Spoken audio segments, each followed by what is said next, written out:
Good morning, everyone, and let me welcome all of you to the Orange County Board of County Commission Budget Work Session of July the 12th, 2023. As we begin this morning, we will have an invocation, and we're fortunate to have Mr. Dave Hardison from our Office of Management and Budget. Dave has worked in OMB for 25 years. Before coming to work in Orange County, he ran a small accounting and bookkeeping business in Orlando. He is a certified public accountant, a certified government finance officer, and a frequent teacher for the Florida Government Finance Officers Association. Dave has served as a Stephen minister and Vanguard minister, and also volunteers his time as a special needs photographer. It is my pleasure to welcome Dave forward. And Dave, after the invocation, I'll lead us in the Pledge of Allegiance, and then I'm going to come down and we'll take a quick photograph, okay? All right. Thank you. And you're recognized, sir. Thank you.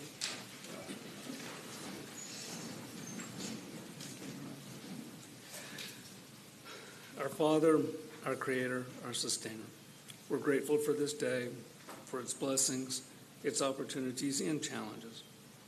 Please continue to bless those who are gathered here with courage, with kindness, with wisdom, and especially with peace.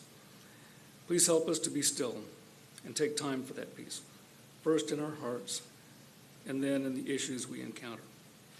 Please teach us forgiveness and gratitude so that we might be faithful and patient. Help us to live each day knowing the grace we have is sufficient. It sustains us, even in troubled waters when we feel weak. Help us to be unified and encouraged, today and always. Amen. I pledge allegiance to the flag of the United States of America, and to the republic for which it stands, one nation, under God, indivisible, with liberty and justice for all.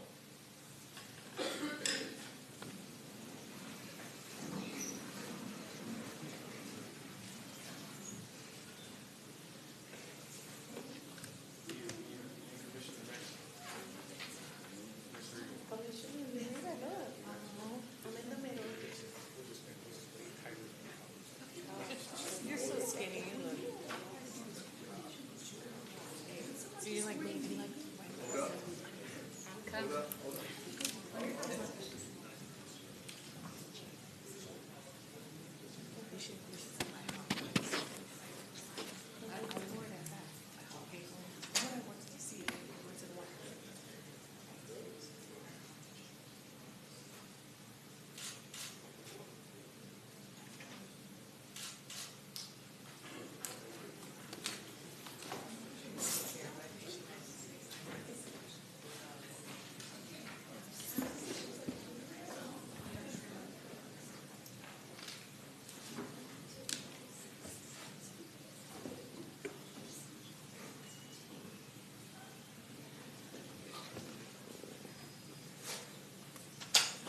Again, thanks, Dave, for the wonderful invocation.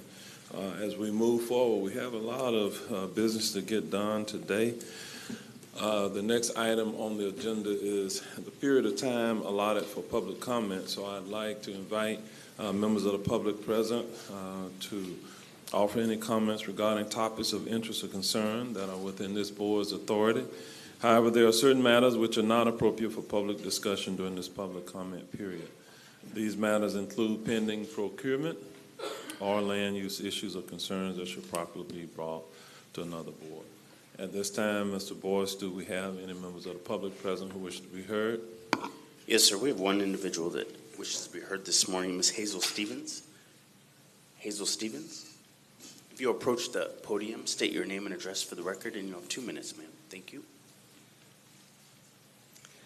Good morning. My name is Hazel Stevens, and I live at 552 Laurenburg Lane in Ocoee.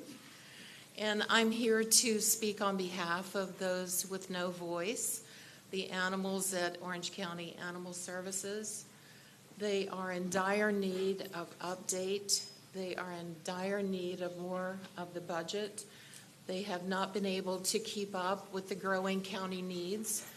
And even the shelter that I hear talked about in the future that is inadequate and will probably be too small by the time it's built.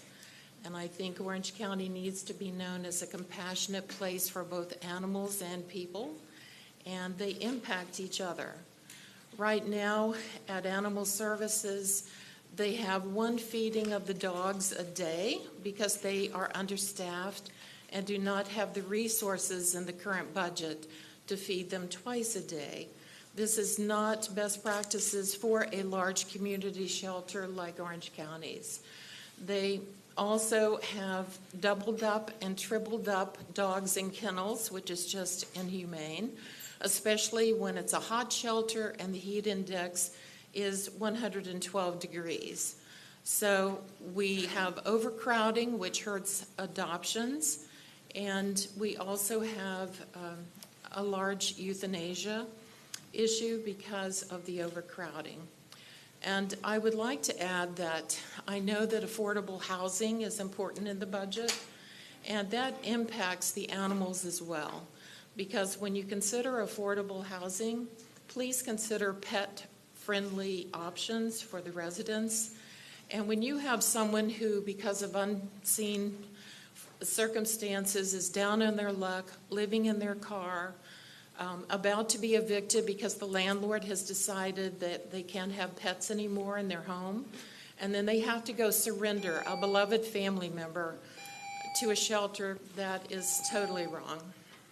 All right, thank you, Ms. Stevens, for your comments. Certainly, we will take that into consideration going forward. Do we have any other speakers at this time? No, sir. All right. With that, then we'll move forward. As we go through today and tomorrow, you will hear presentations by our departments discussing how they are managing the funding available to provide services to our residents and visitors to Orange County. Orange County staff will also indicate which presentations will require a board action. I ask that, with the exception of these presentations, you hold any motions until Thursday afternoon, where we have time allocated for our board to discuss the budget and approve the tentative budget millages at that time. Now I'd like to turn it over to Mr. Kurt Peterson, the Director of the Office of Management and Budget, to provide an overview of the proposed fiscal year 2024 budget. Kurt has had the privilege of making these presentations on a number of occasions in the past. So with that, we're going to turn it over to you at this time. Thank you. Thank you, Mayor and Board. I'm pleased to be here to go through the proposed fiscal year 2024 budget. But before I kick off the work session, I did want to thank the OMB staff, and they're in the audience, and all the fiscal staff in the county, because they worked really hard throughout the year and doing the budget and making sure that the financial operations are in order as we go through all the funding and all the departments. So I really appreciate that. And Nanette Mello, she's instrumental, and she's kind of the glue that holds everything together in my office and a lot of the finances throughout the county. So that being said, let me go ahead and start going through the budget. I'm first going to start by going through the county budget overview.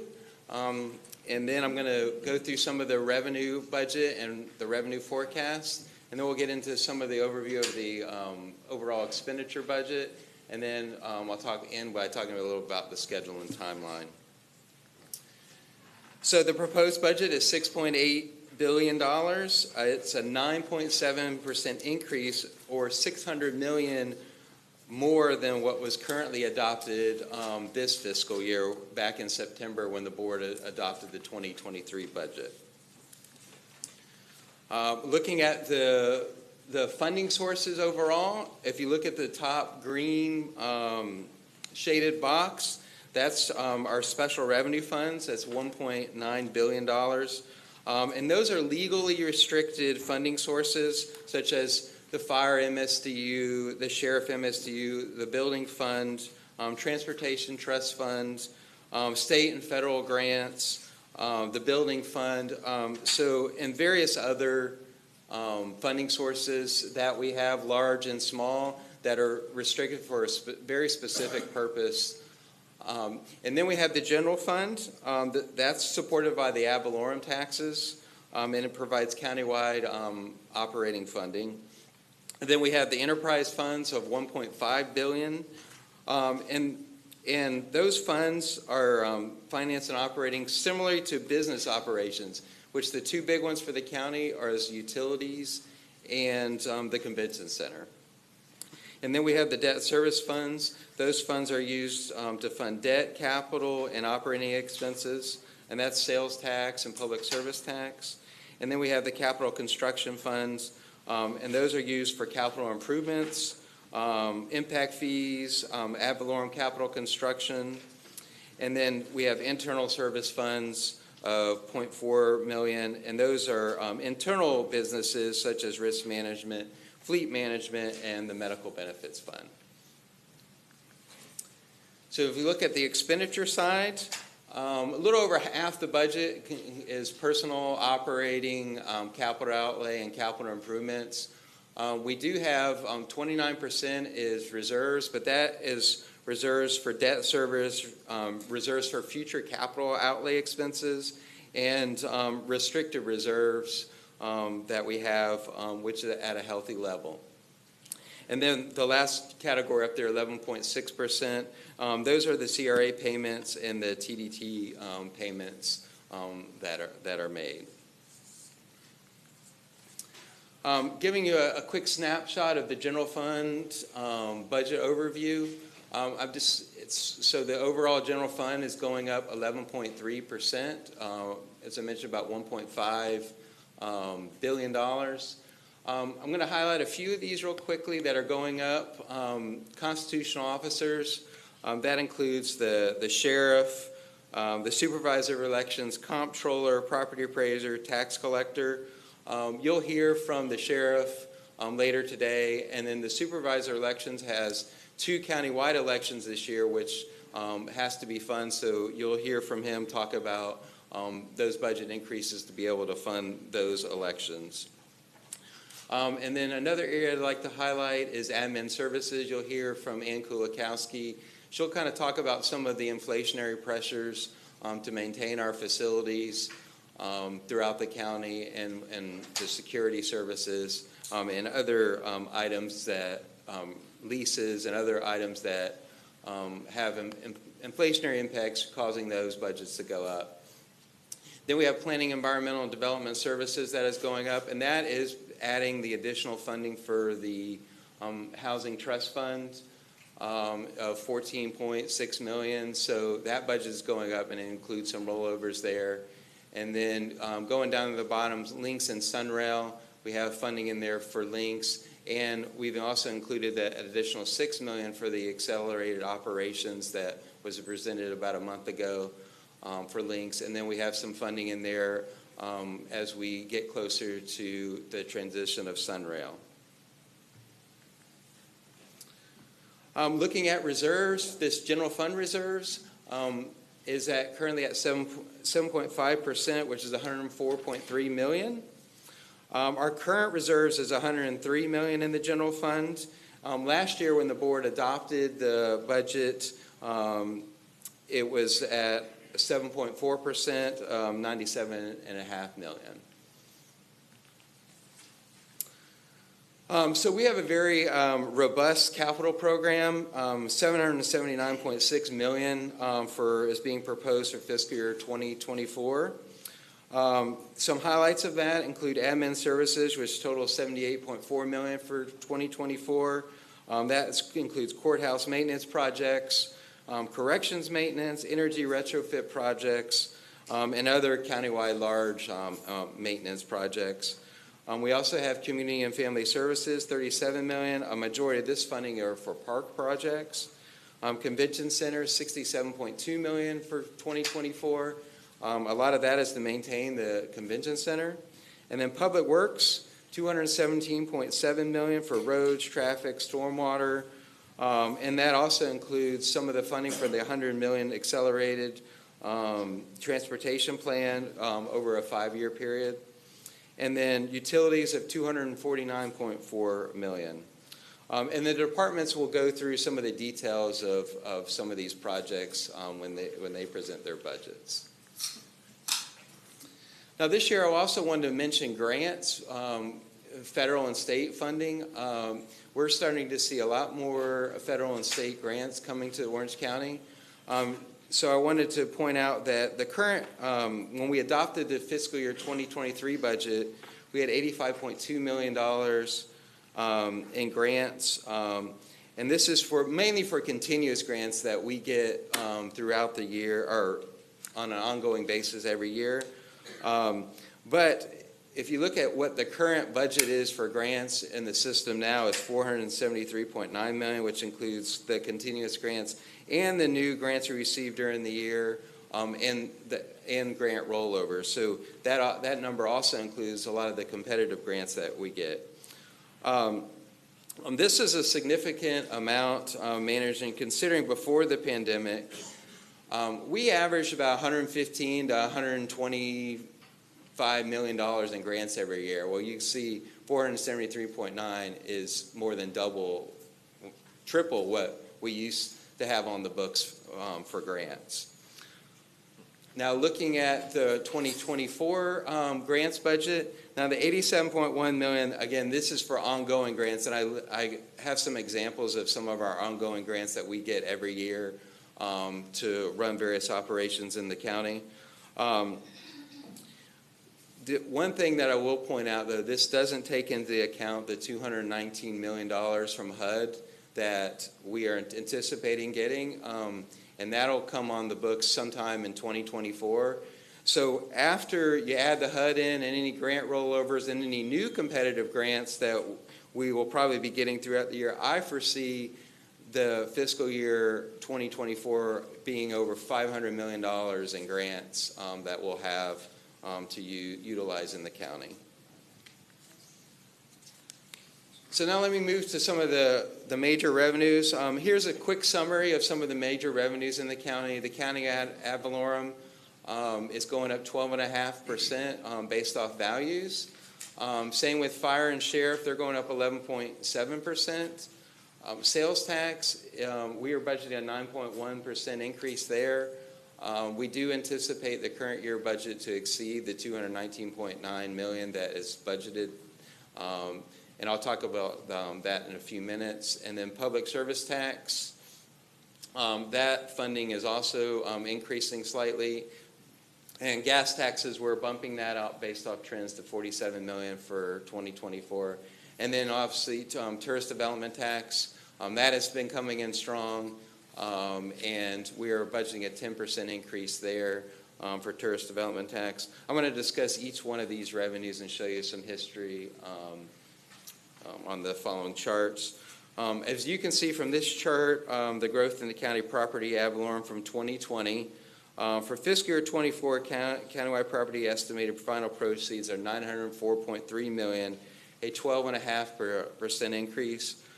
Contributing to this increase is a $4.7 billion in new construction, new value being added to the tax roll, which equates to approximately $20.7 million of that increase of $100 million approximately, using the countywide millage of 4.4347.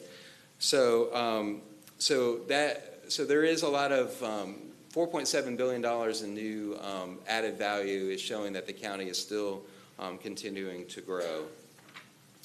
I added this chart this year to kind of show the breakout in the real property tax value.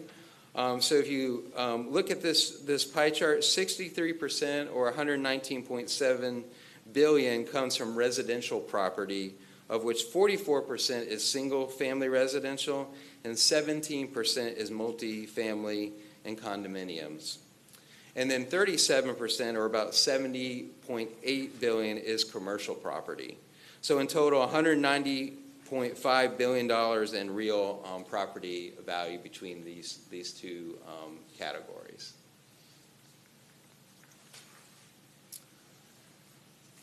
Now, looking at the countywide millage rate over the years, basically you'll see here that if you include 2024 holding the millage rate steady, it's been 17 years at the same millage rate.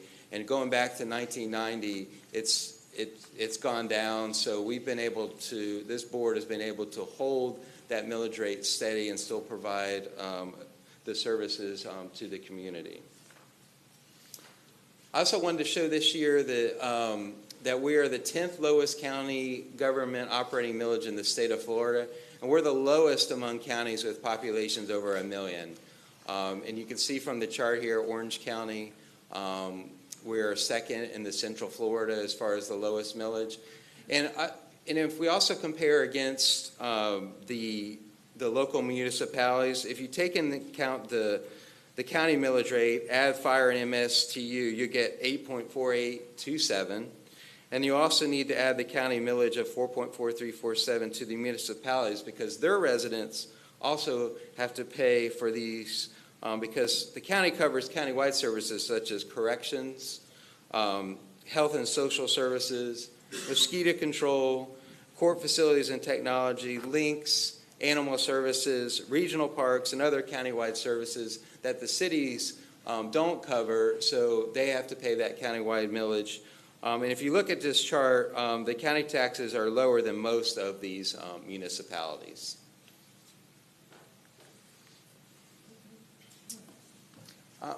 Quickly looking at the sheriff MSTU trend, it's going, the value for the sheriff MSTU is going up to 193 million, or 12%, or a little over 12%.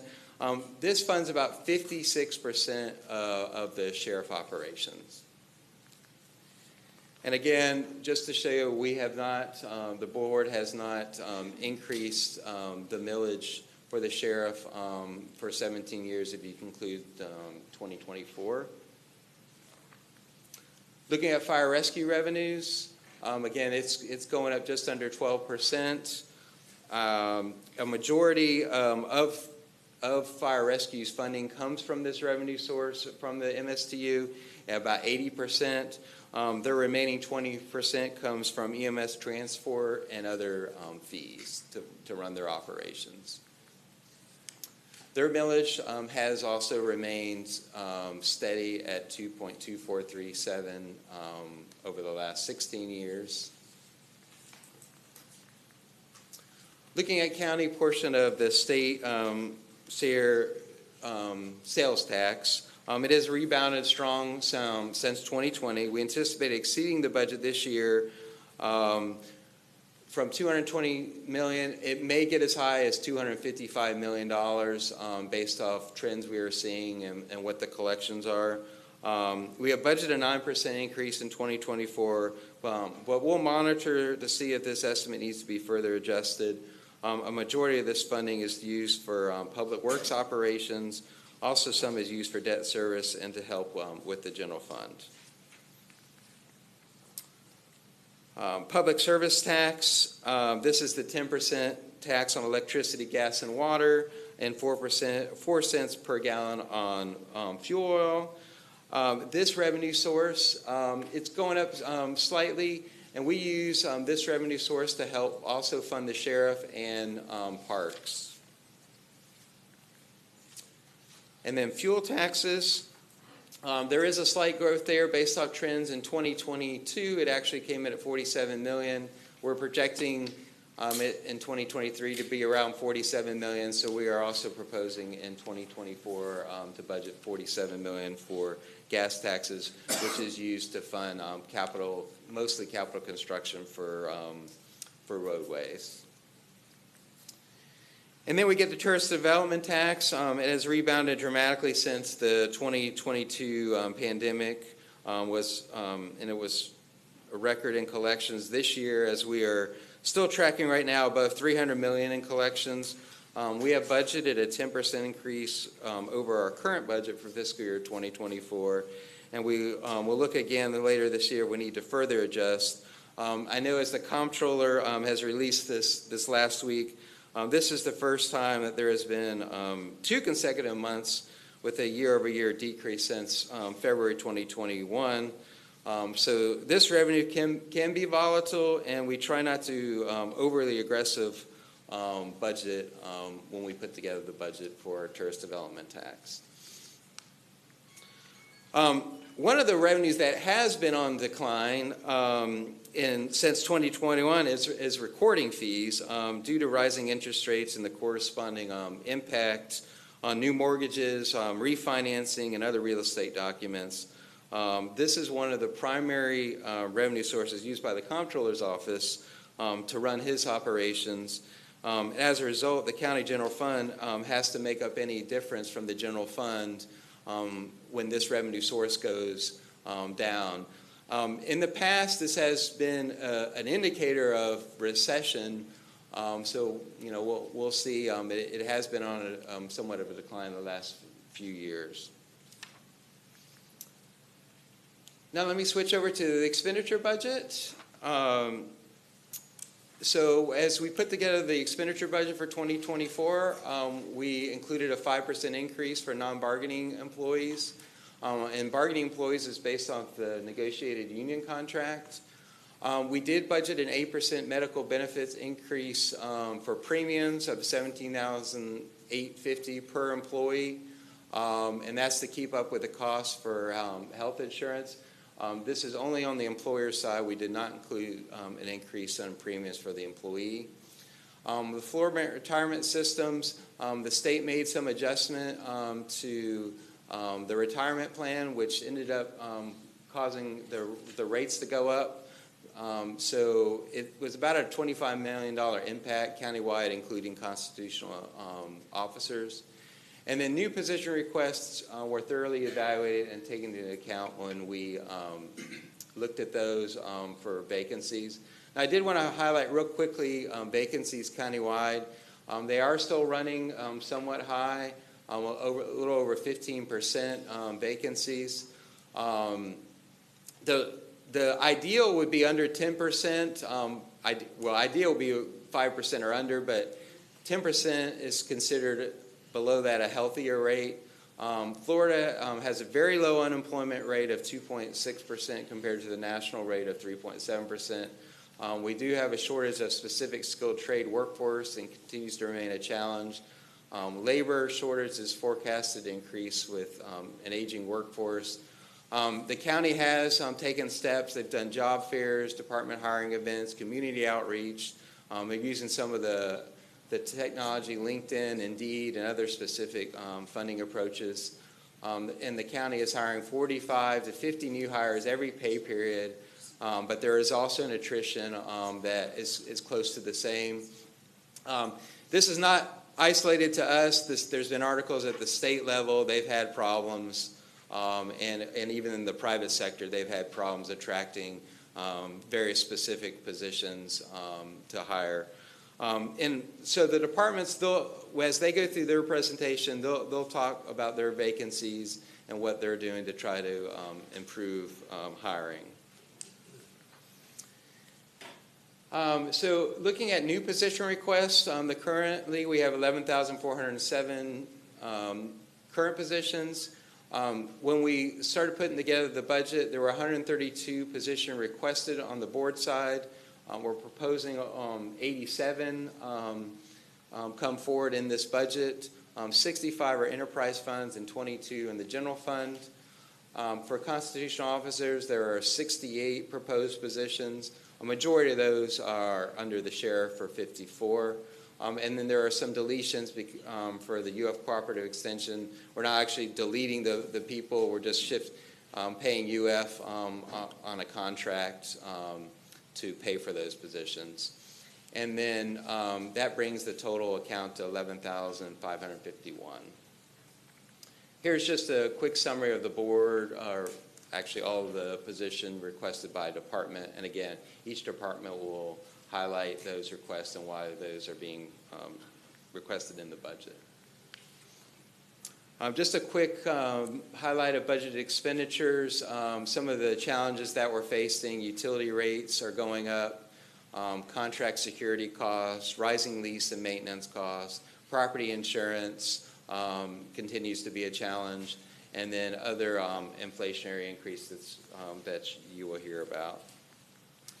So looking at the operating expenditure budget, looking at just the tax funding to fund operations, no CIP, no reserves, it's about 50-50 now, 50% public safety, 50% non-public safety operations. So here's the look at the public safety budget, the three large public safety functions: sheriff, and fire and corrections, of totals $860 million. And then looking at non-public safety, these are the various totals to run their operations for each of the departments. I'm going to highlight just most of these you'll hear from. I'm going to highlight a couple that we don't have presentations on, which is the admin and fiscal services and the miscellaneous offices. So looking at admin and fiscal overall, these functions are going up 8.1%. Most of this increase is due to the annual salary increase, retirement rates, and medical benefits. Human resources is adding 7 positions to help with recruitment efforts, support new HR system implementations and wellness initiatives. Information services, which you'll hear from in a minute from Rafael Mina, also has some increases due to the cost of technology and ongoing license increases, as well as some new technology initiatives. The other offices category is going up 7.5%, again, mostly in the area of personal services. There is positions being added for graphics, economic trade and innovation to help manage some contracts. And then looking at the overall view of the constitutional officers, the Board of County Commissioners budgets are listed here and funded with the general fund. The comptroller budget is $27.9 million, which is funded by recording fees and other fees, but about 36% is funded by the county general fund, which I mentioned earlier due to some of the trends they have in recording fees. And then the mayor's office is funded by the general fund. The property appraiser budget is mostly funded by the general fund, but a portion of their budget is also paid by property tax funds, such as the fire MSTU. The property appraiser budget is reviewed, and they are approved by the state Department of Revenue. And then supervisor election is funded by the general fund. You'll hear from Bill tomorrow, and he'll talk about the 2 countywide elections coming up next year. And then the tax collector is funded by the general fund and commission and fees that the tax collector collects. And we also fund a small portion of the court agencies. Most of the court is funded by the state, but we do fund their communication expenses, security, technology, and a few of the court administration local programs. And we also fund court security and capital needs for their facilities. So looking at the schedule and timeline, you'll have a full almost 2 days here. You'll hear from most of the internal departments today and in with the sheriff at the end of the day. And then tomorrow, you'll hear from the supervisor elections, links. The library will be here to approve their tentative budget and millage. And then you'll hear from Planning Environmental Development Services. And then you'll hear from the 2 county-run CRAs, the OBT or Orange County CRA, iDrive CRA. And then you'll hear about tourist development tax and convention center. And then we'll end the day with the board budget discussion and any discussion the board wants to have at that point. And then tentative millage and budgets we'll ask for approval. And then we have 3 items on a budget consent agenda: fire rescue fees for the CPI indexing and utility reinspection fees, and then the approval of the 2024 medical benefits plan. And so once we complete the budget work session, that's the point. Then we'll notify the property appraiser of the proposed millage rates. We have to do that by the end of July. And then the property appraiser mails those truth and millage notices out to the residents by mid-August. And then we have the public budget hearings with the board on September 7th and 21st for the county-wide budget, and then the library will be on September 11th and 26th. Mayor and board, that concludes my overview of the budget. All right, thank you, Kurt. We're going to move to the next segment of the work session, and we'll have a presentation by Mr. Raphael Mena, the Information Systems and Services Department Head.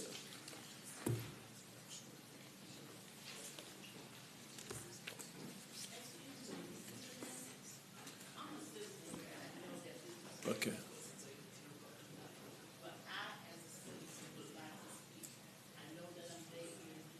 We have, ma'am, we've already passed the public comment period, unfortunately. I'm sorry. All right, Mr. Mena. Good morning, Mayor and Commissioners. It's great to be here today. This morning, in my presentation agenda, will go over the ISS organizational chart, our proposed budget, highlights of some of the major activities and projects we conclude, and I will conclude with a brief summary. ISS's mission is to provide our customers, our citizens, and visitors with a secure technology environment that supports innovation, collaboration, inclusion, that enhances productivity, and is focused on excellent customer service experience. To accomplish this mission, ISS is organized the following way. Mr. Paul Dumont, he oversees all the fiscal activities within ISS. If you look at it, the next three blocks pretty much resembles the organization of Orange County. Chris Richard manages technology needs of administration and fiscal services and the convention center. Cynthia Sturcher manages all the technology needs of the infrastructure, community, and development services, and also, while hired the vacancy position for public safety, she's also taken that responsibility. Tanya Harris, she's our 911 coordinator. Mr. Peter Miller oversees all the IT security related issues in Orange County, including video and including also cybersecurity and security of the buildings. Clara Quinones, she oversees the operations and engineering group within Orange County. She's responsible for taking care of our disaster recovery plans, our data center. Just recently, our Unified Communications and Voice and Data Radio, Rich Steiner just retired 2 weeks ago. We're in the process of trying to hire that position. And Chris Richard also manages our 311 operation. Our proposed budget for this fiscal year is $59.2 million with an increase of 6.3%, which includes also our personnel services. And we also, within our budget, as we maintain and support all the systems of the county, there's always increases when it comes to maintenance and support of our systems. That adds the other percentage. Staffing, we're not requiring or adding for any additional positions. And we do have about 15%, consistent with what Kurt was saying, when it comes to vacancies. We have about 30 vacancies within ISS. Working really hard with human resources to try to get folks to apply for jobs, but sometimes it's a challenge when it comes to the work that we do in technology to bring folks on board. I will proceed and discuss some of the major activities and future projects that we are doing as we speak right now. We just this year we pretty much converted the whole county from an on-premise email system. It made sense due to the cost of doing it in the cloud, and also with some of the advances that the cloud environment is providing when it comes to collaboration. To give you an idea, on a monthly basis here in Orange County, we process over 10 million emails. So it's a very active system. And it's not only being able to process the 10 million emails, it's making sure that we have an infrastructure to support and provide all the discovery that's needed of the thousands of public records requests we get every single year. We implemented, working with OMB, we implemented a new budgeting cloud software, which, by the way, this whole process was done with that product very successfully. And it gives them the capability of a better data-driven budgeting product. It also provides them with enhanced reporting, and it provides a better integration when it comes to our payroll and human resources. We're working very closely with our comptroller and our human resources folks, upgrading the whole environment when it comes to payroll and HR, enhancing our performance management, our benefits, our recruiting, our onboarding process, and also providing with better metrics analytics to allow them to do better data decision making. We're pretty much at the final stages. We're working very closely with our comptroller of upgrading our financial system. This new upgrade will provide them with better workflow data analytics tailored to specific jobs. Also, it's going to give them an improved capability of managing documents and attachments, trying to go into a more paperless workflow initiative. Paperless, a term that I've been using for 30 years, one of the oldest technologies that is so hard to get rid of. And one more thing that we're very excited about working with the comptroller is we're also adding new technology when it comes to what we call robotic process automation. We're building software robots to be able to take tasks that require a lot of manual entry, okay, and let the software robot do those. For example, right now we're focusing on the invoice processing aspect of it. We're very excited, and the plan is to rebuild the infrastructure to apply these robots across the enterprise in those areas that require a lot of manual intervention when it comes to entering data into our systems. So we're very excited about that. We're getting very close to implement that in the next few months. We're working with utilities, upgrading their customer information systems. That's going to give them some advances when it comes to automatic meter reading, and also give them some what we call the 360 view of their customers. Our website, very, very, very busy website. You know, a lot of transactions that occurred in Orange County, it goes through our website. There gives you a snapshot of the number of visitors that we had on our website. In that case, our website, we provide in multiple languages, as we discussed recently. On the English side, and this is consistent, some of the analytics that we've been looking over the years, you know, there's a lot of activity on the website when it comes to the criminal justice side, corrections, animal control, adoption, parks, rental assistance, job openings. And if we look on the Spanish side, okay, the majority of the activity happens with job openings, permitting, licensing, energy bill assistance, water, garbage, and parks. We are planning to, as the branding project concludes, we're planning to redesign our website and add multiple languages, adding a Haitian Creole, and using other technologies also to be able to enhance that aspect of our website. We're working with corrections, implementing a new medical system and pharmacy upgrade, and some of the advantages, enhancements, is be able to allow them to do inmate vital sign remotely, and also help them when it comes to automatic nurse shifting scheduling. Working with Fire and Rescue to upgrade their CAD system, to go ahead and provide them with more intelligent dispatching data and spatial analysis, integrating GIS, routing, dashboarding, and all kinds of new features so they can respond more efficiently to when they're called. Working with corrections on looking at a new jail management system to replace the current technology that we have in place now. Let's talk a little bit about infrastructure. We are responsible for providing voice and data, radio to every single agency in Orange County. We support on a public safety radio system. We support all these entities. Okay, and by the way, Mayor, your vision when you were a public safety director of having all the municipalities being part of a new radio system just happened last month. Apopka joined our system. So for first responders being able to move around the county without having to switch channels and all that, it happened. So we're very proud of that. We also are building 2 new towers on the east and the west to increase provide better coverage when it comes to our radio system.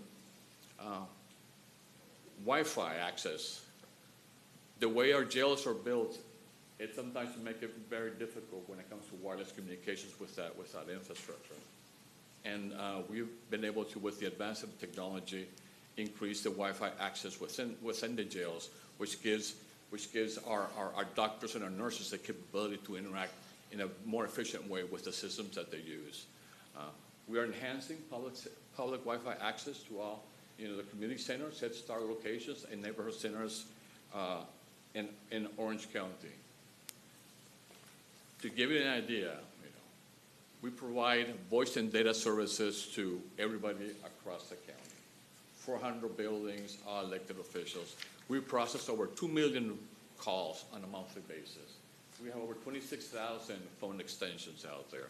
We support over 3,500 smartphones. We have 22 major call centers.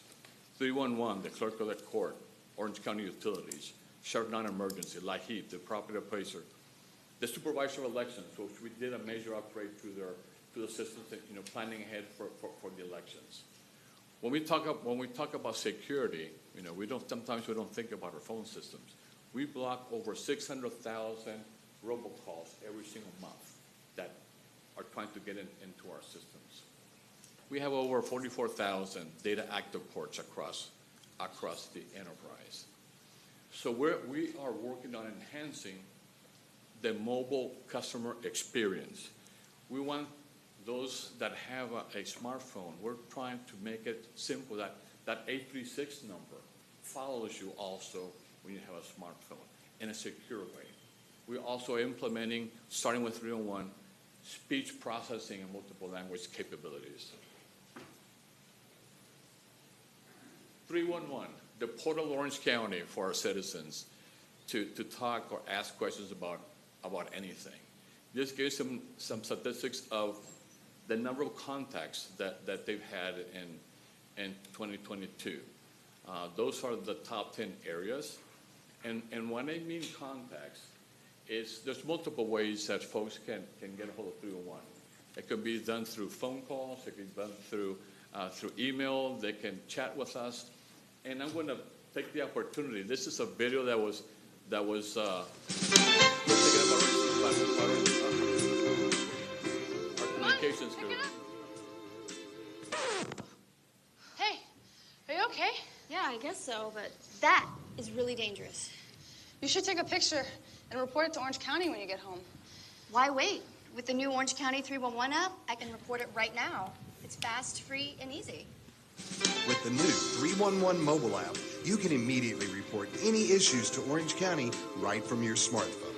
Simply open the app and select New Report. Next, choose the category that best relates to the issue you are reporting. Then, tap the camera icon to take a picture, or select a photo that was previously saved on your device. Next, select location and a map will show you where you are. If the issue you are reporting is in a different location, just tap and drag the pin to the correct area. Once you set your location, simply type a brief description of the issue you are reporting and then tap Submit. 311 will instantly receive your report and forward it to the proper Orange County department. Done. Cool. Now let's get moving. We just lost a whole minute. The new Orange County 311 app. Fast, free, and easy. Download it today. It's an award-winning application. It is. I was invited to the White House to present this application. And it is used. I'm taking the opportunity because we're in hurricane season to promote it more. But the good thing about this application is it's linked with how Orange County operates. That information is put in there. You got the GIS coordinate. It goes to 311. It gets routed to the right department so they can resolve the issue. And if the customer puts their email address, if things are being resolved, you're getting information back to the citizen of what we're doing to solve that issue. We're very excited. We continue to enhance the application. So I just want to take the opportunity to, if you have not seen this video, but done by Orange TV a few years back, but They are very busy. They process, around 4,000 calls every single month about anything and everything. And of course, the information that we built a certification with 301, unique in the industry, like 911. To sit there, you need to understand how we operate. And they follow a specific script, and those scripts are put together based on the information that our departments provide them. So the information that's given is always consistent with what's going on. So very, very proud of 311. 911. We are a very busy 911 center across Florida. We support 7 primary PSAPs and 2 secondary PSAPs. In 2022, we processed over 1.4 million 911 calls. Over 90% of those calls are wireless calls. And out of those 1.4 million calls, about 3% require language translations. We provide those services up to 200 different languages at the 911 and in 301 also. As you can see, the top 2 are Spanish and Haitian Creole. We are working on enhancing, as I said, the vast majority of the calls are wireless calls. And first responders, sometimes it's not easy when it's finding the location. So as technology advances, we're implementing new technology that will help them locate the 911 caller. And a major project happening nationwide was called Next Generation 911. The vast majority of 911 systems across the nation are analog systems. So there is a project to move that infrastructure to the digital world, which is going to give first responders the capability of real-time being able to get video, pictures, any other kinds of data, digital data at their tips. We are working as we speak, and we expect by 2024 to have that completed here in Orange County. This is the stuff that keeps me up at night. Cybersecurity. Here are some numbers. It's getting tougher and tougher every single year to protect Orange County. We blocked in 22 over 150 million intrusion attempts. We stopped over 100 million phishing, ransomware emails. We securely, managed 300,000 remote workforce connections, over close to 60,000 meetings, over 40 billion web requests. We have enhanced a 24/7 by 365 Security Operations Center. We've enhanced also the security of the mobile workforce systems. We have expanded, working very closely with utilities. Ed Torres expanded, the cybersecurity program when it comes to our critical infrastructure, such as water and wastewater. Working very closely with traffic engineering, a very unique program, actually unique in the country. FDOT asked us multiple times to present the things that we're doing, where we are integrating cybersecurity with our traffic infrastructure. And we also standardize, our videos across the county. So we have a very robust now video exchange program. A topic that's been very popular in the past few months with ChatGPT, artificial intelligence. Like I indicated before, we are very excited about adding AI and robotic process automations. We're looking at financial system as we speak, human resources, and across the county. We are also working with facilities at implementing an AI within what they have a product is called Maximo, and this AI is going to absorb information about the environment, about their inspections, about the sensors that exist within our buildings to try to predict failures so they can be more proactive of taking care of their buildings and their equipment. We are working as we speak with Google. We have an AI project with Google. It's working with 301 to try to build some virtual agents to be able to, and focusing on animal services, to provide answers to citizens and to try and to determine the call sentiment inside analysis while they are responding to those questions.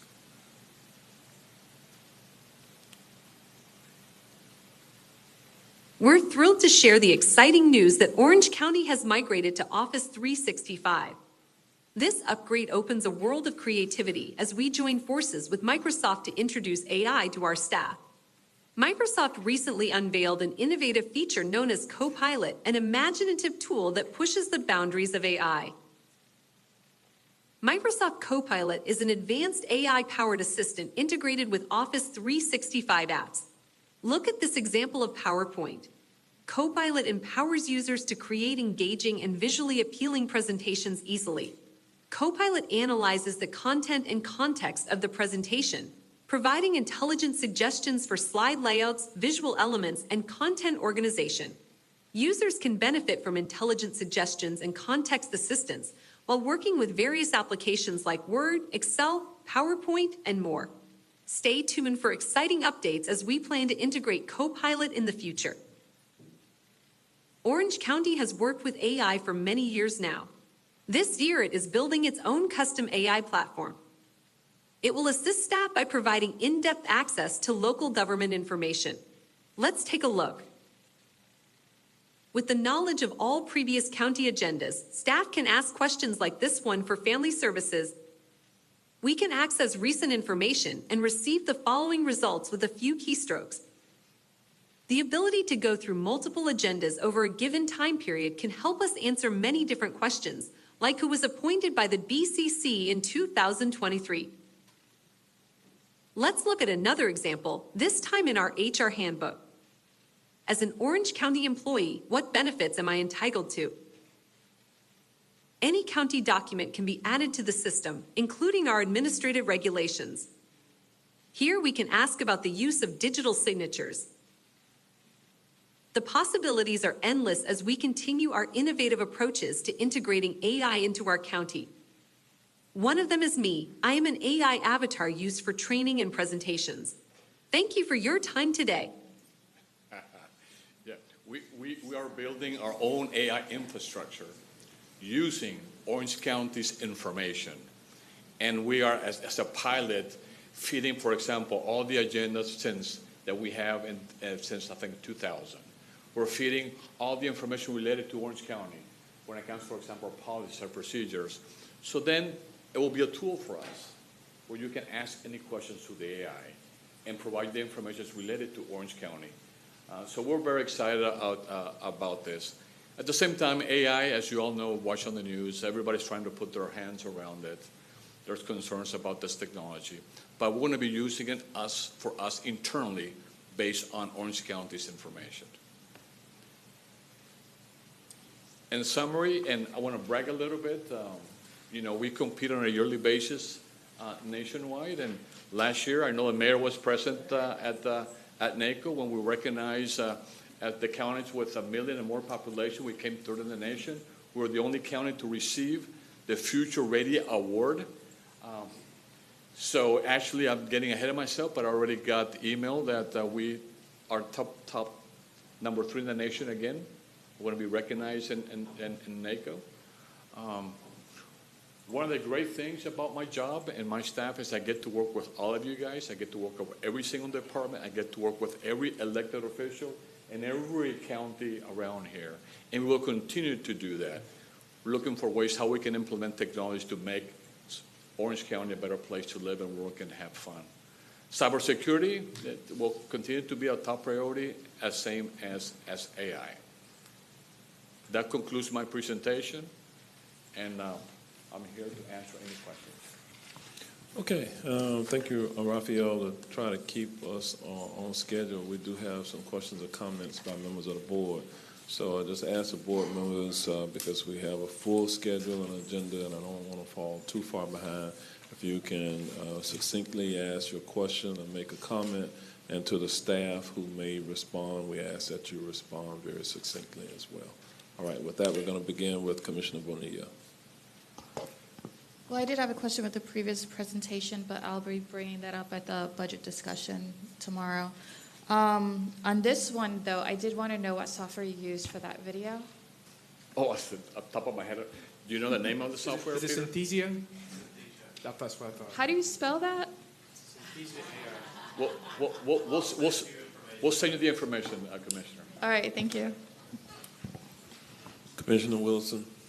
Thank you so much. I actually just kind of backtracking a little bit because the was kind of a cool thing to end on as far as I think the looking forward. Kind of looking back, and I know that in my office, we don't get a chance to talk about this in our office because of, these type of hearings, but we're having a hard time figuring out how to store our own information. So when I came in, I actually used like my own personal money to get ClickUp to try to figure a place for a receptacle. Outlook, we're storing things in files, but is there a possibility we can get OneNote with our package that we have and, so that we have a safe platform that's already built into our platform, that we're not pulling things off and putting them in Google Docs, and I've got stuff scattered everywhere. It feels very, very burdensome. We'll get with you. We'll meet with you and help you resolve that issue. Okay. Yeah. Commissioner Uribe. Raphael, your team does an amazing job, everything to keep us safe and keep everything going. I actually had a follow-up question to what Commissioner Wilson said. When I worked for the federal government, we had a systematic approach that could actually even generate form letters or form responses that we could fill in, what that topic was and so forth. But it also had a tracking system. We do use ClickUp. But, having that reminder timer like 15 days later if we haven't heard from the agency or the representative, so that the constituent, because what tends to happen is we receive an inquiry, we send it to the appropriate agency, whomever it is within the county, and we kind of assume that we're getting that response back whenever they do. Things happen, and we don't, and then we hear I wrote and I never heard back from your office, those famous lines that we get to hear all the time. And it's just human error, it happens. And also what would be great, and this is something that we had to look up this week, was we had an issue that was under Mahul in Public Works in 2019. And at that time, I had a different staff member, so it was like, luckily, Public Works was able to obtain and get that document. But it took us a lot, days, when we had the media calling saying, well, prove to us that, this had happened. So just a wondering if there could be some sort of systematic approach, because aides come and go, commissioners come and go. And it would only be noteworthy for something that's happened in the past. And, employees come and go in departments, just unfortunately.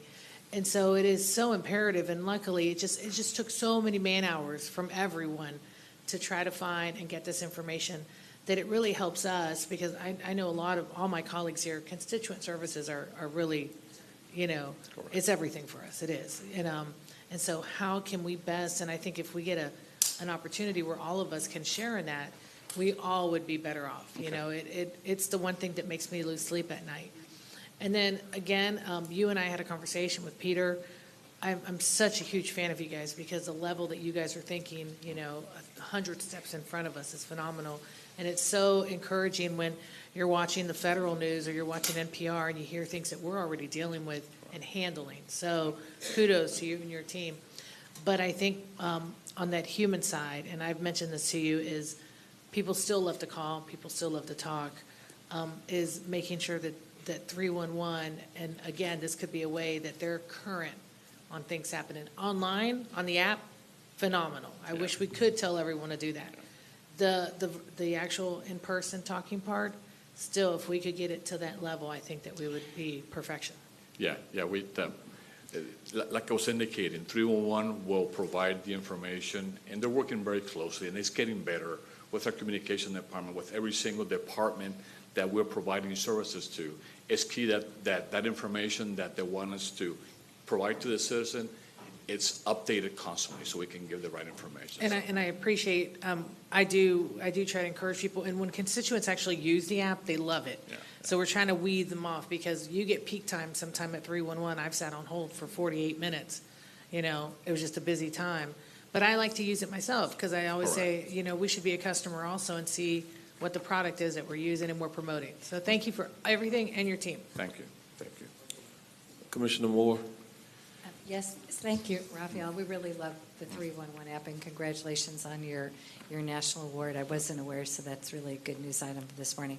Could you just, in 30 seconds, or you can make an appointment with me, I wasn't quite sure when you were talking about 911 earlier, and you said something about getting a POPCA on board. I just want a little more information about that. We will. It has to do with the radio system. Okay, well, maybe just come see me. Okay, well, I'll meet Thank with you. Commissioner Scott. Thank you, Mayor. Good morning, Raphael. So Commissioner Bonilla kind of stole my question. I was going to ask if it was Synthesia. I was looking at that software. I've been looking at it for several months, actually. And so as you guys develop that, can you, I guess, figure out how we can use it for our own purposes, knowing that we have a wide demographic and we can't hire someone who speaks every language, so how we can incorporate that into videos where it doesn't have to come from our budget? Because that's, I was going to ask you guys to purchase that. So I'm glad that you're doing that. The other thing is that when we were looking at adding positions, I think each of us were asked about, what is your footprint in terms of the type of service that you provide? So obviously, if you call 311, you guys can pull statistics down to the department level. And so figuring out a way where we can, along the same veins of what Commissioner Wilson was saying, be able to track. Congressman Frost did a presentation. He said, okay, I had this many calls, How do we do that without using a spreadsheet, or it's cumbersome? So figuring out how we can track the contacts that we have via email, phone call, so we can present a report ad hoc, either a crystal report or something. And then the last thing, and this could be later on, I would love to know if, again, like Commissioner Moore said, you can come see me later. I just want to know if you guys ever looked at Workday as a system to utilize. When we determine that we need to replace our ERP system, which is our financial, payroll, HR, then that will be an RFP that will have to be written. Okay. And then, but no, when we've been utilizing, we have our financial system, which we're upgrading, and we have when it comes to Advantage, right? Payroll and Human Resources, PeopleSoft, Oracle. They're the leaders in the industry, but Workday is a competition. It's part of that whole space. Yes, sir. So in the future, if we as a county decide to work for something else, then we'll have to put an RFP and let them respond. Thank you for your answers. I appreciate it. Thank you. I'm done, Mayor. All right, thank you, Raphael. We will move to the next area. I'm going to ask Ann Kulikowski, the Director of our Administrative Services Department, to come forward and do that presentation.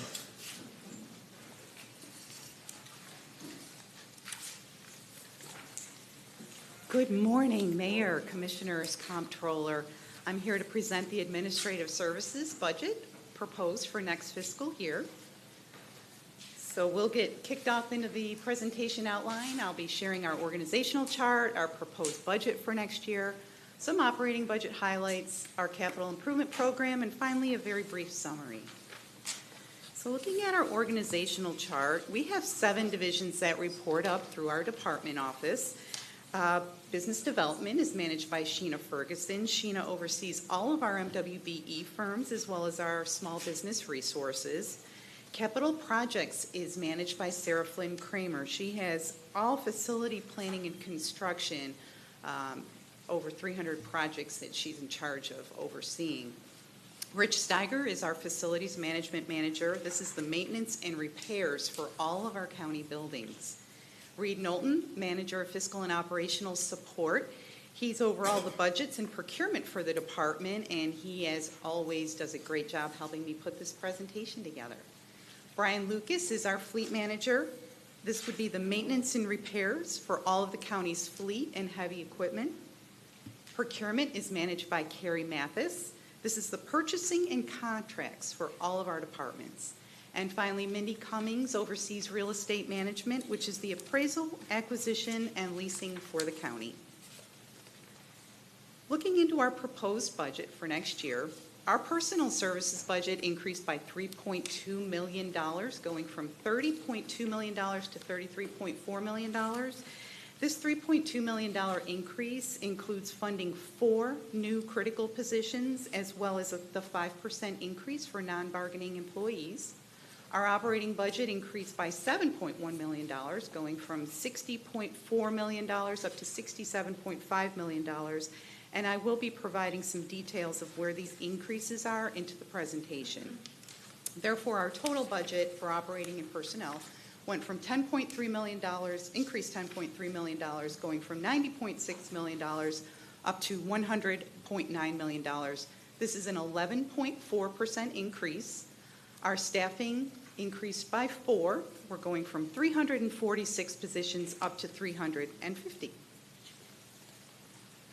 Administrative services is including 4 new positions in the proposed budget. For facilities management, we've included a building security coordinator. Facilities management budgets approximately $5.9 million annually for guard services on our Allied contract. This position is needed to oversee the large guard services operations at the outer courts, as well as other county buildings, including the Administration Center, IOC 1, and IOC 2. This position will also resolve performance issues and verify weekly invoices. Procurement is increasing 2 positions, both contracting agents. One is for their purchasing section and one is for their contract section. In the purchasing section, this position will help support the high workload for commodities, services, consulting services, as well as improve meeting performance timelines to avoid delays for our county departments. This position will also support drafting procurement documents within target timeframes, which is particularly important as the county increases contracting with our nonprofit agencies. For the contracting agent in contract section, this position is going to be supporting the high volume of construction and professional services procurements. This position will help process those construction documents for your projects in your districts. It will increase procurement's capacity by approximately 45 to 50 projects per year. We currently queue capital projects due to limited staff, so this position is going to build capacity and help get bids out quicker and keep capital projects moving along. For real estate management, we've added a program coordinator, and this new position will provide additional support for lease management with landlord communication, tenant calls, market studies, schedules, and legal reviews of our leases and our renewals. Looking at our operating budget highlights, we'll now take a look at where some of our major cost increases are. Kurt went over these briefly in his opening presentation, so with that, we have a $1 million increase in our utilities budget. This brings our total utilities budget in the county to $12.3 million. We maintain 535 buildings throughout the county. Facilities pays the utility bills on all of these buildings. Our utility expenses have gone up by about 30% this year. This is mainly due to 4 OUC rate increases over the last year. Duke Energy is scheduled to have a 23% increase in October of this year. And TECO and Orange County Utilities are scheduled for an increase in January of '24, which will also impact our budget. Our building maintenance and repair budget is looking at a $700,000 increase to bring that portion of the budget up to a $13.9 million total. Our term contract prices and material costs continue to increase each year. These are the contracts for HVAC, plumbing, elevators, roof, electrical, just to name a few. Janitorial is increasing $250,000 to bring it up to $4.9 million for our buildings. Annual term contract renewal rates continue to increase for all contract services. Real estate management oversees 22 leases, which equates to about 600,000 square feet of space throughout the county. These leases include office and warehouse space for our county departments, but also for our constitutional officers, such as the sheriff, the tax collector, the property appraiser, supervisor of elections, clerk of court, and our comptroller. Our lease account budget is increasing by $3.2 million to bring it up to $11.8 million. These increases are for the 22 existing leases, as well as 1 new facilities management warehouse, 2 relocations in the county, and 1 expansion of the fire marshal's office. Maintenance and repairs for our leases is increasing by $528,000 to bring that up to $1.2 million. The cost for term contracts and building maintenance has increased for lease space just as it has for our own space. This chart shows the square footage of facilities management that they have maintained since fiscal year 18. As I mentioned, facilities maintains 535 buildings. They also have over 300 structures like pavilions, gazebos, dugouts, pump houses, sheds that they also maintain. So if you look at the chart, back in fiscal year 18, facilities was managing just under 5.4 million square feet of space. And as of next year, they'll be maintaining just under 5.8 million square feet of space. The cost to maintain our facilities continues to increase each year, is partly related to the age of our buildings as well. This slide shows the age of all of our buildings, and you can see the majority of the buildings from a couple of the charts show that most of our buildings are in the 16 to 30 year range. There are 9 buildings that are actually between 51 and 99 years old. Our aging buildings do require more maintenance. Moving on to fleet, this chart gives you a visual of the volatility fleet deals with on fuel prices. Orange County purchases approximately 2 million gallons of fuel each year for our customers for both unleaded and diesel fuel. Shown here with this chart is going back to 2016, and you could see unleaded and fuel costs definitely volatile through the years. So looking back to 16, you'll see on average, Orange County paid $1.69 a gallon for unleaded and $1.44 a gallon for diesel. This year, to date, we're paying on average $2.81 a gallon for unleaded and $3.45 a gallon for diesel. For next year's budget, we're budgeting $3.50 a gallon for both unleaded and diesel fuel. Administrative Services is continuing with the implementation of technology enhancements for the department.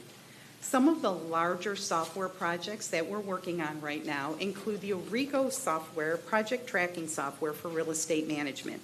This software assists with workflow distribution and tracking, automated form generation, and GIS integration, which are all critical tools to track the mass amount of workflow that real estate management processes.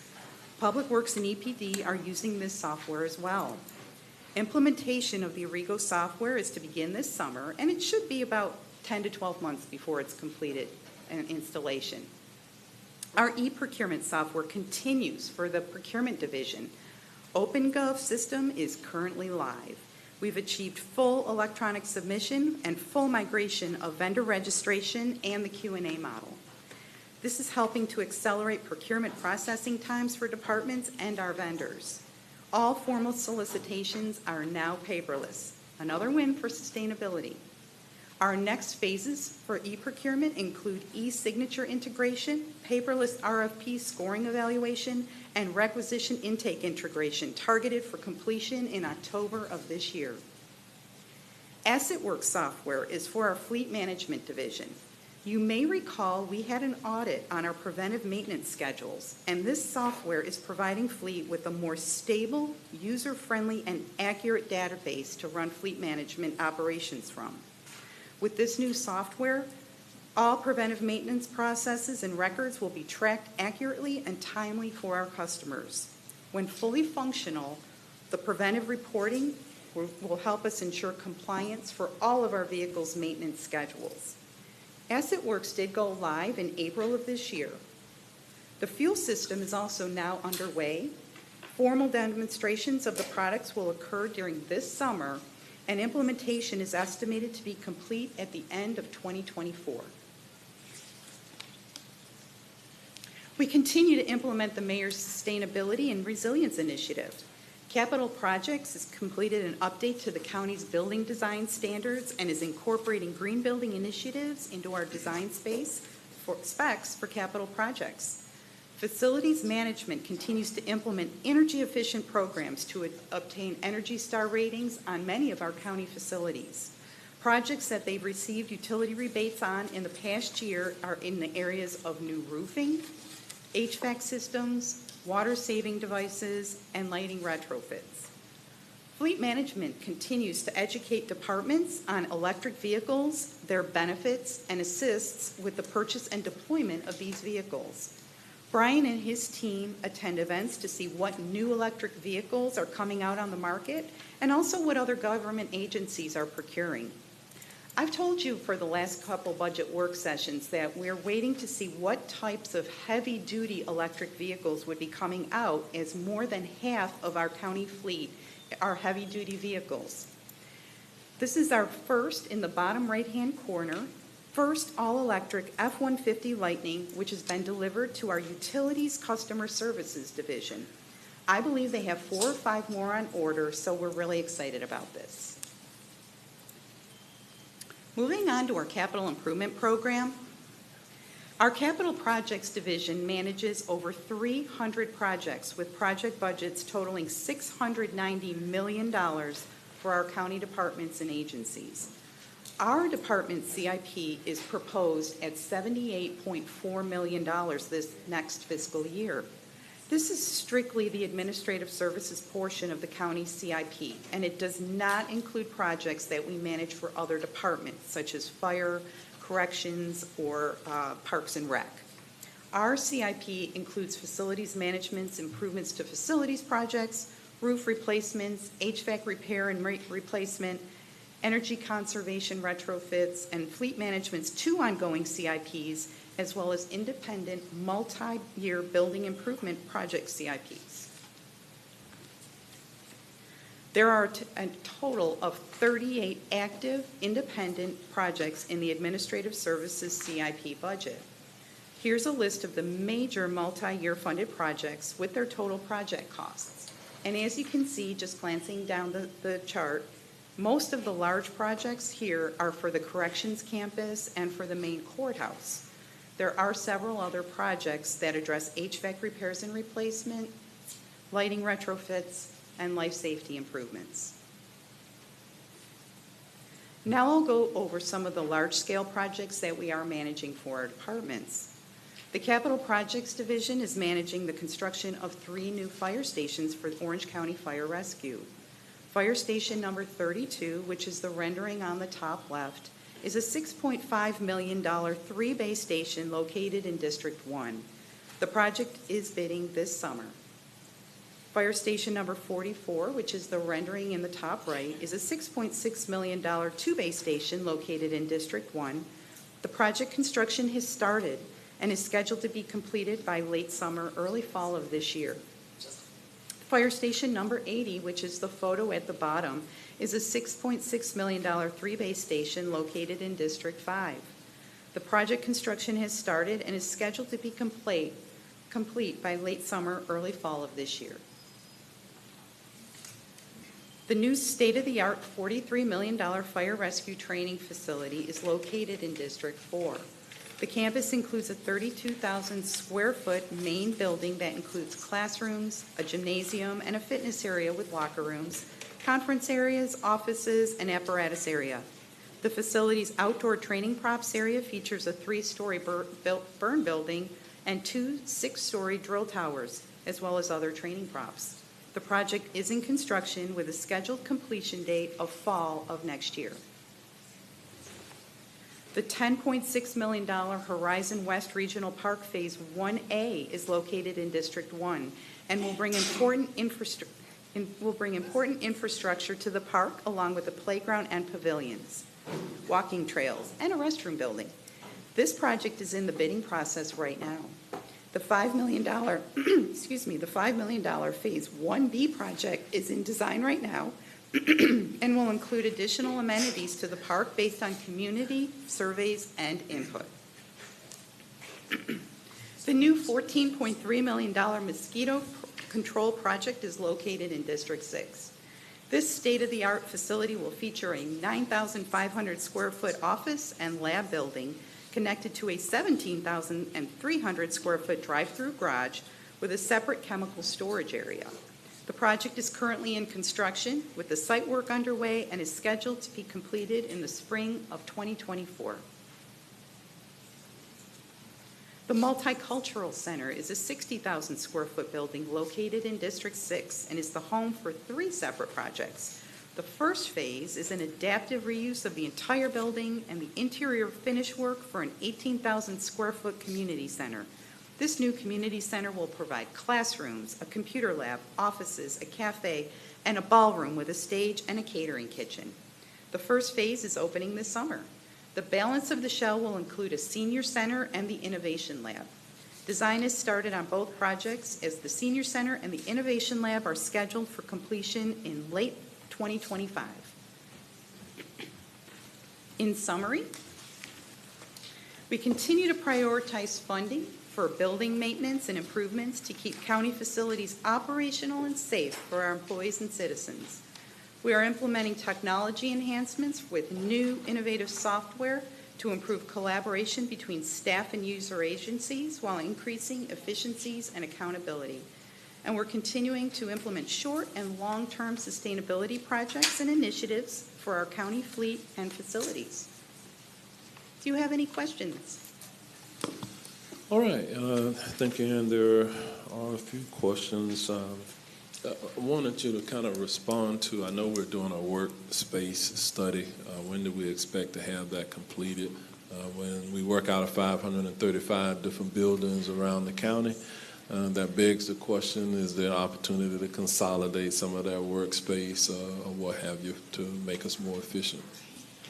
Yes, Mayor. As a matter of fact, we did present the draft report to county administration. They had some really good questions, and we are getting back with our consultant, as well as Lisa Sneed is helping us from the financial end to be able to do a matrix and get some really good recommendations out of the report so that it could kind of steer some really good creative thought. And we'll be definitely presenting that to you in the very, very near future.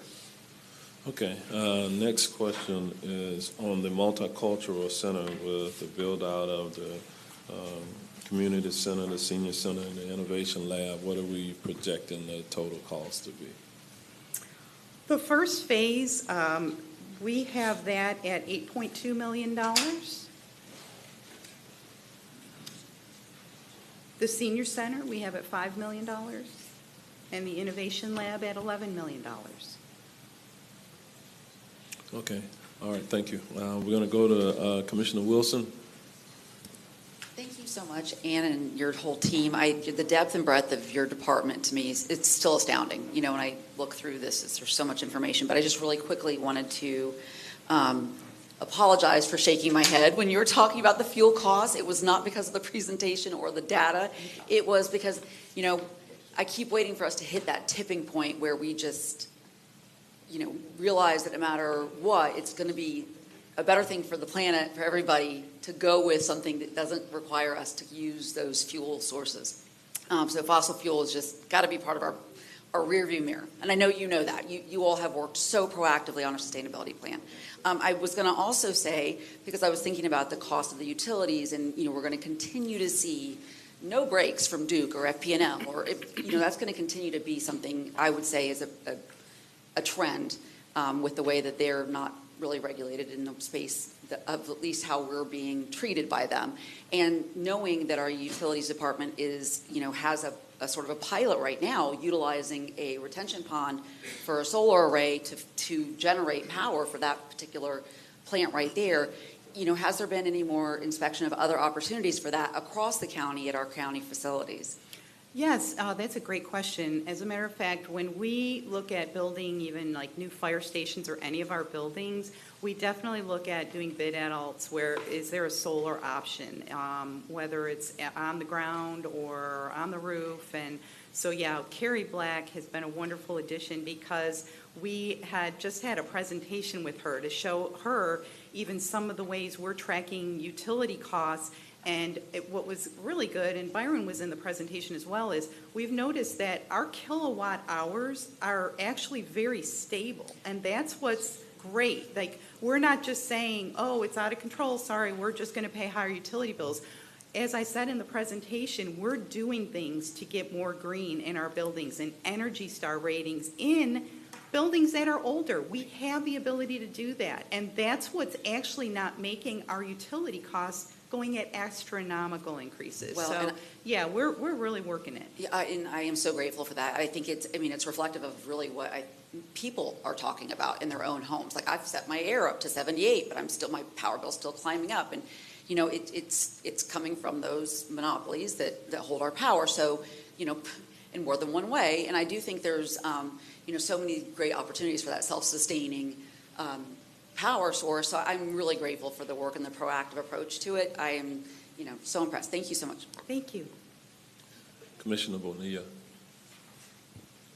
Thank you. I just had a quick question, because I just can't remember.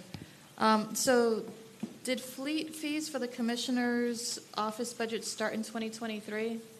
Yes, they did. They started this fiscal year we're in right now. Okay.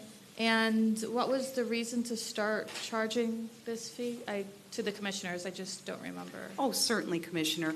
The reason we had to do that is because for when the commissioner, if a commissioner takes a loaner vehicle, they'll use gas, they may use tolls, and there may be just regular, there's mileage put on the vehicle. So in order to pay for that, fleet management doesn't budget for that because it's a loaner vehicle. So what we'll do is all the county departments budget for that. They have, for their own vehicles, they budget for those types of things as well as for loaner vehicles. So what we did is, with the usage of the pool vehicles, we wanted to make sure, and we worked with OMB so that when you all are using the vehicles, there's a way to be able to capture that cost and pay for those things. Okay, so just, I mean, it sounds really reasonable. Just want to say that. Thank you. So just to confirm then, that was a new fee charged to the budget of the commissioner's offices in 2023 that wasn't charged before? You got it, yes. Thank you. Commissioner Scott? Thank you, Mayor. Hi, and good morning. Good morning. If you could, off the top of your head, do you know what those three older buildings are? The three oldest buildings? I think one of them is the History Center, I'm assuming, it was the old courthouse. I'm assuming that's the 90. The History Center would be very old. Rich, would you know them? One's probably The oldest building? State House, Santa Cruz, and then the fire station.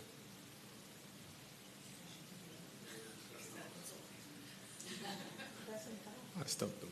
No worries. You could get it to me later. I was just curious when you said that. That's like my immediate thought was the History Center. If you could, hopefully between now and tomorrow, if we could get a further breakdown of the buildings that are leased and the cost associated with that, because you talked about the 500 plus buildings that we maintain. I know depending on how the lease is written, there's varying degrees of maintenance where the landlord may do, certain small things we do. So I would love to see how that is articulated in the budget for the lease piece. As it relates to the vehicles, and again, just something food for thought. Obviously, we have things that we plan for and we know we'll have advance notice, and then there are other things that we do not have advance notice. And so maybe having a separate pool of vehicles for commissioners' use, or I'm not sure how that would break down, but just looking at the utilization of vehicles, knowing that if all of us requested a pool vehicle, it would be based on what's available in the inventory. And so, if there's nothing available, then the option is to rent cars. And then knowing the increase, I think a lot of the rental cars companies here, they decrease their inventory, right? And so there's no guarantee that we may be able to even get a rental car, knowing that they're still trying to spin up, knowing that trying to get vehicles, whether it's for the sheriff's officer, the vehicles are a commodity right now. So really looking at that, knowing that there could be a circumstance where we all request a vehicle. It may be the same vehicle, maybe different vehicles. Could you guys be able to provide that? And if not, saying to go rent a car, not knowing that we might not be able to rent a car from Avis, which I believe is the state provider, just having some type of contingency to be able to account for that. But that's all I have, Mayor. Thank you, and for your presentation. Thank you. Commissioner Uribe? I just wanted to add a little follow-up to the vehicle thing. I have opted not to rent the fleet, and I've gotten it cheaper renting a car and using my own car, getting the mileage and the tolls. So I really think the number at $65 a day is a bit inflated, because you can have an account with Enterprise. Mine's 45? I was told 65, but I haven't used it either way. No, it's Okay. 45. Well, I have found it even cheaper than that, and I've even found it cheaper driving my own car out of town than actually renting the fleet and just expensing my own vehicle for the miles. That's all I wanted to add on that. My question is, as I'm looking at some of I was noticing, and we didn't get a chance to get briefed with you. I didn't get a chance to get briefed with you.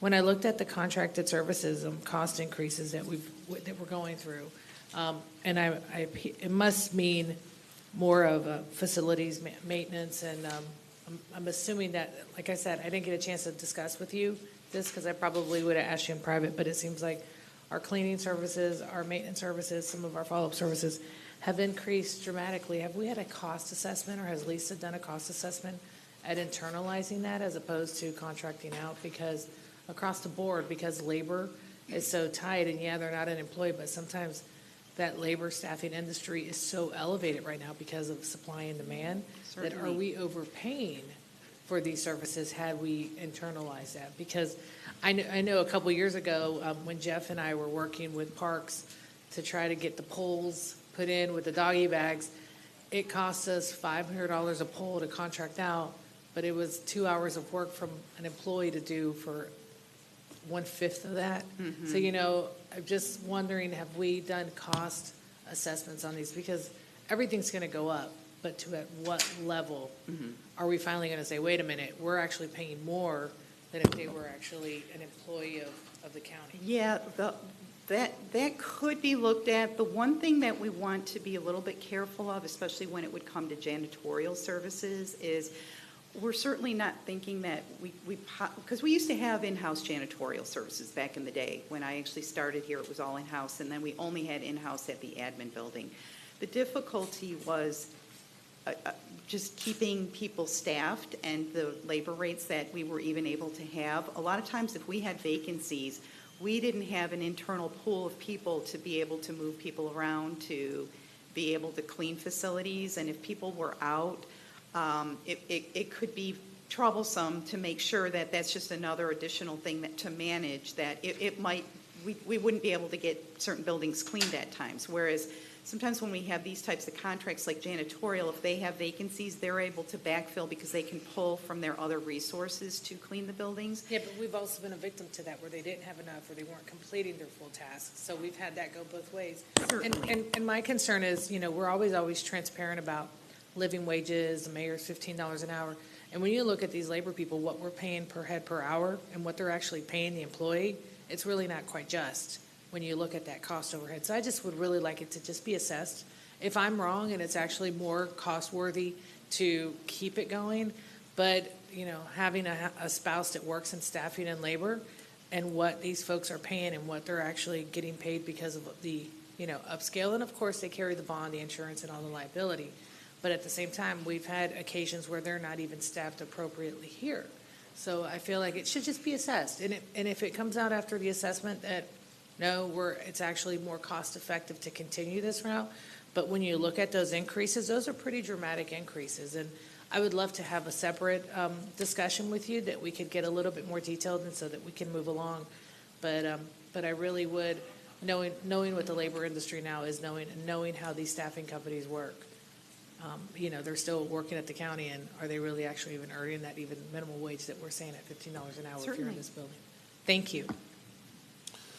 Commissioner Gomez-Cordero. Thank you, Mayor. Thank you, Ann. Thank you, Commissioner, for that question. That was one of my questions as well. But, Ann, I just want to know the cost of the fire rescue training facility and mosquito control facility. I think you didn't mention it, so please. The fire rescue training facility has a $43 million budget right now. Okay. And mosquito control is $14.3 million. Okay, thank you, Ann. Sure. All right, Commissioner Scott. Thank you, Mayor.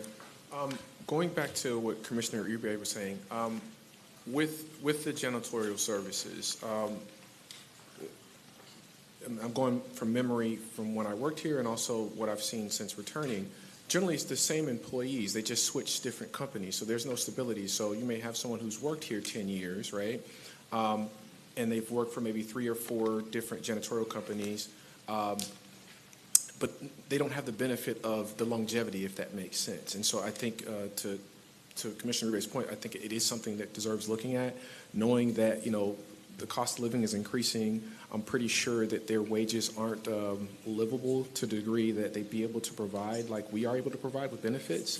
And so I really think it's important to look at knowing those people do a lot of work, things that we don't see, but if they're not there, we do see that they're missing. So just something to think about, knowing that as I've traveled It's the same people. Oh, Mike from facilities. Hey, how you doing? Good to see you. It's the same people.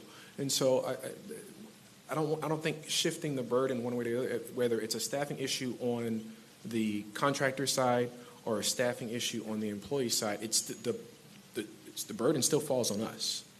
So I think that if the burden falls on us, we have to figure out what's fiscally responsible, but also what's right for the employees, to what Commissioner Uribe was saying. So thank you. Commissioner Bonilla. Yeah, I mean, I don't disagree with what's been said, but also I wanted to comment because I know we use contractors in a lot of different areas of the county, and I've seen, especially when it comes to like the roadways and those type of contracts with engineers, the quality has gone down. I've asked at the East Central Florida Regional Planning Council of other commissioners, and they've also seen the same thing. Even the council staff has seen the same thing with them contracting, has seen quality go down, and that they said they were spending so much more time now reviewing everything and sending things back, because the work they're getting isn't up to the standards it should be.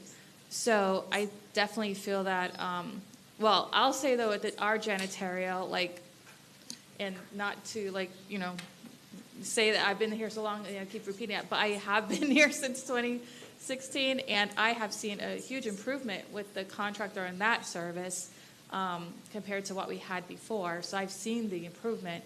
But I think across the board, having that analysis between, should we do it in-house or should we contract, what's the pros and cons, and there may be other, besides monetary, like the contracting, for instance, with the roadways and engineering, are we spending more time now, reviewing things rather than having it in-house and having better quality, or, what's the give and take that we have? There's more than just, the monetary.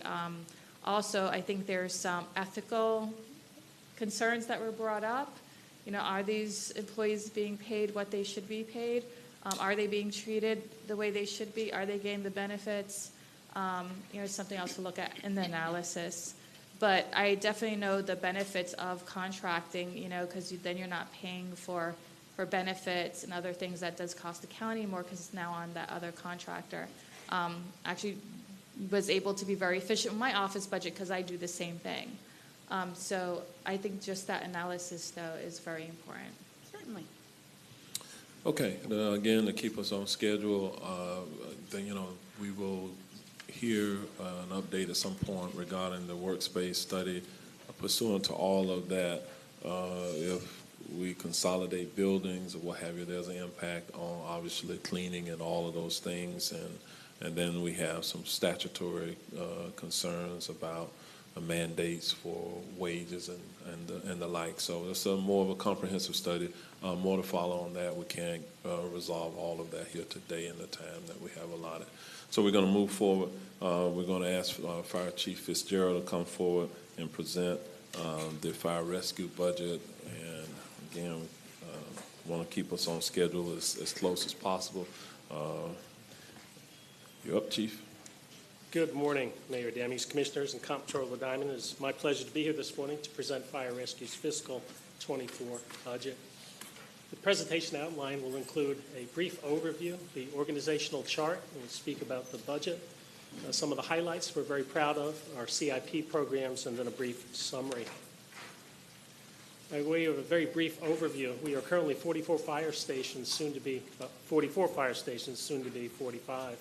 Last fiscal year, we responded to more than 142,000 emergency incidents, and we treated and transported more than 78,000 patients, taking them to area hospitals. And we did this with a dedicated workforce of 1,553 employees.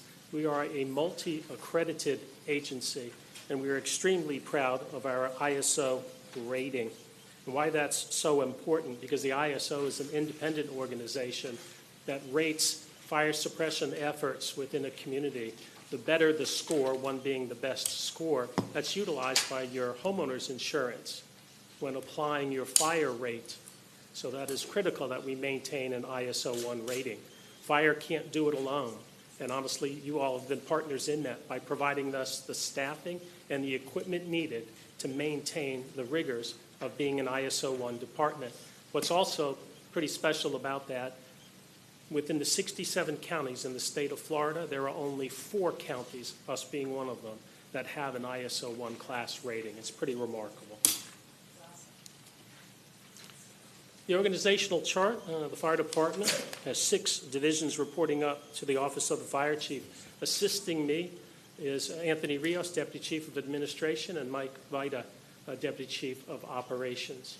Chief Mack, who you had seen yesterday and confirmed his appointment for field operations, as well as Kimberly Buffkin, Division Chief of Planning and Technical Services, were both here yesterday. It was an exciting day for them and their families. Communications, Division Chief Kimberly Stewart-Haran. Logistics, headed up by John Westmoreland. And the Office of Emergency Management, somebody that you knew very well, Laura Lee Avery, Division Chief. And of course, Fiscal and Operational Support, Alex Morales.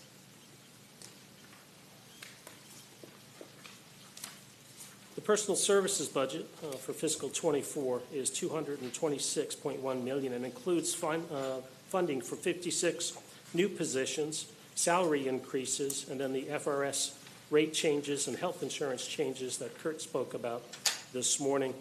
The operating budget is $74.3 million. It's an increase by $7.5 million. The increase is related to apparatus and equipment needs for a total budget of $300.4 million, which equates to a 12.6% increase. And this will bring our new staffing totals to 1,609 employees. The staffing positions in effect, the Office of the Fire Marshal, Operations and Administrative Support. Several weeks ago, our Fire Marshal was here to discuss with you changes to the life safety, the building inspections, where we were coming back to ask for additional inspectors this year and perhaps next fiscal year to meet those demands. What's an interesting sidebar to that onboarding of these inspectors is we're going to create a career training program. We will offer positions to individuals that perhaps have never been state certified fire inspectors. We'll provide a 5-month in-house training program, a paid in-house training program, after which they can apply and become state certified inspectors. So we're excited about that. The additional positions in field operations include 16 personnel for an aerial truck, which I'll discuss in a bit more detail in another slide, as well as 16 additional firefighter medics to bring on an additional rescue at Fire Station 42 and 51, and I'll discuss that in a bit with more detail. The additional personnel will assist us in our ongoing training needs, and then the one logistical support individual will help with oversight for our medical and protective equipment. Some of the highlights that we are very, very pleased with, and that is our operating budget includes the replacement of 39 cardiac monitors as well as 28 stretchers. These are critical emergency medical devices that allow us to continue to provide world-class life-saving services as we treat and transport more than 200 patients each day while taking them to area hospitals. An interesting note, the cardiac monitor that you see there is also carried on all of our suppression units. So all of our rescue trucks, all of our engines and ladders also have cardiac monitors and paramedics because they are certified advanced life support units. And I make mention of this each time I'm up here. If you're having an emergency medical need and you call 911 and a fire truck happens to show up, it may be because that was the closest unit to you at that moment. Rest assured that there is a paramedic on board with all of the life-saving equipment that we have on the rescue vehicles.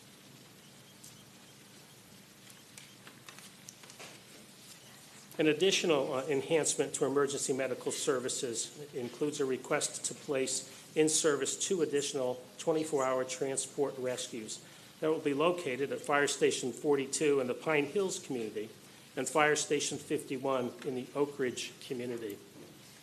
These 2 communities and the fire rescue units that support them generate significant alarm activity.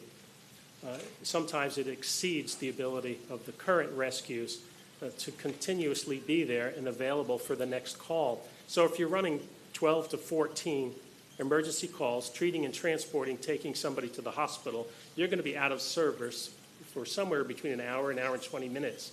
The next call and the next call have to be answered. What we have to do is continuously shift units from other surrounding stations, and that void keeps getting larger and larger. I believe it is time for us to place these 2 units in service at those 2 stations. It will provide tremendous relief. It'll give us additional transport capabilities, and will, I think, also relieve a little bit of the stress of those crews at those 2 stations are some of the busiest that we have in Orange County. So I think we can share the workload for that. Another enhancement will be to our Marine Rescue Program. There are currently 11 of our 44 fire stations that have boats. I am proposing that we increase that number to 20 fire stations that have boats. I think we can all remember how critical these units were in the past hurricane season in providing for safe evacuation of residents and pets. These boats will also allow for the quick deployment of our divers whenever there's a submerged vehicle or a water-related tragedy. Today, 11 of our 44 fire stations have these assets in place, and we are proposing to increase this number to 20. This will also enhance response capabilities by reducing the amount of time it takes to deploy a marine rescue unit in the water. These vehicles will also come with side sonar capability, allowing us to quickly find submerged vehicles, light planes, and so on, critical assets to the department. Within the staffing tables, I had mentioned 16 personnel. This is for a new aerial. This aerial had been approved in a previous budget package, but it takes about 1.5 to 2 years to build. We expect to receive that vehicle later this year, and the additional personnel will be for that aerial. That aerial will be housed in the Horizons West area. That aerial also provides us fire suppression capabilities and elevated rescue capabilities. It also goes a long way in ensuring that we maintain our ISO benefit. And apart from handling an average of 370 service calls and transporting over 210 patients daily, this budget proposal enables us to sustain our non-emergency community engagement activities. And they include fire station open houses, CPR training, child safety seat inspections, and going door to door throughout the community and checking and installing smoke detectors.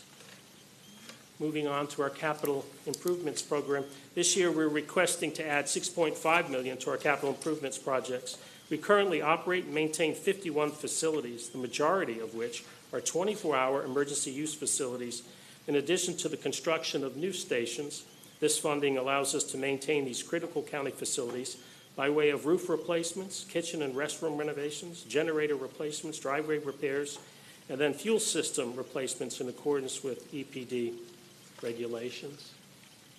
Fire Station 32, and Ann had captured quite a bit this morning. We are extremely pleased that we will be breaking ground, hopefully soon on this station. We are in leased space off of Orange Lake Boulevard in a shopping center.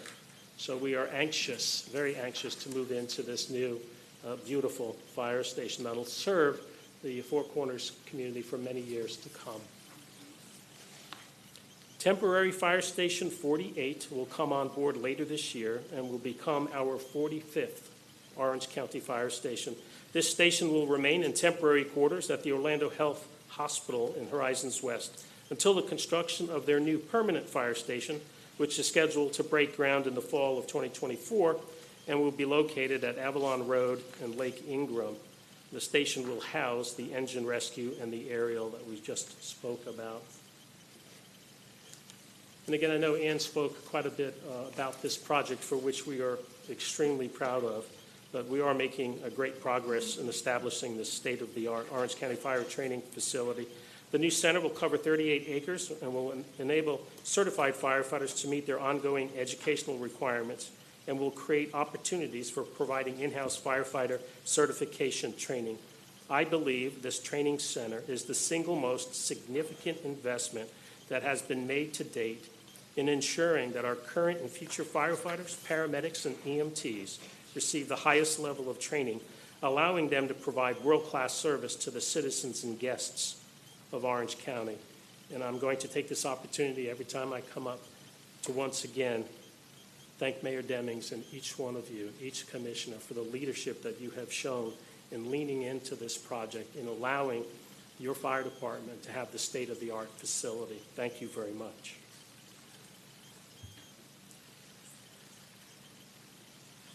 In summary, as in past years, and as mentioned this morning by Kurt, our budget also includes a request for an annual adjustment of our fees for service according to the Consumer Price Index. And our priority will be to remain on enhancing operational efficiencies while also preparing for future fire service demands. And although it is my privilege to be here this morning to address you all, I'd be remiss if I didn't thank the 1,553 firefighters on this department for the work that they do, and to tell you how incredibly proud I am of the work that they do every single day in support of this community. Again, I want to thank you all for your continued support and leadership of our department.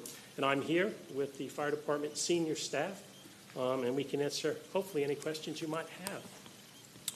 All right, Chief, let me just say thank you for your leadership as well, and for your entire team, and to all of the men and women who serve in Orange County Fire Rescue Department.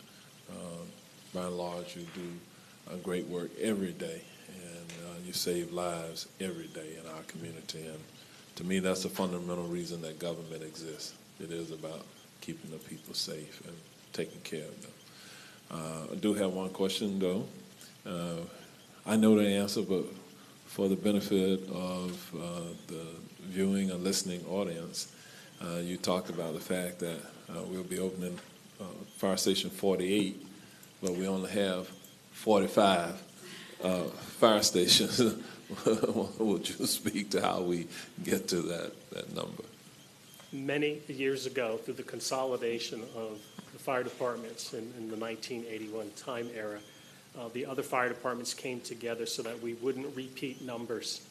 So they assigned so many numbers to the city of Orlando and so many numbers to the other municipalities, and then a set of numbers for the fire department. I'm often reminded when Chief Plogger was hired and we had Station 80, I was taking him out to see it. He said, "I cannot believe we have 80 fire stations." I said, "Not yet, not yet." So although we are currently at 44 stations, and although we are about to open our 45th fire station, the sequence of the numbers start for us at Station 20. All right. Thank you. I thought it would be That was good a tough to question. talk about it. Commissioner Uribe. Chief, thank you for your presentation and update. You know I'm a huge fan of all of your firemen and women who serve, because they're phenomenal. We really do have the best in Orange County. And my heart goes to Station 51, because that station, I try to say hi. They're so focused. Every time I stop by, it's literally meeting fire individuals that are on OT. That's not their firehouse, but they're filling in because of the aggressive work that's there. But it says a lot. They're just so committed to what they do. And we recently had a situation where my daughter saw someone overdosing, and she called 911. And the sheriff's office in Station 51 came, and they told her, had she not called, he would have died. And they were able to apply Narcan and then take him away. And it was a little traumatizing for her. She was crying and so forth because it was a lot.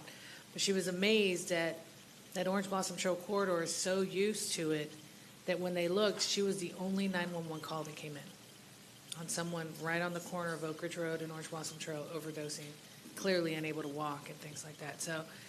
But they handled it so well. They even took the time to comfort her and make her feel and just realize it is good to see something and do something, But I also, again, want to give praise, because it was your different division directors who loaded us up and took us out to areas during the hurricane that were in much despair, and actually went out and even offered assistance with pumps and things like that for some of the flooding in areas that we could do that. And just the team being so open-minded to find a solution, not oh, we can't, but how do we? And it just means a lot for the leadership out of your entire team and what they do on how we best serve. And then lastly, these open houses. These open houses have been phenomenal. And I know it's a huge task because of how busy Station 51 is. But it would be so awesome to try to do something there. It would just bring that community together. And like I said, it's difficult. You'd probably have to have double overtime people because they'll be gone most of the time, so we'll be able to get on the truck. But just the ability to try to connect people and let them understand it's a very migrant area too. You guys are there to help. This isn't we can't help you. On the contrary, how do we help and how do we engage? Because for the most part, the men and women who are there are very engaging. My Girl Scout troop got a badge from you guys when we visited. That's just the way they are. That's just the personalities they have. And I would love to see some sort of community effort, if we can, an open house there. And I know it'd be a big task when it gets cooler. Not right now. But thank you again. And then my last question is, our Taft Fire Station, right? They're small, tight, and mighty. Man, that is the tightest kitchen I've ever visited from a home. I think we all had to go sideways to fit in, when I brought lunch by there. Any chance that, and I know the joke is only not all the firemen can sit down to watch TV. Somebody has to stand. Any chance of, I know we're not going to build a new one. They do get a lot of love because the Taft community loves them and during the holidays. Any chance of getting like a little bit of that covered extension covered or looked at for possibility of workout? I would be remiss, and nobody asked me to do it, but my just own observation from visiting there, they were great, great guys in there, but it would be nice to see a little bit of in any way that I can help too. Thank you, Commissioner. I've made notes on both of those, and that is our oldest fire station, I think some 60 years. Yeah. We do know in the future that we will need to build, a new modern fire station in that area. I can tell you the folks that work there love being there. Yeah, they do, but we do have to shimmy to sit down, That's true. So, thank you, Chief. Thank you. All right, Commissioner Scott. Thank you, Mayor. Chief, how you doing? Doing great, sir. So, two questions. First question, do we have AEDs in all of the county department, or county buildings, or some of the county buildings? We have AEDs. I forgot the number of buildings in the county that have AEDs. I think Ann is left, so we can get that answer. Okay, no worries. And then the other thing is with the new fire rescue facility, and this is Comptroller Diamond asked this question, so I got to give credit to him for it. When it does open, do we have the opportunity to allow other agencies to utilize it to potentially generate some revenue for us? Absolutely. I've already echoed that to the area fire chiefs, and we are working on a fee schedule to allow that to occur. To that end, just recently, we held the largest active shooter drill in the history of the state. And its primary purpose was to bring all of the area fire departments together because we are stronger as we work through these issues together. So we want to train, and we do train with the area fire departments regularly, and that's another opportunity for us to do that. All right, thank you. Commissioner Wilson. That's a great question. I just want to really quickly, I know we're running out of time, but I want to thank you all also. Your whole team is outstanding. There is never a night that there's not something going on in D1, and there's never something going on in D1 that doesn't have somebody from Orange County Fire and Rescue in attendance. Just always so consistent. The information's always so solid. In the area that's growing so fast, the biggest concern always is that safety. And so, to really be able to say with confidence, because it's literally coming out of the ground, this is going to be your fire department. You will have paramedics here. You will have the highest end equipment here. It just brings a great deal of comfort. And quite frankly, it's a strange challenge to have that it's beating, your infrastructure is beating our road infrastructure. So a lot of the questions have gotten to be, how is the fire truck going to be able to get out there? And so Chief Bufkin's been so great to come out and say, we've got this, I promise. We will get out, we will get to you. So thank you very much. Thank you, Commissioner. Commissioner Bonilla. Yeah, I just want to also say thank you. I'm always grateful, and especially for the partnerships. I did want to say, because you were thanking us for the training facility, but you have a fee that the taxpayers pay to help you pay that. So thank the residents for helping to pay for that, and thank you for being the ones to bring up to us what your needs are, because we don't know what your needs are unless you tell us. So really, it's all on you. Thank you for telling us what the community needs, and thank you for the community of realizing how important it is to pay their taxes so that they have these services. And I know with the drills, my office was mentioning to me that we would love to see a drill that we could be a part of, so that we are prepared for anything that we may see or be involved with that may happen. I'll in private tell you some of the ideas I have, of what those may look like. But, that's something I think that we could benefit from being part of those as well. So thank you very much. And when is your next Fire 101? We all have a lot of staff and new people. I will look into that and get back with you. All right, thank you. Sign me up. That's fun. I need a new t-shirt.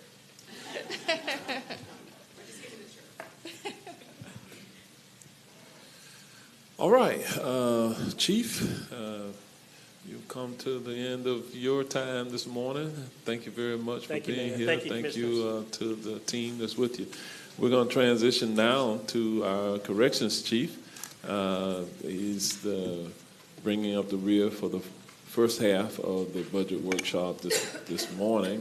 And Chief Quinones, thank you for your leadership with Orange County Corrections.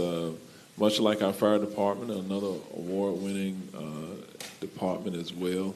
And I'm sure the chief will talk about all of that in his presentation. And with that, Chief Quinones, you're up. Well, thank you very much, Mayor. And good morning, Mayor, Commissioners, Mr. Diamond, and County Administrator Brooks. We're here to speak about our 23-24.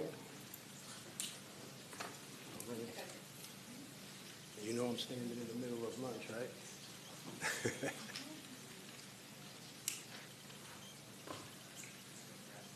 All right, here we go. So we're going to go over our organizational chart, proposed 23-24 budget, operating budget highlights, capital improvement program, and then have a brief summary. So our organizational chart, as you can see on the left-hand side, we have approximately 7 divisions. 6 out of the 7 have permanent staff. 1 is in an acting capacity.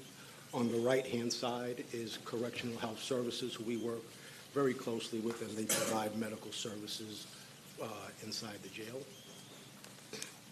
The proposed 23-24 budget, proposed personal service budget reflects a 9.9 increase due to the proposed 5% salary increase for the employees.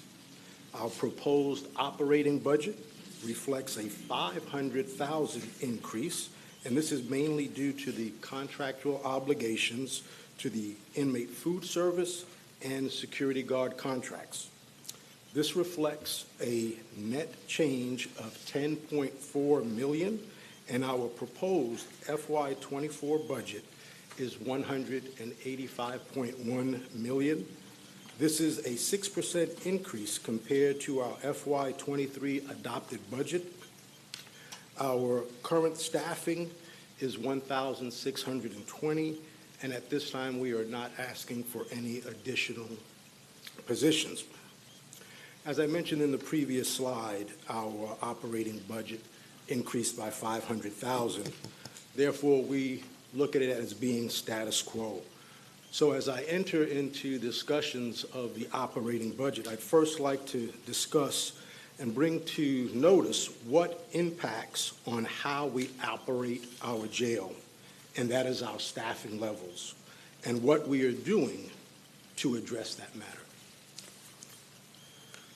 As of July 11th, 2023, we had approximately 375 department vacancies, of which 235 are certified officers or our certified vacancies. We continue to look at our recruitment and retention challenges. What we have is shift work. We operate 24 hours a day. We have very little remote work options. And our working environment is one that is not publicized as a great environment because it's working with inmates, those individuals that are accused of allegedly committing crimes, and reality TV does not help us at all. We have higher hiring standards, and we were hit, just like everybody else, with the staffing shortages of the Great Resignation. To ensure that we're providing the ultimate service to the citizens of Orange County, we must ensure that we have minimal daily post assignments. That is to ensure that each area is covered and that all individuals are safe, and we're providing a area where we can keep control over those inmates. What we are also doing is working with the National Institute of Corrections on a staffing analysis to ensure that the posts that we have that are what we call our mandatory posts are essentials, and that if there are any way where we could cut back or revise that, we would. But we must remember that it is extremely important that we must have security staff to ensure that we are operating the jail as efficiently as possible. Because of those staffing shortages, mandatory overtime is necessary, which nobody likes. Not even including our management team. We do not want to have our staff away from their families. We want to make sure we can provide as much work-life balance as possible. What I want to share about the staffing and the mandatory overtime is that Orange County Corrections is not the only jail that is suffering with these shortages. Jails across the nation are dealing with these challenges, and there are workshop presentations that are being conducted at national jail conferences on recruiting efforts. So what are we doing here in Orange County for our recruiting and retention? Thankfully, the county has provided signing bonuses, staff referral, and longevity pay. We have job fairs that we are continuously participating in. Today, right now, we are at the fairgrounds participating in a job fair. Our hiring process. In 2022, July of 2022, we revised our hiring standards, and we also revised and streamlined the hiring process on how long it takes to onboard a staff member. Initially, it was anywhere from 4 to 5 months. We have gotten it down to as little as 2 months. We've also incorporated a part-time officer program, and we realize that the best recruiter is going to be staff that work for you. So we put together a cross-functional team, which is another word for a task force, that was of all staff, certified, non-certified, in all different divisions, to come together and to discuss and provide recommendations. We wanted to make sure that we reviewed any and all and that we solicited input from our staff. What you can see, the two pictures on the right-hand side, the top right hand is a non-certified employee who said, we're right on the corner of I-4 and John Young Parkway, and we have so much gate and fence. Why don't we utilize that to advertise that we are hiring? What an awesome recommendation. So what did we do? We went ahead and not bought one, but we purchased 2 of those signs, and if you drive by John Young Parkway, you will see that. In the lower right-hand corner, you see another non-certified staff member that said, Chief, we've got vehicles, our transportation vehicles, that are going all around the county. Why don't we put some type of magnetic sign there? As you can see, we did that, and we're thankful for their input because those help with our initiative on recruiting and retention. What I will share with you is that the number of new hires for non-certified, certified staff has increased within the last 6 months. Currently, we have 25 candidates or participants in our academy. That is the highest number we've had in many, many years. As I spoke about earlier at these national jail conferences, there are also workshops that are being offered and presented on retention and the importance of ensuring staff resiliency. And that's exactly what we're doing at Orange County Corrections as well. We continue to build upon our staff wellness program by improving the mental, physical, financial, and spiritual well-being of our staff. We've put together a critical incident stress management team. We have a corrections assistance and resource for employees, otherwise known as the CARE program. And we're utilizing what's called Safety Net, which is a holistic staff wellness accreditation program as a model as we design, deliver, and maintain in accordance with recognized best practices. So as you can see, we're just not doing it to do it. We're looking at what's out there and we're putting everything together so that we can go ahead and be able to recruit and retain our staff. We know that they are the number one resource and we will continue to focus on their well-being. Part of our mission statement is that we are committed to operating a safe and secure correctional facility. While we're suffering this huge staffing shortages and trying to retain our staff, I am happy to say that May of this year, we went through Florida Correctional Accreditation Commission, and that they recommended that we receive reaccreditation. They came in and they viewed our jail operations and our pretrial and probation. The jail operations received its third Excelsior status, which is the highest status a jail can receive. And I'm telling you, the next time we go in front of them, which is in 3 years, our pretrial and probation is going to receive that. In June, we had our ACA accreditation, which is a national accreditation. We passed. They are recommending reaccreditation, and we received a score of 100% mandatory standards and 99.4 non-mandatory standards. We will go in front of the panel hearing this August. We have two inspections coming up, the Prison Rape Elimination Act, that will be in August as well.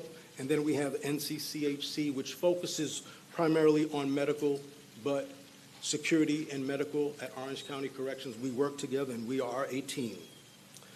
I am extremely proud of all the men and women that are working in Orange County Corrections, because without them, we would not be able to have this high standards. And the citizens of Orange County should be very proud as well to know that they have a jail that is running at optimal level.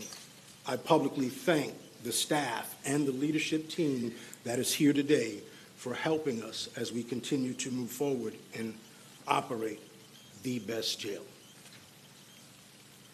Additionally, we continue to assess technology that would enhance efficiency, security, and safety for staff and inmates. And one of the things that we have is we're moving towards, is a inmate electronic mail services. There's many benefits to this system.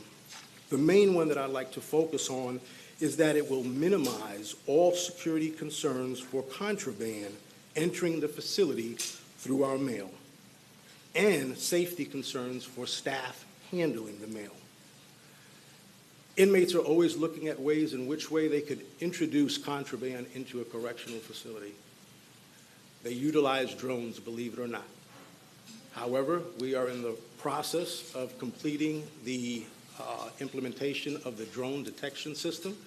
We have an open wide campus, so the individuals could fly the drone over and drop the contraband. That is near completion. We also have our jail management system, and that is to replace our current inmate management system, which is outdated, and that is our operating system that stores the inmate data.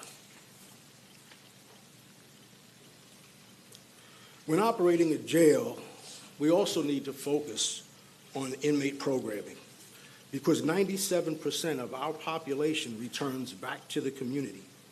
And our programming section and what they do is funded through the Inmate Welfare Fund. The proposed FY24 Inmate Welfare Fund budget is $6.2 million. Of this, $1.1 million is budgeted for inmate programs.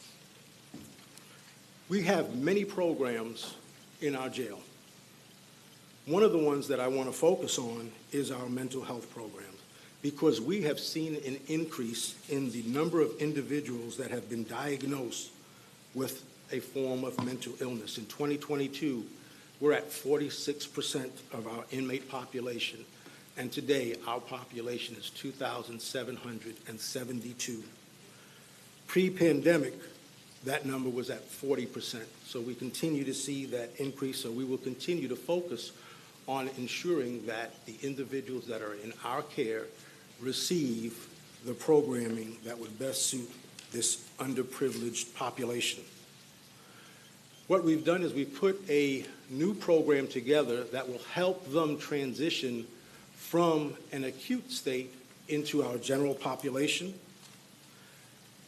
That also, in that unit, we also did the Yoga for Change. And that Yoga for Change, the instructors are trauma-informed, and it helps with conflict management, better sleep, and helps with their emotional well-being. If you look at the picture on the far right-hand side, you can see that we painted the cells a light blue, and that is called color theory, and that is to provide a relaxing environment and a calm atmosphere. We are working towards the music therapy that is pending, and that will help reduce anxiety and depression by playing music in that area where they are housed. Our capital improvement projects. The proposed FY24 capital improvement project budget is $27.5 million. This includes $2 million of new funding requests and $25.5 in previously allocated funding for existing projects. The first one we have is our rec yards and perimeter fencing. We are asking for an additional $334,000. This increase is due to the rise in the price of concrete and additional concrete that's needed to complete the project. The next one is our training center. We are asking for $1.5 million, and that's an additional cost for design. The last one is improvements to facility. We're asking for $150,000, and that is to add additional staff showers at the jail. When we build the jail, we don't believe that our staff will have to spend the night, but as you know, we deal with hurricanes every single year, and our staff are sequestered, so they will be utilizing those facilities. Some existing CIP projects, I'd like you to know that they are all there to enhance security to our facilities, the safety of our staff, provide flexible housing to our current and future population, and ultimately improve efficiencies to become more effective. The first one I'd like to highlight is our campus security upgrades. You see for this fiscal year, it's going to be $6.1 million, and that is to upgrade the security control rooms, intercoms, card access controllers, and security cameras. The next one I'd like to focus on is the Horizon renovation. This year we have $10.8 million budgeted. That's to renovate and upgrade those units. It will increase security and allow us to house higher custody level inmates and increase programming space for that inmate population. The next one is the jail management system. That's $4.5 million for FY '24. And that, I mentioned earlier, is to update our outdated software. In summary, we continue to enhance public safety through capital improvement projects and the utilization of enhanced technology.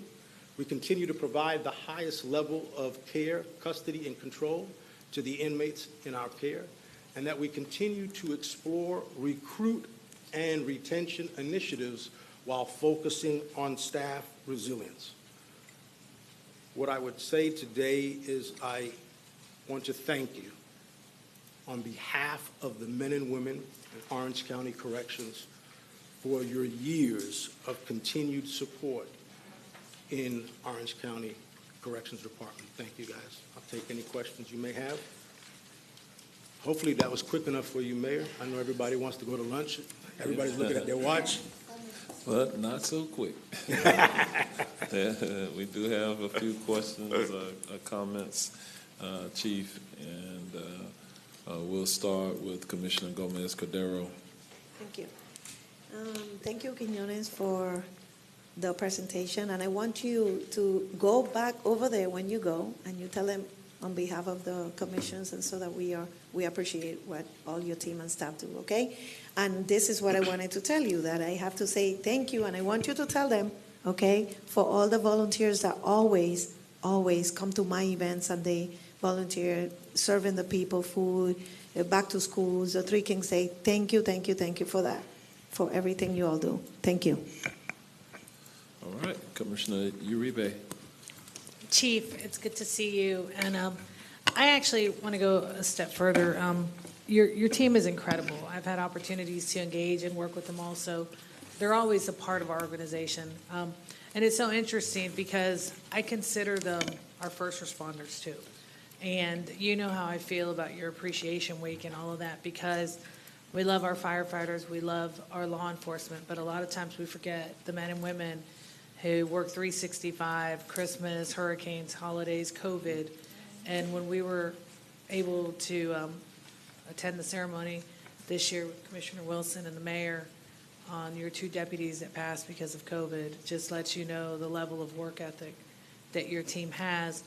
But more importantly, they're also constituents, and they're very forthcoming. They still have issues like we do, but your leadership is definitely is impactful, because like you always said, you were one of them, and then you were elevated and moved up the ranks, and I think you've earned a lot of respect from your colleagues. But it's good. I always say I went to high school with so many of your correction officers, so I stay in touch. And I'm not going to name any names so that they don't get in trouble, you know. But also, you know, anything we can do to continue to support the men and women is great. And then on a personal level, Chief, you're always available. I mean, I don't think there's been a time. I think we were on the phone recently on your way to Miami to see your mom, you know. Yes. And that means a lot. It means a lot to us as commissioners. It means a lot to the accessibility, keeping us informed of what's going on when we have a question. And then I'm going to brag on you a little, even going out of what is in your purview of a job to help residents understand the process. And that's a huge task, because not one that I can articulate as great as you can, because that's what you do day in, day out. If you want to know what it's like to sit at a BCC meeting, I'm your girl. But as far as what people are to expect through the system and stuff, that means a lot. And I just want to thank you from my constituents, from your men and women who are constituents of ours, which is an honor to serve, and to your leadership. And once a pioneer, always a pioneer. Thank you, Chief. All right, Commissioner Wilson. Okay, so I second and third and fourth the comments that were made about really being grateful for the efforts and for the team that you have, and we understand such a different angle on this as far as policymakers, and there's been so much conversation over these past few years about our homelessness and unhoused and the housing challenges, and we can't criminalize people being housing challenged, but there is a subpopulation of people who think that we should criminalize it because it's inconvenient for them to see people who are unhoused. And then we have to balance that with what we understand about the deinstitutionalization that happened in this country with people who had chronic and persistent mental illness. But what the takeaway is in this briefing is that you all seem to be all of that. You end up in a position where you are really educating, you are sometimes being that sole provider of mental health care and medical care in its totality. So to hear also that that's being offered for the team, for the people that you're trying to recruit is critical, because it's not a factory job. It's not a punch in, punch out, and it's certainly more complex than I think that 99% of the people who really do sort of get government even understand. So the gratitude for looking at taking care of the people, I'm extremely supportive of that. Looking for opportunities like the training center. Anytime that we invest in training our very own teams here, I always feel like that is really looking for solutions for how we staff. Because then we know we haven't just, tried everything, but we've also invested in them really early on. And we know we're hiring qualified people because we trained them. So I think there's so many great advantages to that. So I'm very supportive. And I'm going to wrap it up because I know everyone's stomach is growling. Thank you so, so much. Thank you very much. Commissioner Scott. Thank you, Mayor. Chief, first thing, with the training center, go big or go home. So, no, I think you have a good deal of support with that training center. So go for all the bells and whistles. I know I'd support it. And echoing the sentiments of the other commissioners, you have the routine stuff that you all deal with in your respective roles, right? And in those routine things, there are different nuances that may change based on who shows up to work and who doesn't, and who comes to jail and who doesn't, right? And it's unique from any other job. And so I do understand and appreciate what you guys go through. I had a question about, actually, no, I didn't have a question. It was a statement. I'm sorry. I got all my stuff. I've shared this with you, and I've shared it with Administrator Brooks, but I want to share it with the benefit of the board and those present. Alachua County is looking at eliminating or reducing the cost burden for inmate calls. And so when I think about a family that has to make contact with someone who's incarcerated, I look at it from two approaches. If you have a two-income household and someone is incarcerated, that's a reduction in income in that household if someone can't bond them out. And that is an increase in expenses because you have the daily rate that you charge. And so I think that,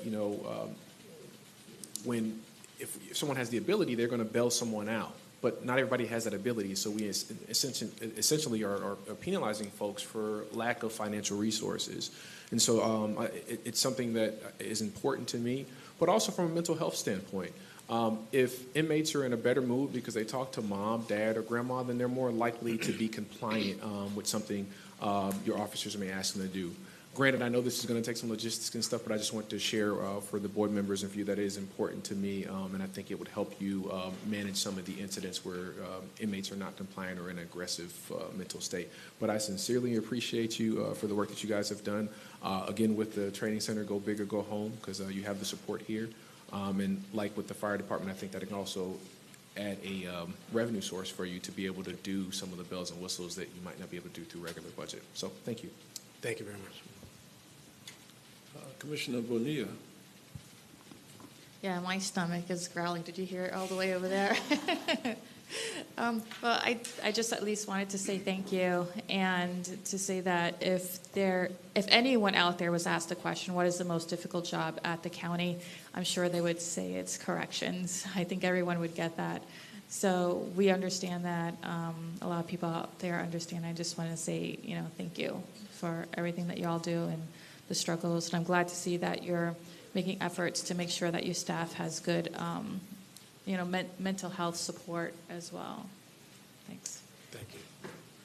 Mayor, if I may, I just have to share a comment that is extremely important, and this goes out to yourself, Byron, Danny Banks, and all of the commissioners. I am part of the American Jail Association, and I have conversations with jail administrators throughout the nation. And one of the topics that we speak about amongst ourselves is those that govern the jail and the difficultness in them understanding what corrections actually does, and that we are truly the hidden heroes, because people just don't understand the work that we do and the effect that it has on our mental capacity, our bodies. And I'm so proud and happy, and I share it with them, and I want to share it with you for the very first time, that being the jail chief here in Orange County, with having the support that you all have provided over the years, I can't say enough for it. And I just thank you all for your understanding and your continued support, because it matters. It matters to me. I know it matters to our senior staff, and it matters to those men and women that are out there doing the job. So on behalf of everyone, just want to say thank you guys very much for one last time.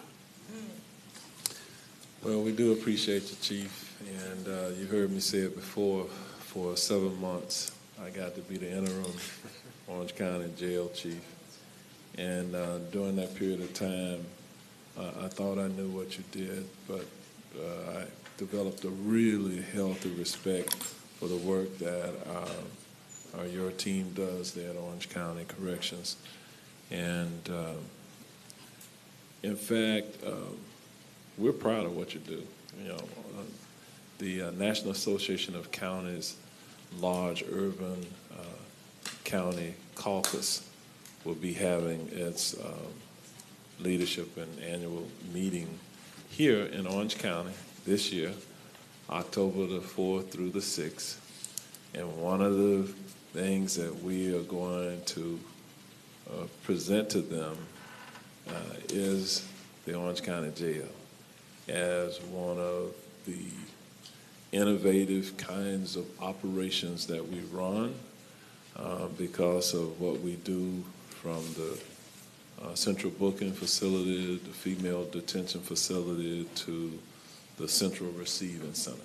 And what we're doing, the way we're treating the mentally ill, those who suffer with substance-related issues or behavior disorders, and how over time the public policy that we have put in place has resulted in fewer bookings on an annual basis, because we've had a long time of investment strategy in early prevention and intervention related programs that have paid dividends for us here in this county.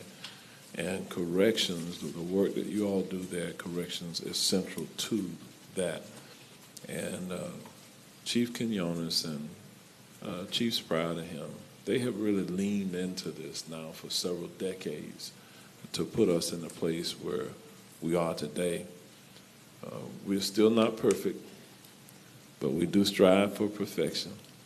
And Orange County Corrections does a lot of things right, but there are some areas that we know we can improve in, and through your leadership and your leadership team, we know that we can do better than what we do today in terms of providing those services to the inmates here within our community. All of you know, the overwhelming majority of those inmates come back into our community. You know, very few end up going away to state or federal prison, but most of them come back, and these are people that we have to deal with on a day-to-day basis as public servants. So kudos to the team. Thank you all for being here. We came just under the wire for our lunch break, and we'll see you soon.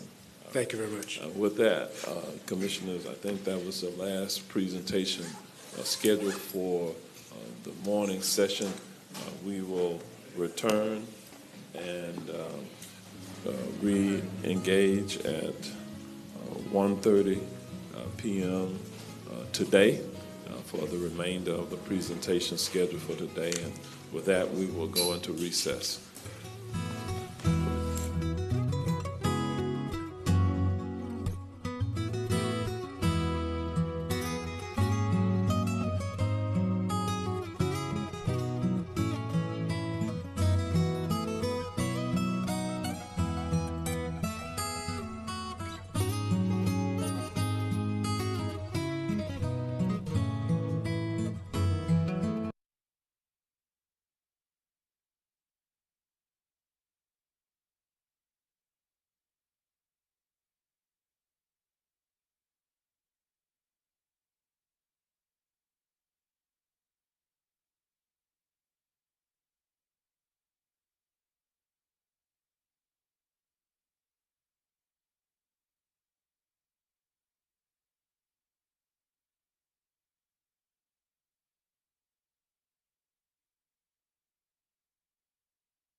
All right, good afternoon, everyone. And let me welcome you back after the recess that we took to the July the 12th, 2023 Orange County Board of County Commission budget work session.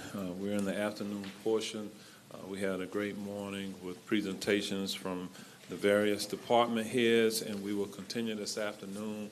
And according to my schedule, we're up to the first department for the afternoon, which is Health Services, and Dr. Raul Pino is the director, who we will recognize at this time to come forward and present the proposed budget for FY 2023-2024. Good afternoon, Mayor, Commissioners, Controller, and Mr. Byron. Thanks for having us. You have seen some of the structure is very similar to other departments, so we are going to flow through it. Next. Oh, it's me. Okay. The structure of the presentation is the same.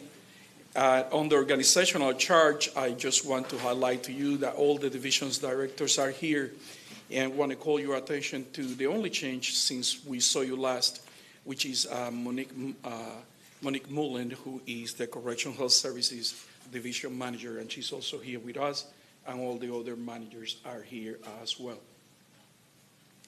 For our proposed budget, you are going to see that we have a change of 9.6% over the current budget, and that is additional $4.6 million on personal services and an additional $7 million in operating budget, what brings the total of our department to $132.8 million.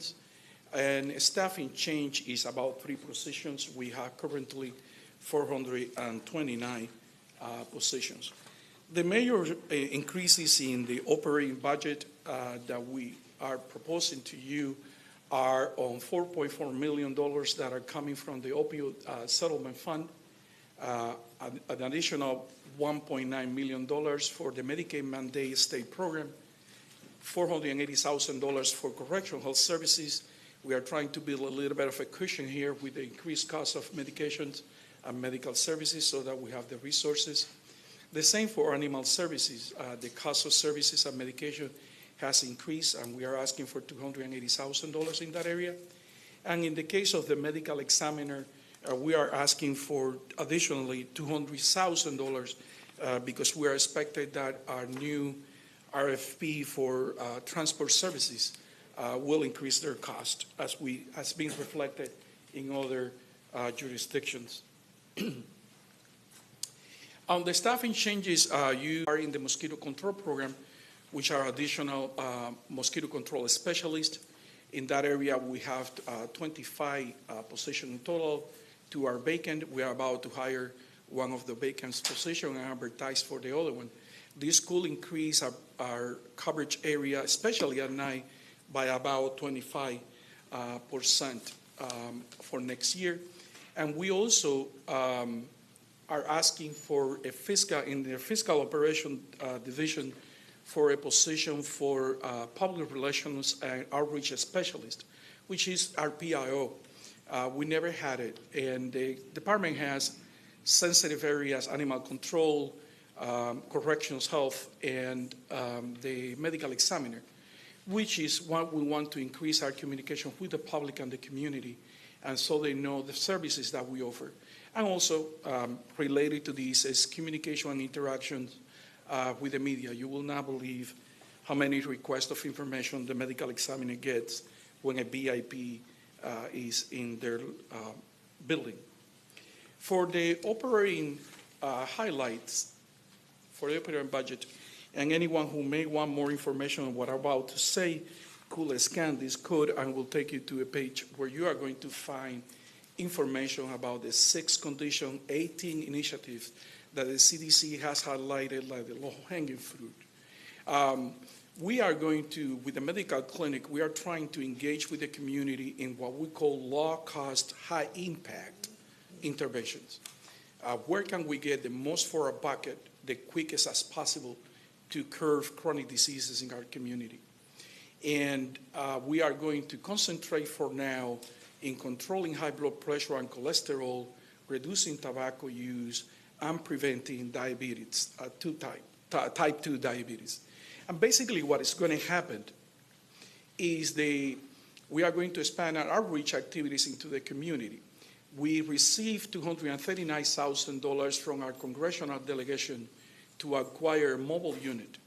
That will go into the community, it's going right now, screen individual for a specific disease, bring into our services, providing treatment for 90 days, including medication and follow-ups, providing with access to insurance if they qualify, and if not, we will absorb their treatment with our existing resources. Since May 23, they have had, here says 5 events in the community, 51 patients. Since this presentation was developed, they have seen additional 100 people, and we are finding about 61% of prevalence of conditions in the people that we are screening. They will also be trained in how to diet, how to exercise, and they will be provided with blood monitor pressures and blood sugar monitor devices so that at some point they can learn themselves to manage the chronic diseases. You should be receiving notification in your email when these events are happening in the communities that are located in your districts. The opioid settlement funds, although we don't want to go deep into these because we are having a work session with you, I believe August 8th. Is it 8th? Yes, August 8th. And we will go into details into the plan that we are proposing for your approval.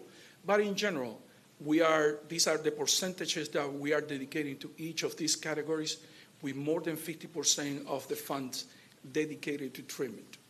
38% of the funds are being dedicated to recovery, 8% to harm reduction, and 3% will be used to administer the funds and monitor quality and services. In correctional health, we're also making a lot of progress and improvement. We are about to launch electronic medical record that will be July 25th. This will give us the ability, thanks to some of the investment that the correctional department have done, we'll be able to live provide data in any patient, in any resident of the correctional facility right there. Right now, we have to take notes because we don't have Wi-Fi. We have to bring it to another place, enter the notes, and that is a lot of room for errors. So this will provide that type of service and also connectivity with many other softwares and with many other applications. We contracted telehealth in correction facility. It's actually working right now. We are providing psychiatric services by telehealth to many of the residents of the correction facility, and it's going well. We are actually pleased with how it's going, and this is to increase productivity. It is estimated about 50% of any correction population have some type of mental health needs. So we are gearing up to provide even more services that we currently do. We also are piloting and expanding our breastfeeding program. So every single female that gets detained and that is providing breast milk to their child, or anyone who may have babies during their time in corrections, we have the ability, if they choose to go into a lactation room with the proper security that they have. The milk bank has been established and in place, and a member of the family that they designate could come and pick up the breast milk to provide to the child out in the community as long as we can do that. It's not a big investment. Last year was about 5 females, but it doesn't take that long or that much to be kind to anyone. In medication-assisted treatment, we continue to increase our services. We want to move into long-acting medications, and right now in service they have about 281 patients that have received these services, which is daily. And we also have engaged these in syphilis screening with the CDC. We were selected to do a pilot. The pilot was intended only for females. We are doing it in both males and females, and everyone who decides to do so gets a screen for syphilis in the first 2 days in correction facility. You may have seen the news. There has been a significant increase of newborn syphilis, congenital syphilis in the south of the United States, and the numbers are alarming. So this is a way to cuddle these situations, and about 10% of the female have been tested positive, and about 4% of the male has been tested positive.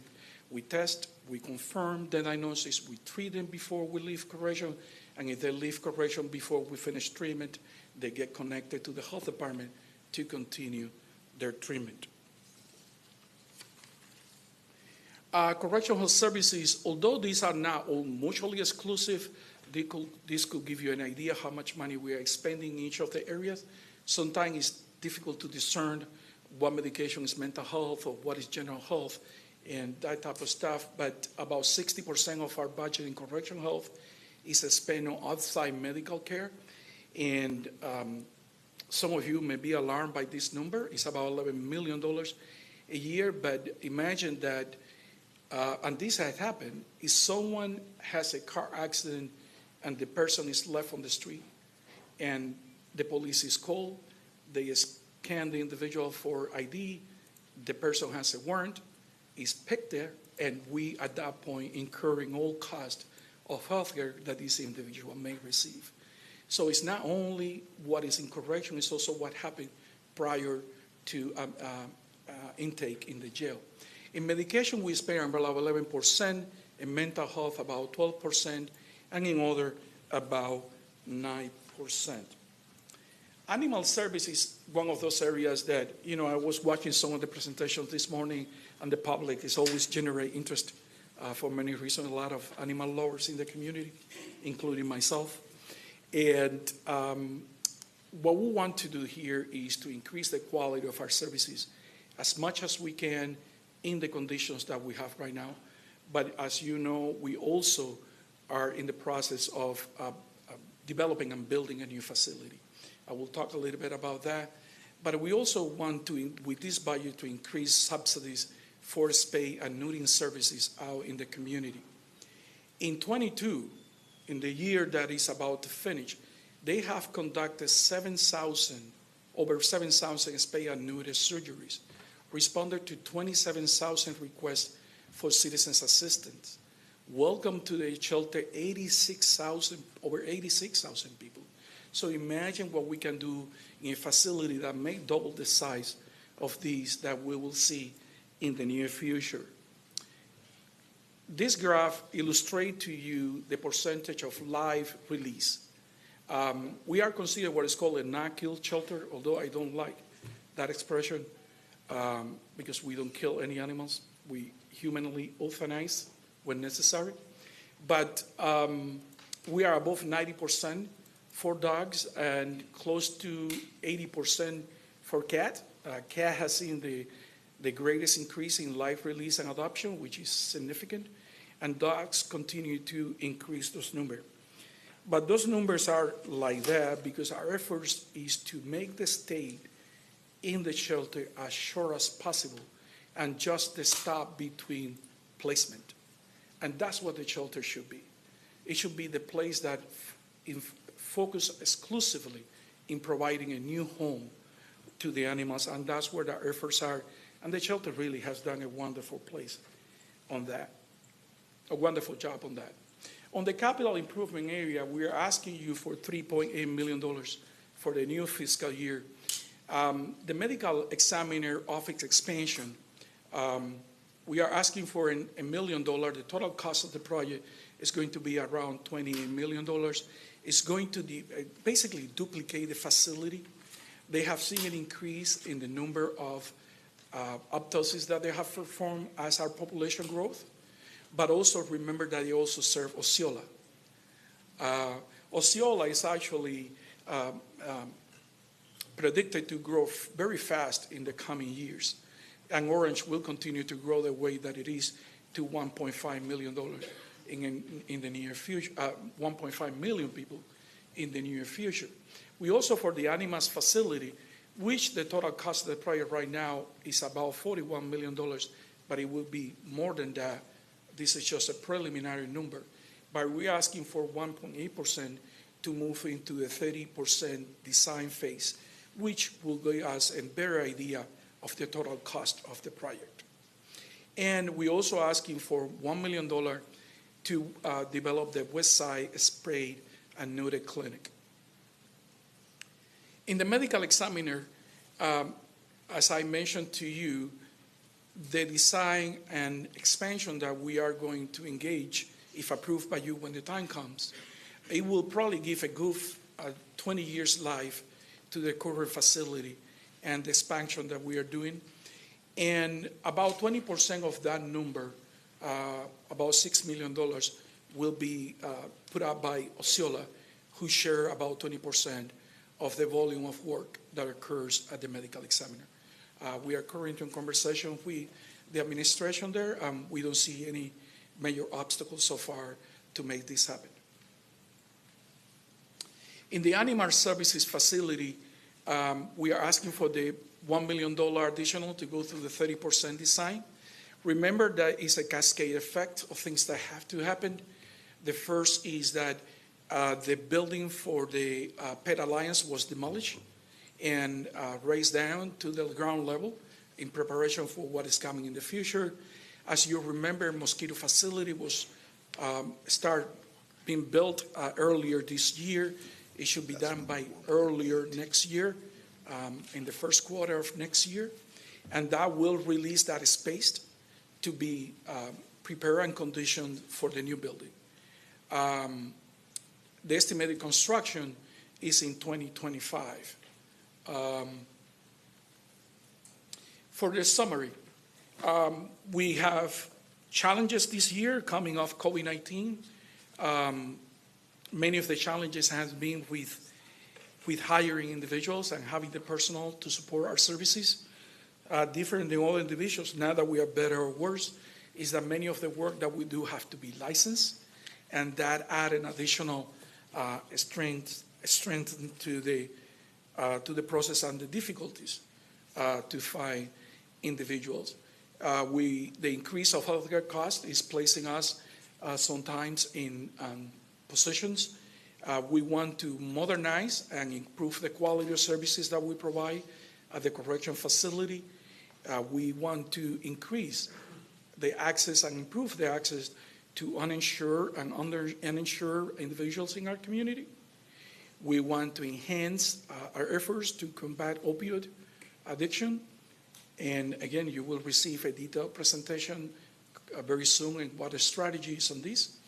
And we want to continue to ensure the well-being of pets inside and outside the Orange County shelter. With that, that concludes my presentation. And if you have any questions. All right, thank you, Dr. Pino. This morning, we had a member of the public speak for a few minutes about conditions at our animal services shelter. And, while we obviously are investing in expanding the shelter, she made some comments, one of which she felt that even with the expanded facility, it will not be adequate to address the needs at that time. And so I just kind of want you to kind of speak to that, and just in case other members of the public are listening. Yeah, well, we don't know how the facility is going to look because it hasn't been decided. But we have an idea of what the needs are, and that was the first phase of the development process for the facility. So we know that the facility is going to be 100% air conditioning. We know that we are going to have capacity for about 240 dogs. There's going to be yard space for place and play. There's going to be a separate area for enforcement. And they are going to build extra capacity that will make the shelter feasible for the next 10, 15 years. Now, Orange County continues to grow, and so the number of pets. Some household has 3 individual, 5 pets. So that put a lot of pressure. Many of the comments that we get from the community are, what are we feeding once a day? Well, that's not the right portrayal of the situation. We at least feed once a day. because there are animals that due to dietary or health condition must be fed more than once a day, and those are. Now, to tackle that issue of feeding once a day, by feeding twice a day, we are not going to increase the amount of food. It's just going to be split in two. And by splitting in two, we have to dedicate more time that the shelter have to be closed to be able to, feed the animals, do the cleaning and everything that comes with that.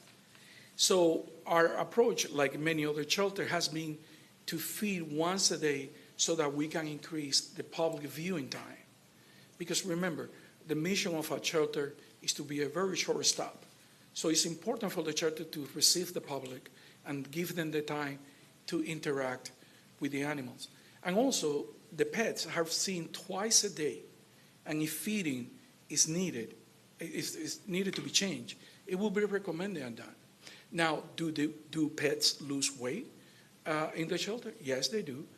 I mean, they are coming from a home, they are going to a stressful environment where they may be co-located, and also with a lot of people that you don't know coming in and out, and a lot of other animals barking.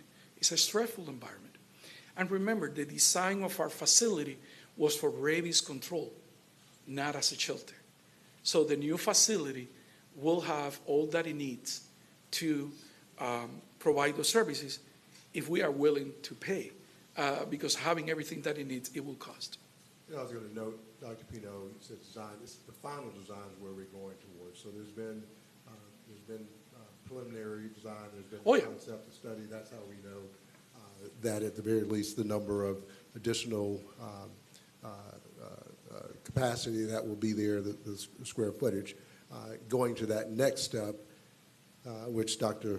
Pino mentioned, and which is the need for additional dollars, will get us to that point where we can also get final pricing, at least cost estimated before we go out to bid. And that's when we may end up having to come back to the board and talk about the need for additional dollars based upon the next step in the design process. And also, Dr. Pino, can you just speak a moment, though, to the type of shelter that we are one of the few in this state that accepts all pets? So that's another point, and I was going to go in that corner, is that we never close. We never said we have 200, we cannot take anymore.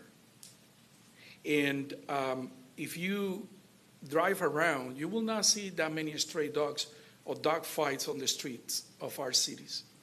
And that's because we take anyone at any time that comes. We prefer to negotiate with people that are going to surrender dogs, and I have seen it myself when I've been there, to say to them, listen, we are too busy today. Could you bring it tomorrow? Could you bring it next day? And we are an open shelter, means we take any dogs, any pets in any conditions, and we provide the services. We know there has been some complaint about fights because animals are co-located. So in the current condition, we have no choice to either co-locate or we increase the number of shelter residents that we euthanize. Because we have to continue to take the animals, and the enforcement piece cannot be stopped. So we are consciously deciding to make our efforts to increase live release, because that's what we would like to see, a high number of pets released back to the community and to a new home if that's what they need, and leave other resources as the last choice when there are health conditions or behavioral issues that cannot be other way remediated. Okay, thank you. We're going to go to Commissioner Wilson. Thank you so much, Dr. Pino, and thank you to your entire division. I know you all are doing the heart and soul work, and it's such an important, there's so many pieces and parts that I feel really, really proud of, and I thank you for that, and I think we're doing a lot of things really, really well. Quick question about I have a couple questions, and I just want to maybe take a quick turn into what we were just talking about with the animal shelter, but for the mobile medical clinic, which I think is such an outstanding service to be able to bring to people, because it is from a grant, a federal grant, is there a sustainable source of budget for that after the grant, or is that going to be a renewable grant application process? So this is a one-time grant for the bus itself. Okay. We do have the resources in other areas to continue to provide the services. That's great. We also apply for an additional mobile unit with the CDC. We will know in September. Again, I don't want to expand too much into this, but we are looking to offer similar services for addiction services, where we are planning to bring detox, loan treatment, assistant addiction treatment to the community in the places that they live. But that's later. I mean, it really is the ultimate way to get compliance, right? You go to the people, and I'm just really grateful for those efforts. And then, I hate to even use this because I know it's probably one of those that we're all like keeping an eye on and don't want to say it, but the malaria concerns that are coming up in the South, and we're continuing to have these, conditions that I think are prime for a malaria outbreak. Can you speak a little bit to that? I know the mosquito control priority is part of this discussion, so just making sure that we're keeping. So, yes, there were 4 cases in the Sarasota area. They are believed to be local transmission. That has not happened. So that's a little bit concerning. But we have a mosquito control program that I can put it up to anyone in Florida, including Monroe County, the Keys. I think ours is very, very good. What did you last year? 330,000 acres? And this year we are half away, and we have done 156,000 acres. We provide mosquito control, and if you want to know about mosquito, talk to Steve. You will learn a lot. Oh, I have. It's been, and let me tell you, I have so much admiration for them. They showed up at our Hurricane Expo, and to me had the most interesting display of what happens with the larvae if they're sitting in water. And I'm like, to even, come out and try to educate the public on how to prevent in their own spaces. I just, really appreciate the work. You think about mosquito-borne illnesses as being something that happens in developing countries or something that happened historically, and it is prevalent here, and I think there's also kind of dangerous ways to approach mosquito control, so it's a good thing to have that education. When we requested those positions, nothing of this was in place. But our concern with regard to mosquito and how we have to expand is that we are moving closer into the woods. And while those areas are transformed, there's going to be a native population of mosquito that need to be checked. If anyone in the county wants to see science happening, go to the mosquito control program. It's really amazing what they do there. Yeah, I agree. Okay, so I'm going to pivot on to something that I think has been, you address it, and we did have the public speaker, and presumably my colleagues are also receiving the calls and concerns that we do get weekly euthanasia lists. Understandably, sometimes those lists have animals on them that are really ill, and that we are trying to make sure we're doing the best job we can taking care of them, but they are at risk of being compassionately euthanized in order to make sure they're not suffering.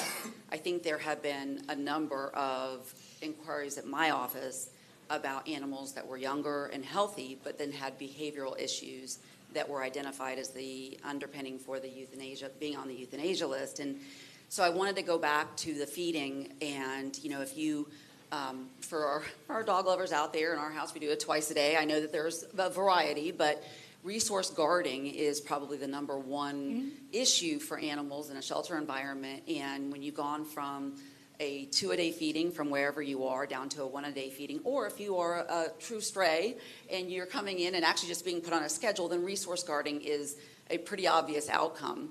And then they're penalized and considered a behavioral problem. So I think that the capacity issue that we have, and seeing that the final design isn't done, that we're not even any closer than we were when I first brought this up in 2021, is very concerning to me as far as the commitment the county made. I think my first budget hearing, I went back and pulled the consent item to initiate this that happened before I was elected, because I followed it as somebody that volunteered for the rescues. And here we are, moving into this 2024 budget year, and I have no idea what to tell people who say, now let me get this straight, we've added how many hundreds of thousands of residents, but there's no exponential change in the amount of capacity that we have for the animals that come with those residents.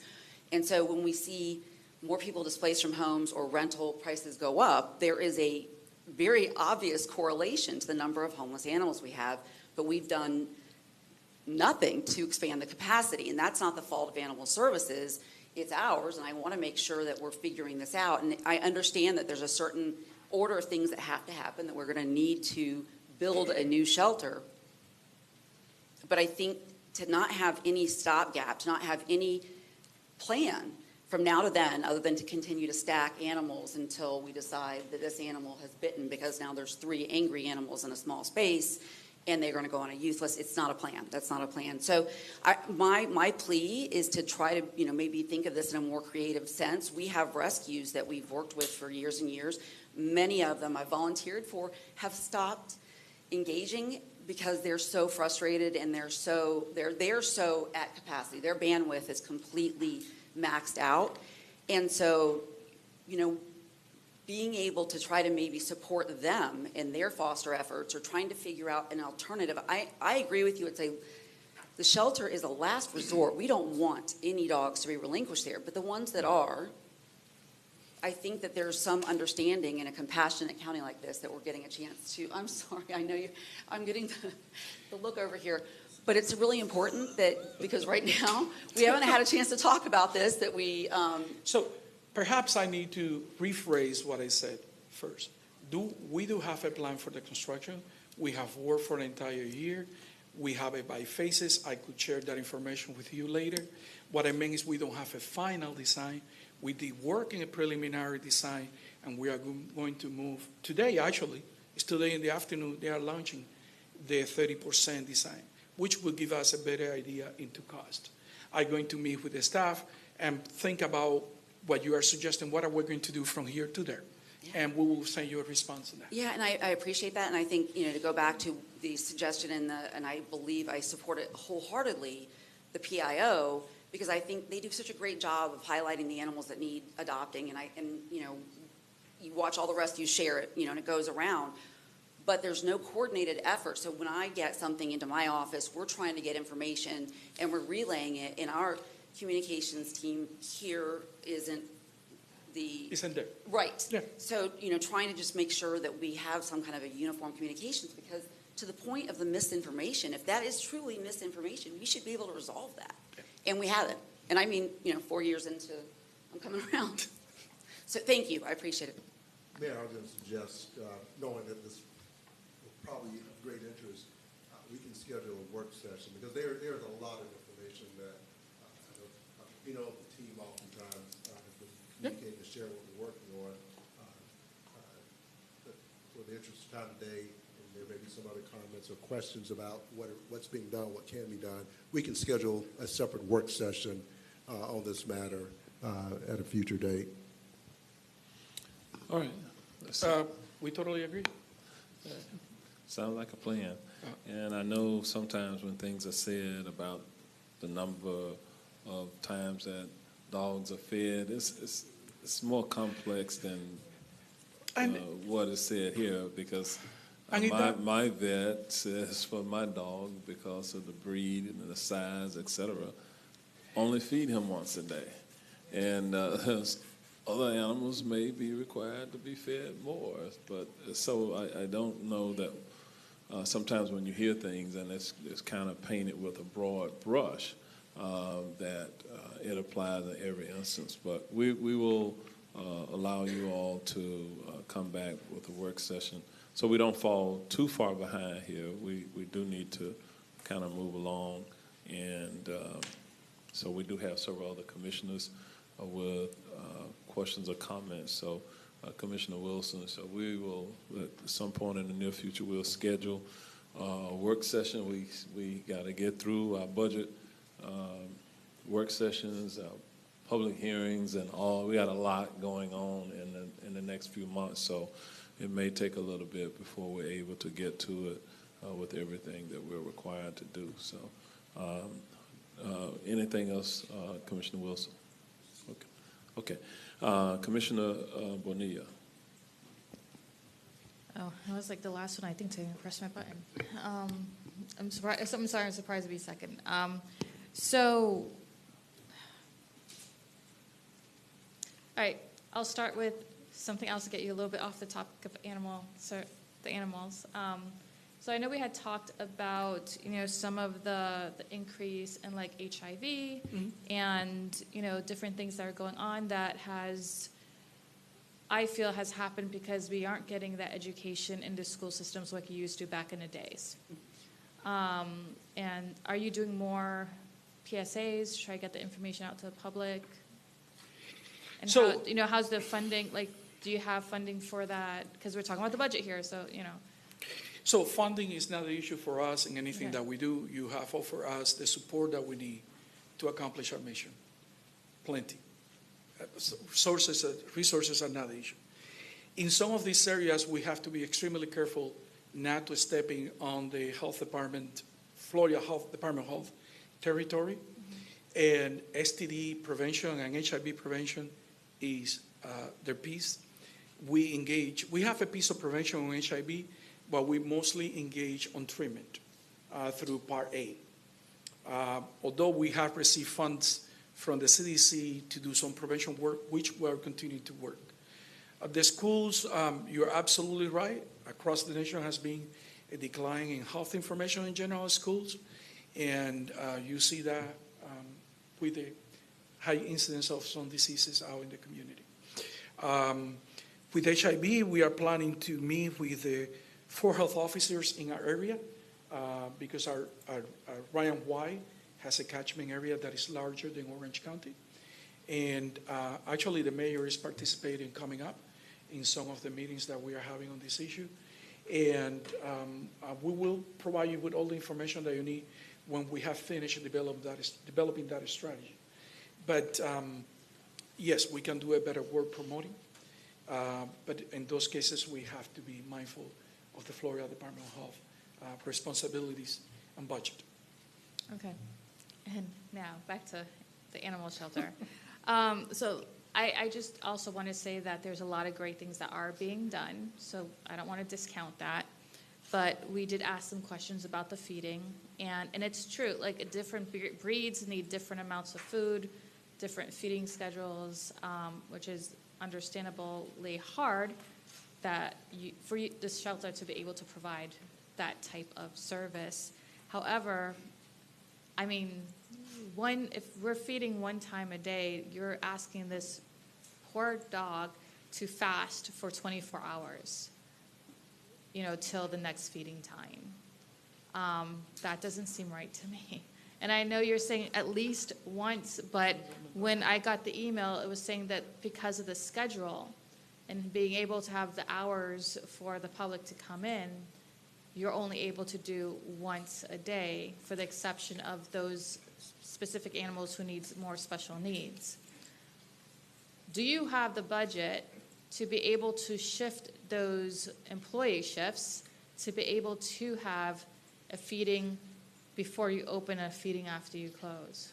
It's not a matter of budget because, again, the food is the same food. It would just be I divided. understand it's the same, but like I said, you're asking this dog to still fast for 24 hours. I mean, if I was to eat just breakfast and wait till the next day, eat breakfast again, that's my only meal, I mean, my stomach would be hurting. Yes, but I mean, I'm not a dog, but. I do agree. I feed my dog twice a day. It's not normal people do in their homes.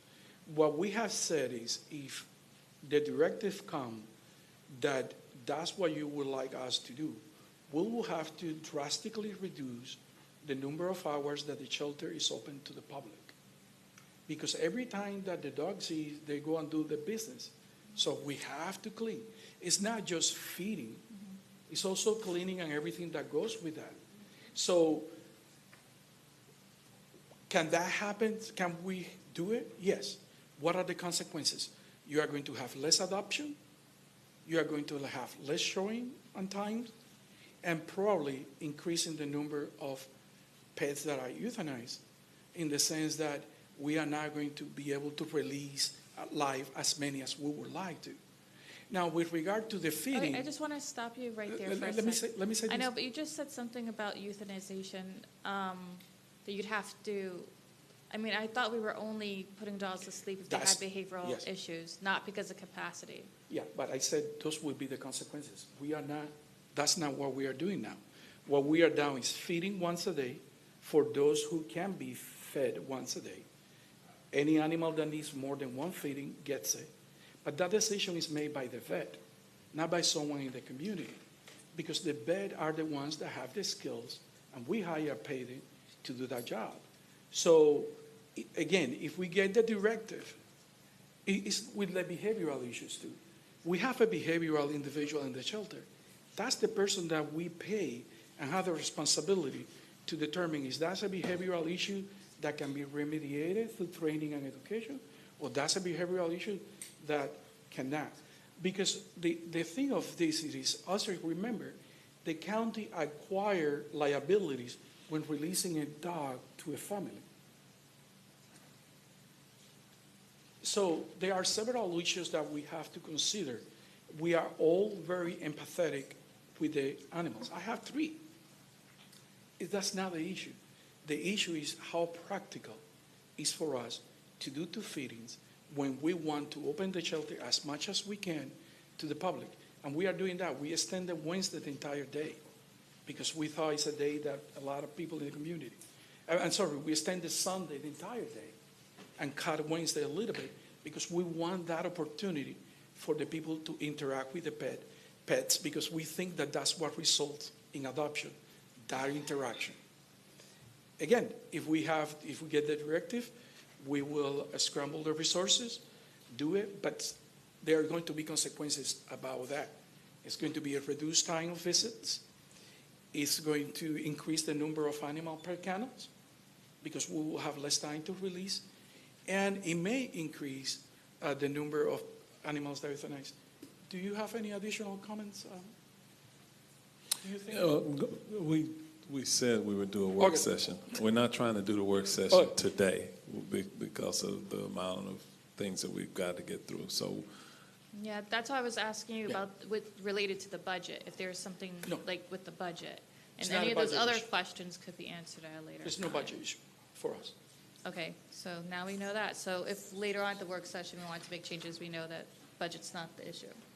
Okay.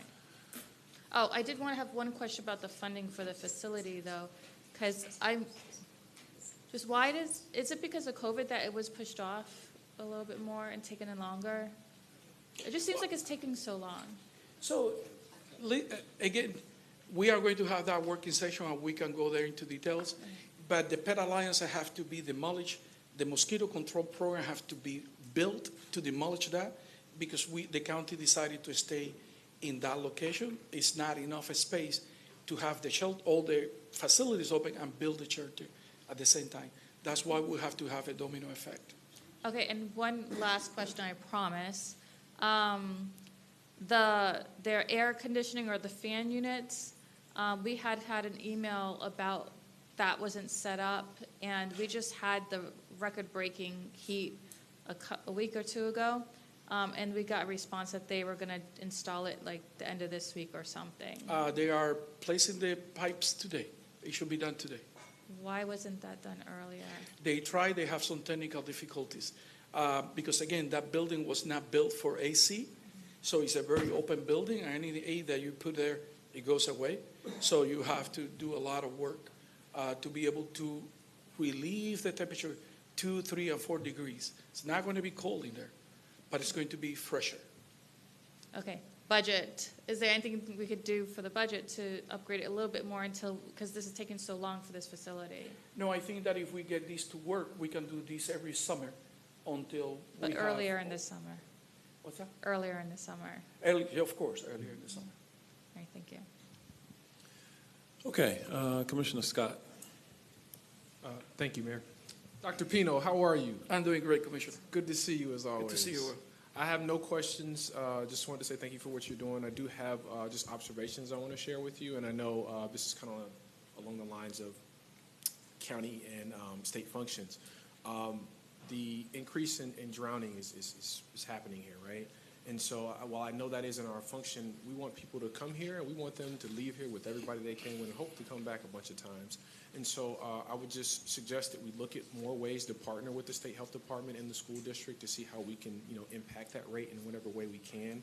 Because while it is their function, I mean, we can certainly contribute and be good partners in that work. And then I have the good fortune, my dad worked at Animal Services for a number of years, so I understand the challenges there. One observation I did make, and I've shared this with Byron, but I just want to share it for the benefit of everyone here, is I was at the Conway Farmers Market. Commissioner Uribe didn't tell me about that at Barber Park, but it was really nice. So I went there, and the spay and neuter bus was there. And looking at it on the outside and the inside, I know there's a process and stuff like that, but I would think that it's time to update that at some point, just because, you know, when people look at the services that they provide, we want to make sure that, you know, our uniforms are good, our employees looking good, the equipment that we use, and I think that we should look at that when and where it's appropriate in your budget. But again, thank you for what you're doing. I appreciate you.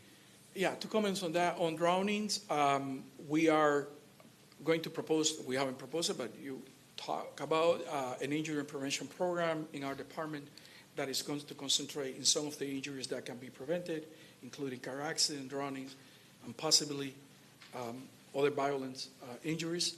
So that's going to come at some point. We had an initial meeting with the mayor on drownings, and he tasked the health officer and me to develop some strategies how this body could make some recommendations on how to increase protection barriers around lakes and ponds.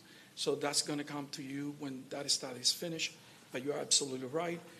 The I-Corridor and Orange County has the highest numbers around the state in drowning.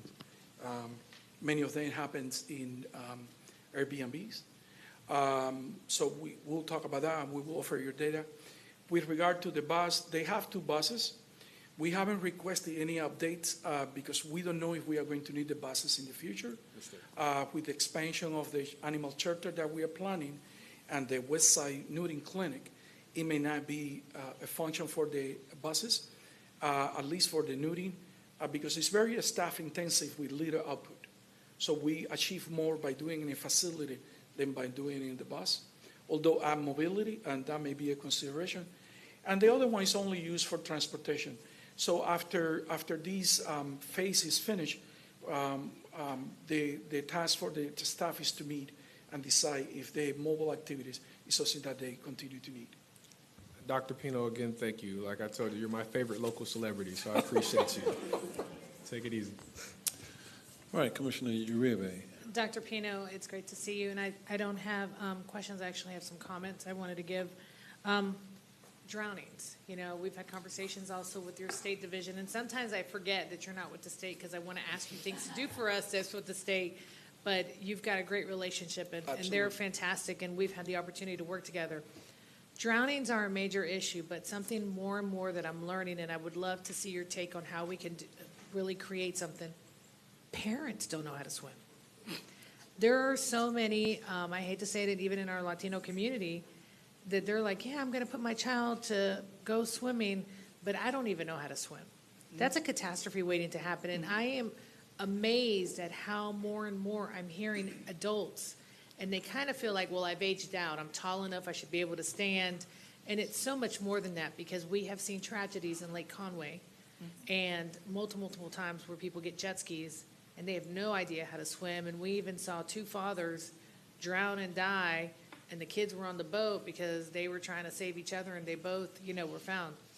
And I really think we need to develop a campaign of, you know, let's do it as a family partnership. And I think it would be a great opportunity for us, because I think that every time I talk to parents who will share with me that they don't know how to swim, it's almost like they're ashamed. You know, like, yes, I've got to get my child to swim, but you know what? They'll say, I don't know how to swim. And I'm like, you don't know how to swim? Well, we need to change that. And I'll say at Gatlin Center, you know, you can get in there and you know, all these things. And I think even as parents, you know, when I took my son to swim, I immediately think, how do I get him to be safe? But adults need to feel comfortable and invited to join in that effort. And I think that we could develop something really unique, because usually when we hear about these drownings in lakes and so forth, it's not kids, it's adults. Secondly, I want to commend you on all of your work with the health department, with an emphasis on drug overdoses and your passion for that. And now, sadly, we're seeing these combinations of these new lethal drugs, where I just even saw an article this morning where they're going to be looking at data of these overdose victims, of what exactly they're mixing the OxyContins with and stuff, because the Narcan is not enough now sometimes. And that's very scary, as this, you almost have to stay in touch with what the trend is. And through my service on the Project Opioid Board, they're even now having the test strips and stuff, so we're excited about that movement. But it's super important. But even now, you know, I carry Narcan in my car, all of our vehicles and our family, but now they're even saying, be careful, because if you get it on you, you could actually overdose at the same time as trying to help someone. So they've offered caution when you do that, even though you shouldn't be able to, but if you're not used to, admitting that. But I'm not going to harbor on the animal services because I'm looking forward to the work session. But one of my residents is the chair, Rosina McVicker, who works very closely with you guys, who has done an incredible job, and I encourage my colleagues, we've gotten emails, but if you go back to the February meeting, the staff addressed these issues in a very timely fashion, enough to satisfy that board that represents us. And while we tend to hear one story, we need to hear everything, because your team is doing the best they can. They're co-mingling and sharing because we don't have capacity. But I don't want, there's always room for improvement, but I don't want to overshadow how hard you guys are working. And that board takes it so close to heart. Two of my residents, Erica Higgins and Rosina McVicker, who's the chair of the board, work profusely on that, and our rescues on the side, in addition to their work on the board. And so I again, while I say there's always room for improvement, if we had unlimited money, it would be easier to improve those things. But I want to respect you and your team for what you've done and how you've addressed those issues with us and with that board, who is right there all the time, ready to serve. I thank you for those comments, because it can be demoralizing for the staff when they only hear that type of news. But when in the working session, you will see how little prevalence is for the fights when you correlate to the number of pets that go through the shelter. But one fight is an ugly thing, so it will get attention. With regard to the drownings, we work with Orlando International Airport. They put a campaign together with the health department and us. It got tested and it was analyzed by the UCF team to see how effective these types of campaigns are. We are not disengaged. We are engaged in drownings. But again, we are doing the preliminary work to present to you the data and the solutions that you could implement if you choose to. Yeah, I just think that the follow-up on the adults is so critical. My son got to participate with the Today Show at the Aquatic Center a few weeks back, where they were teaching kids, and I love the kid fact. We do want our children to be safe, but what was concerning to me is we never talk about the parents and the caretakers and who would jump in after them if they were. And so I would love to help. So count me in as a partner. I know we're wrapping up the summer in a sense. We're a month away before school starts, but you've got a partner here, and I'd love to see that somehow work that in. Thank you. We do. Dr. P. Thank you, sir. Thank you, Mayor. We ran over a little bit here. Thank you to the team for being here. We are going to quickly move to utilities at this point. The Department Director, Ed Torres, is going to come forward. Good afternoon, Mayor, Commissioners, and Comptroller. Today I'll be presenting the Utilities Department budget for 2024. I have a lot of material, so I'm going to go as fast as I can through that material to see if I can get us back on time. As I go through the presentation, I will cover our organizational structure, the proposed budget, operating budget highlights, the CIP, our rates, and then I'll finalize with a summary of the items. As you know, the Utilities Department is a can't-fail business that provides water reclamation, reclaimed water, and solid waste disposal, collection, and recycling services. We have an excellent team of professionals that are dedicated to providing these critical services in a cost-effective and in an environmentally sustainable manner.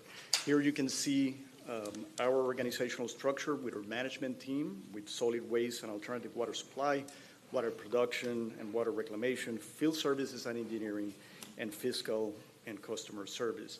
And all of us are working with innovation, sustainability, and resilience in mind. As I mentioned, we're a service delivery organization, and we are the largest utility in the Central Florida region, with multiple facilities and infrastructure serving a substantial amount of people throughout the county, and you can see those numbers there.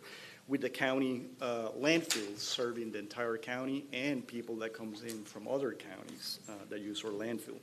We continue to see a strong growth in Orange County, and for 2024 budget, we're supporting that additional population that is being served during the next fiscal year.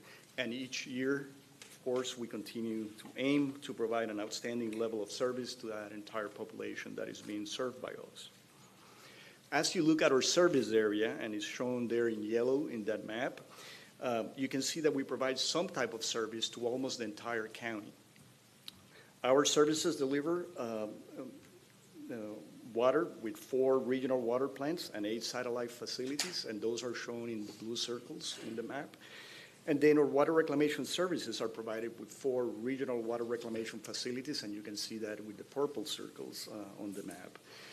We also operate and maintain almost 850 pump stations distributed throughout the county.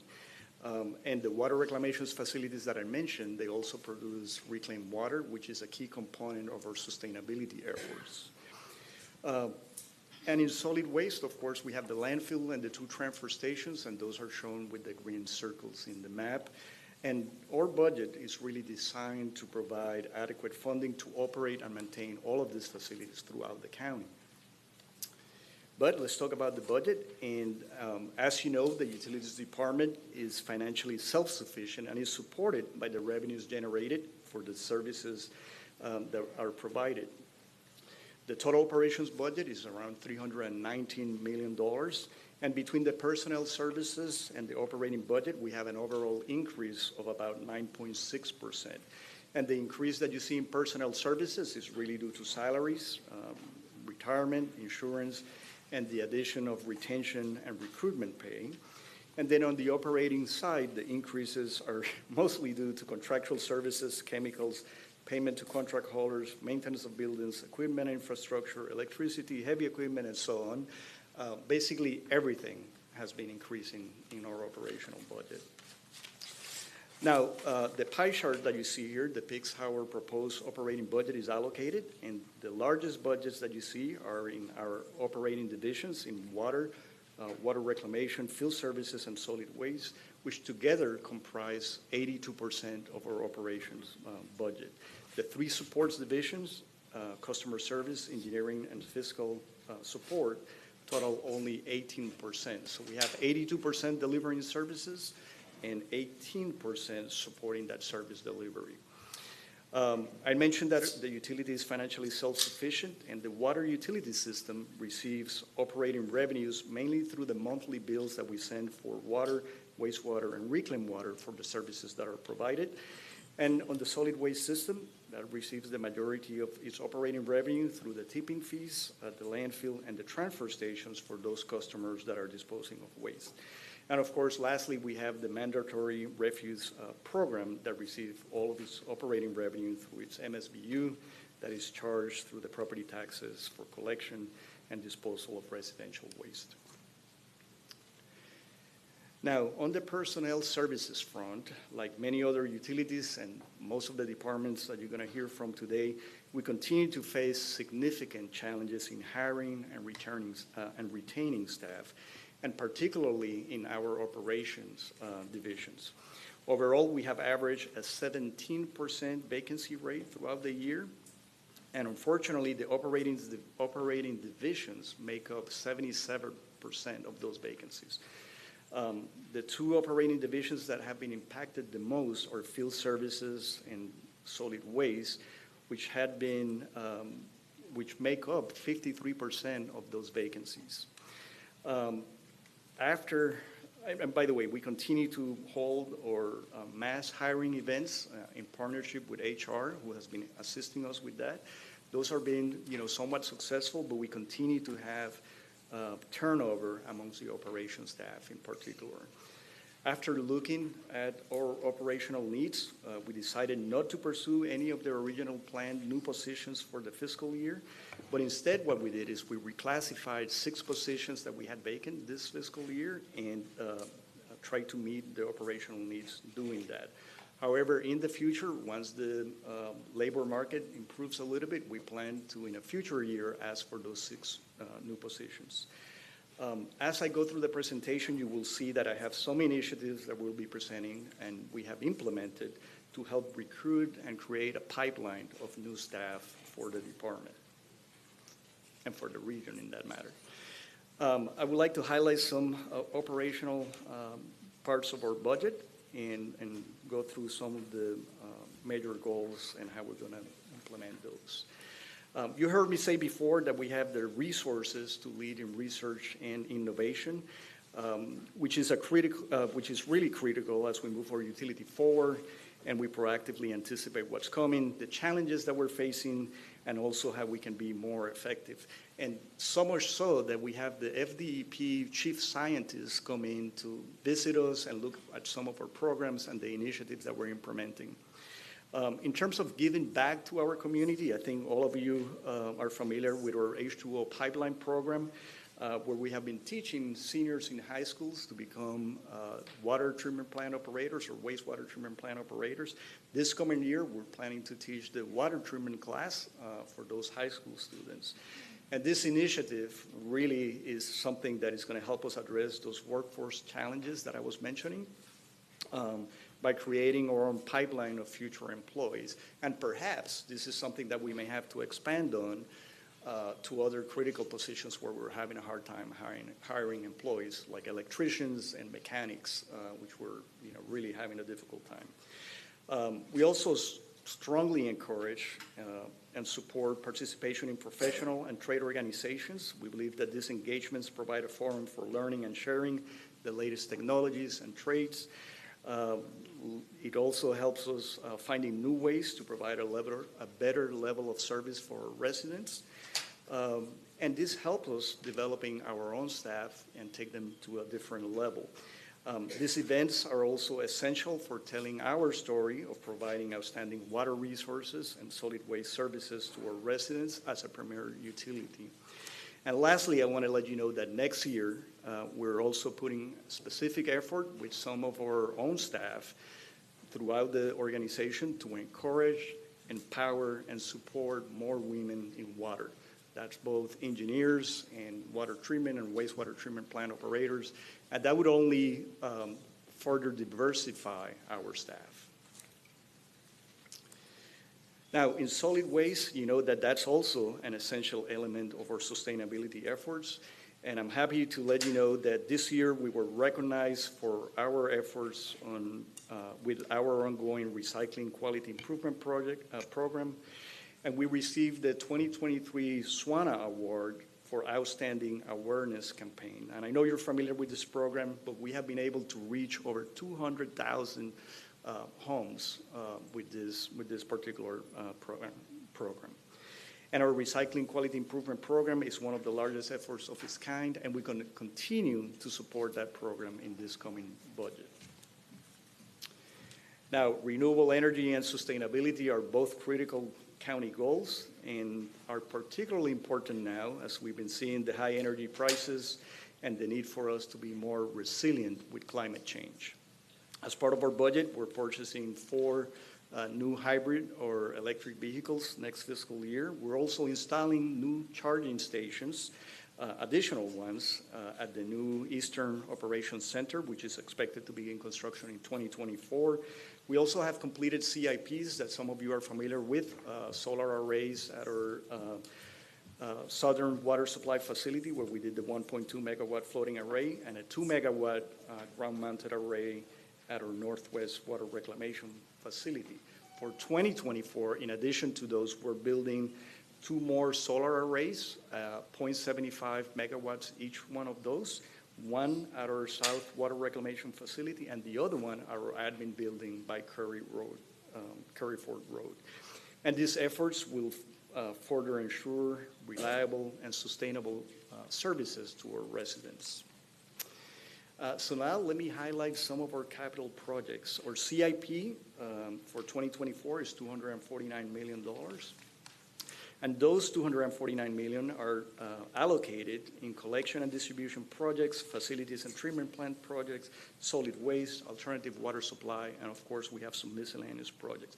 Point being here is that this really represents a robust reinvestment in our infrastructure. And with a 5-year CIP of almost $1 billion.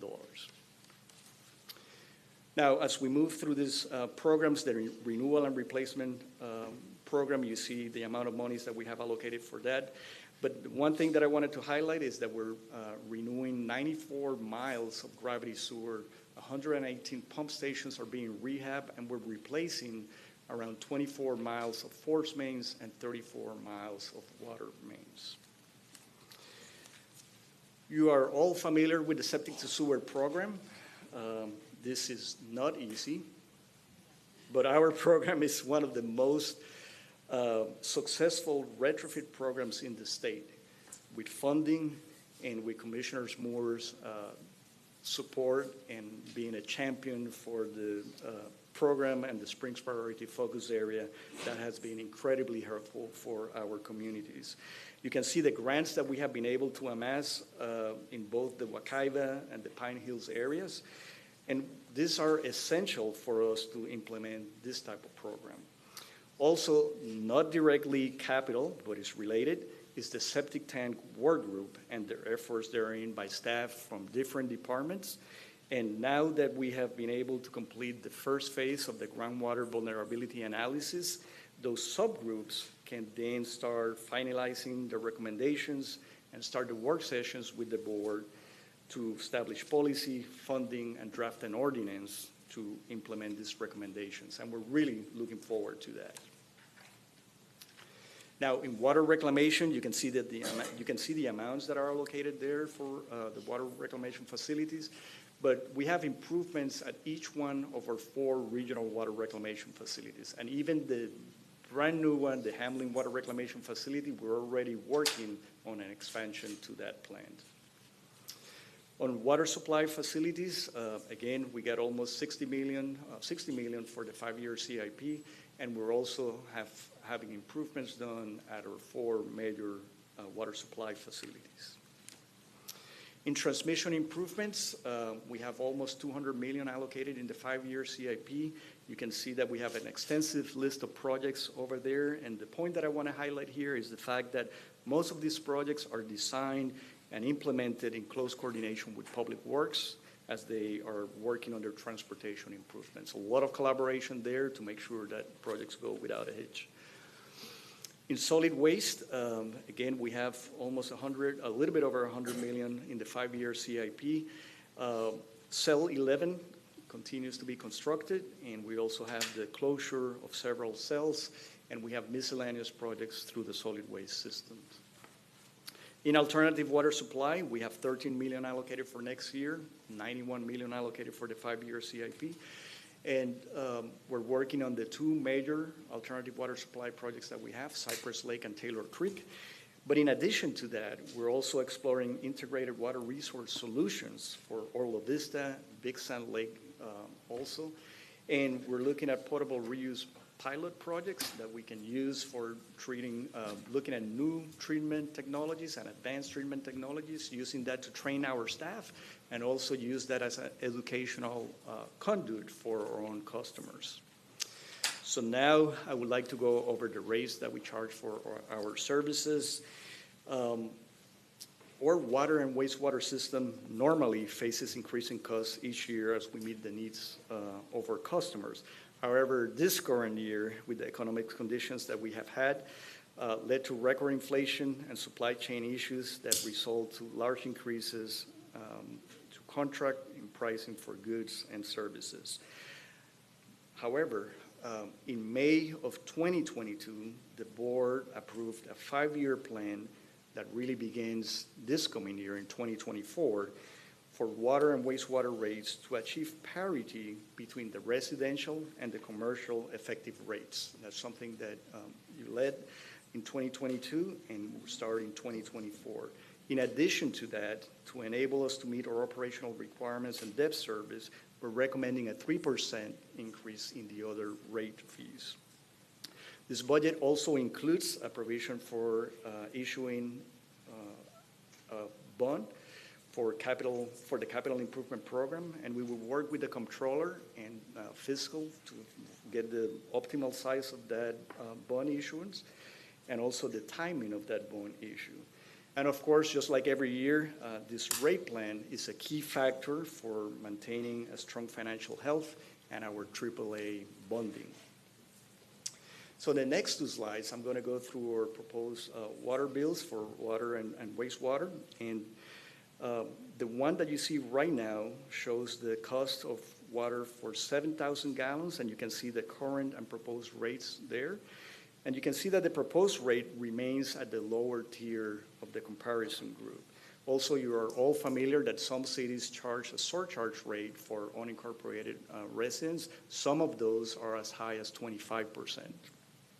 And the numbers that you see here, of course, we're comparing against the current rates, but all of these utilities are going through the budget process just like we are, and they'll likely have rate increases. On the wastewater side, the comparison for both the current and the proposed rates are shown there. And this reflects that 5-year rate plan approved by the board that I just mentioned. And you can see that there's no increase in the residential wastewater rate.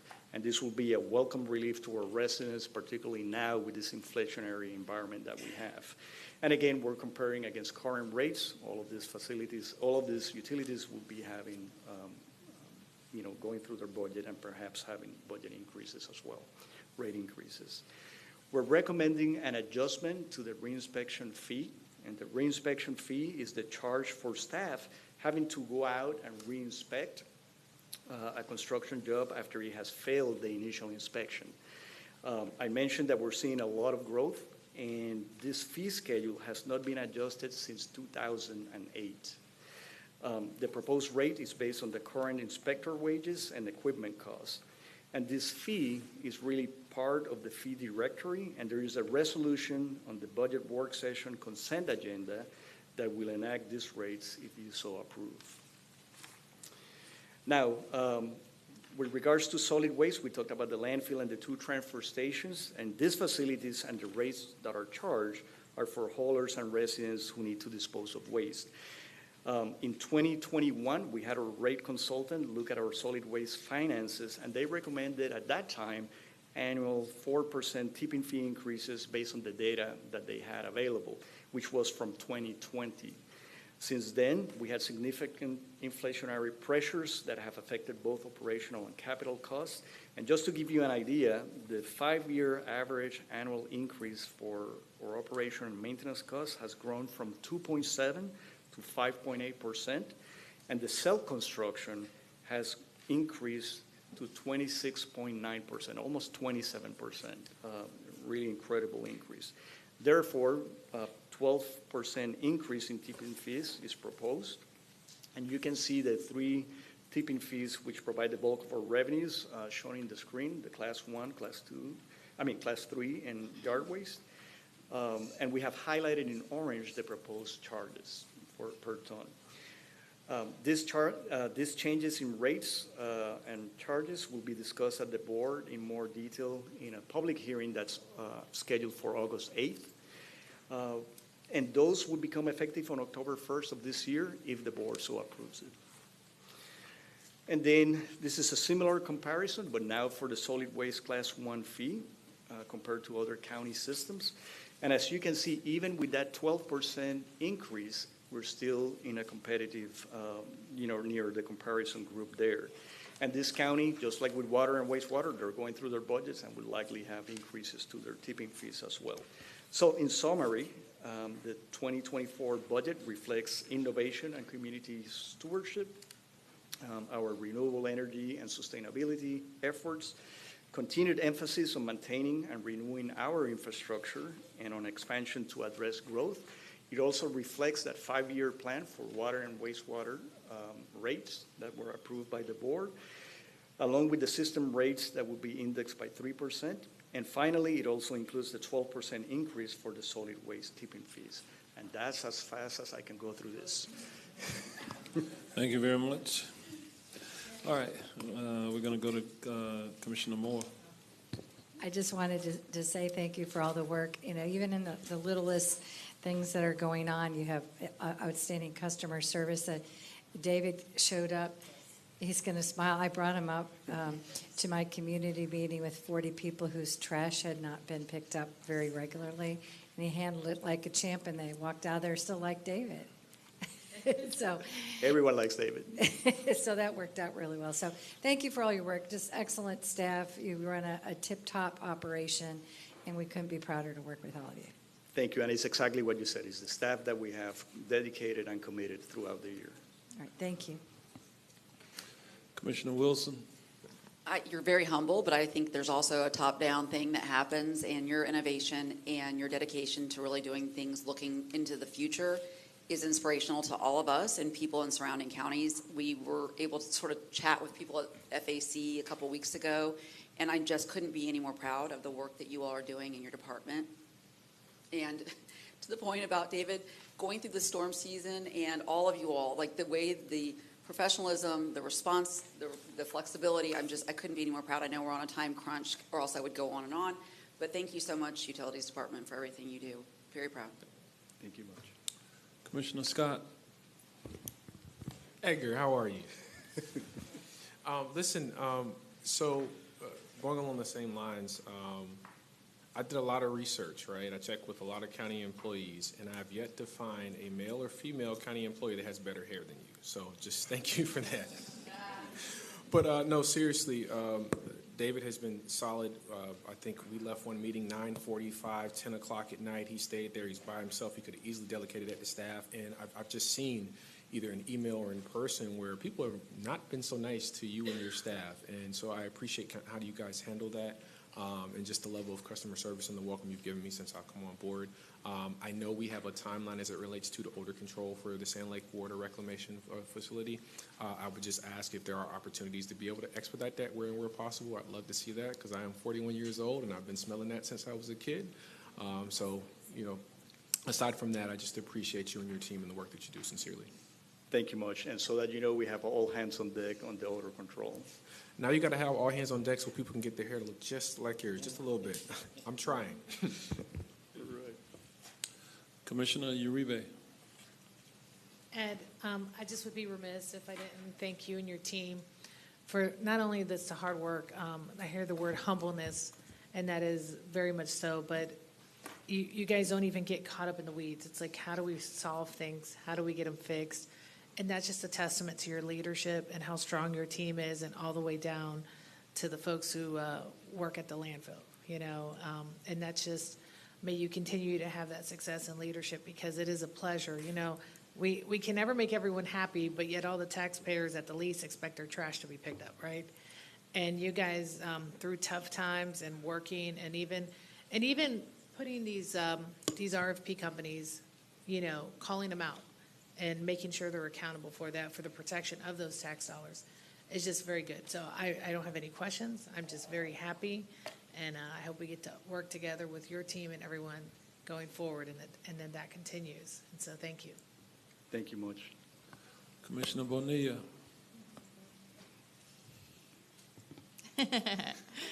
Well, you all know the challenging projects we're working on in my district. So I just want to say thank you for all of that, and look forward to some of those projects, as challenging as they are. Thanks. Thank you.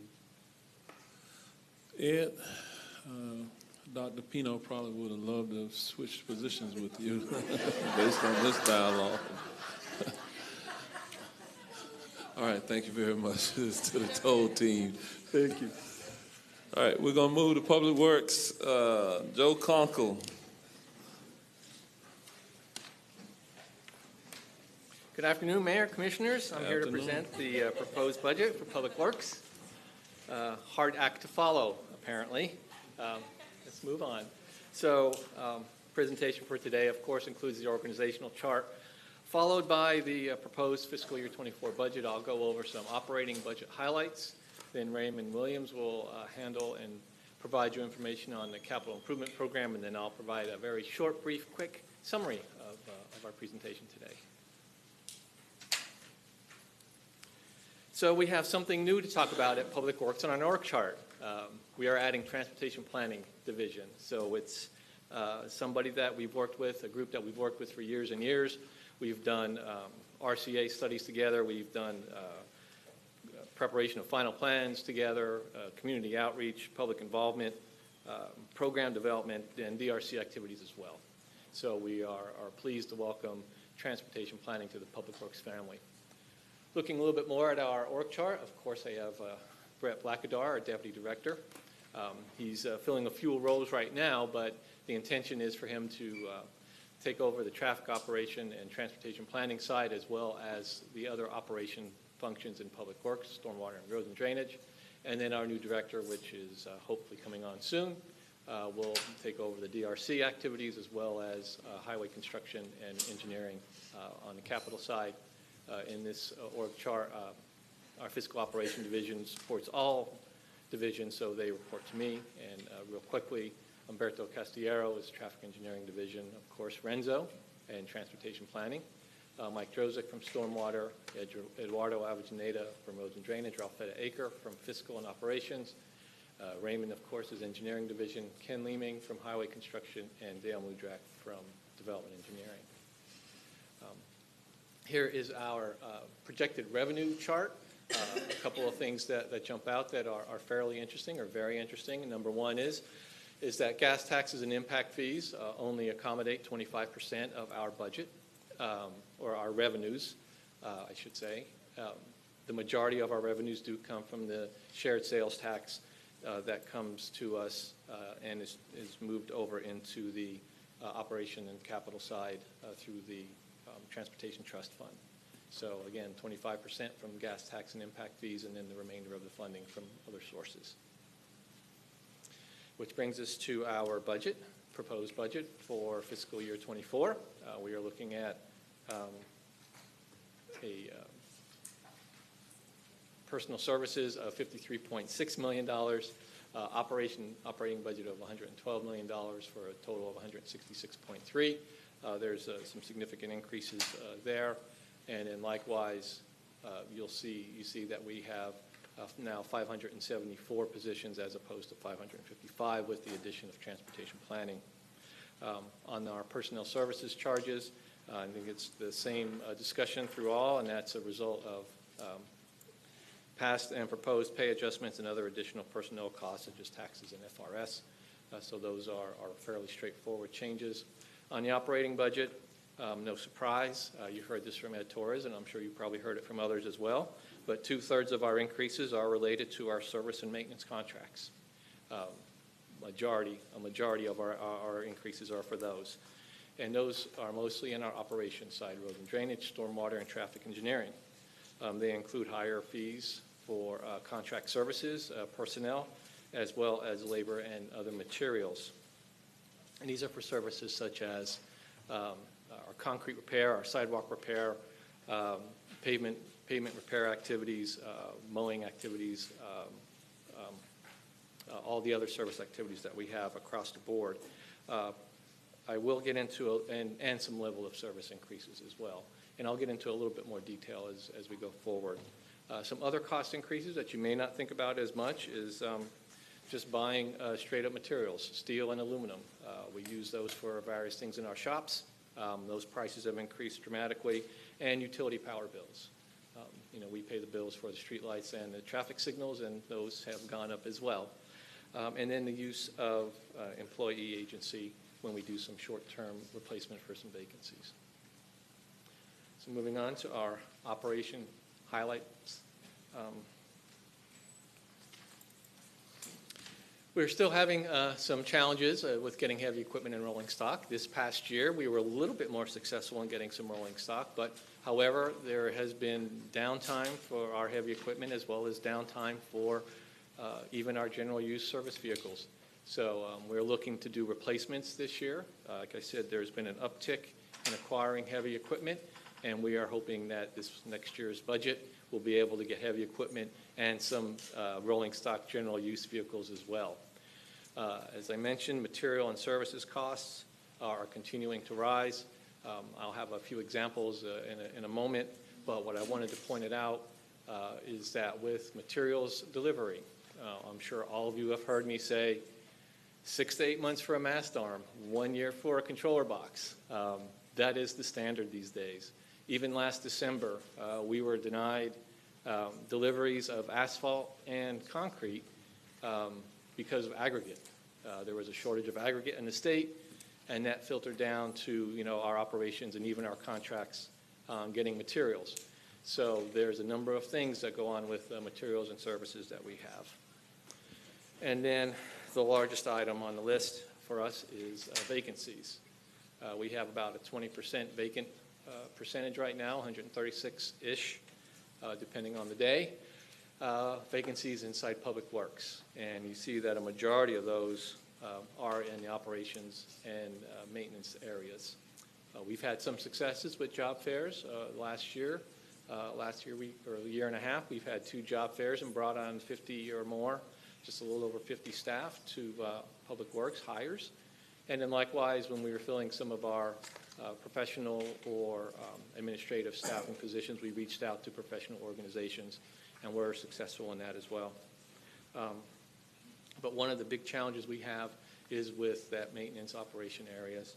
And one of the big challenges we have associated with that is CDL licensing. And so we've modified our focus. This last year, with support from Level Up Orange and CareerSource, we sent 12 staff to Valencia College to be trained for their commercial driver's license. So we have now 12 new employees who have a Class A CDL license, a success story, we believe. We are planning on looking at doing that again next fiscal year, moving more staff over to Valencia for some classes. And we believe that providing the training and promoting from within, will help us fill these EO positions. It'll be desirable to come to the county because you'll have an opportunity to get trained and get a CDL. But then more importantly, it helps us retain our staff. One other area of a focus that we have is engineering inspection. We have engineering inspection across a number of divisions. So what we've done this last year and are doing again next year is we are focusing on some core activities that all of our inspectors need. And we're providing this training across all the divisions that have inspectors, and that includes maintenance of traffic, which is a very critical component, making sure that the activities are set up in a manner that's safe for the workers and safe for the traveling public. Asphalt and pavement are a major component of our projects, as well as earthwork. Something else that we do is we provide support to some of our staff for underground utility exam. When staff are able to pass this exam, they are eligible for promotion inside the engineering inspection area. So we provide support for that as well. And one other thing that we started this year, and we're looking to do again next year, or at least part of next year, is our Leadership Academy.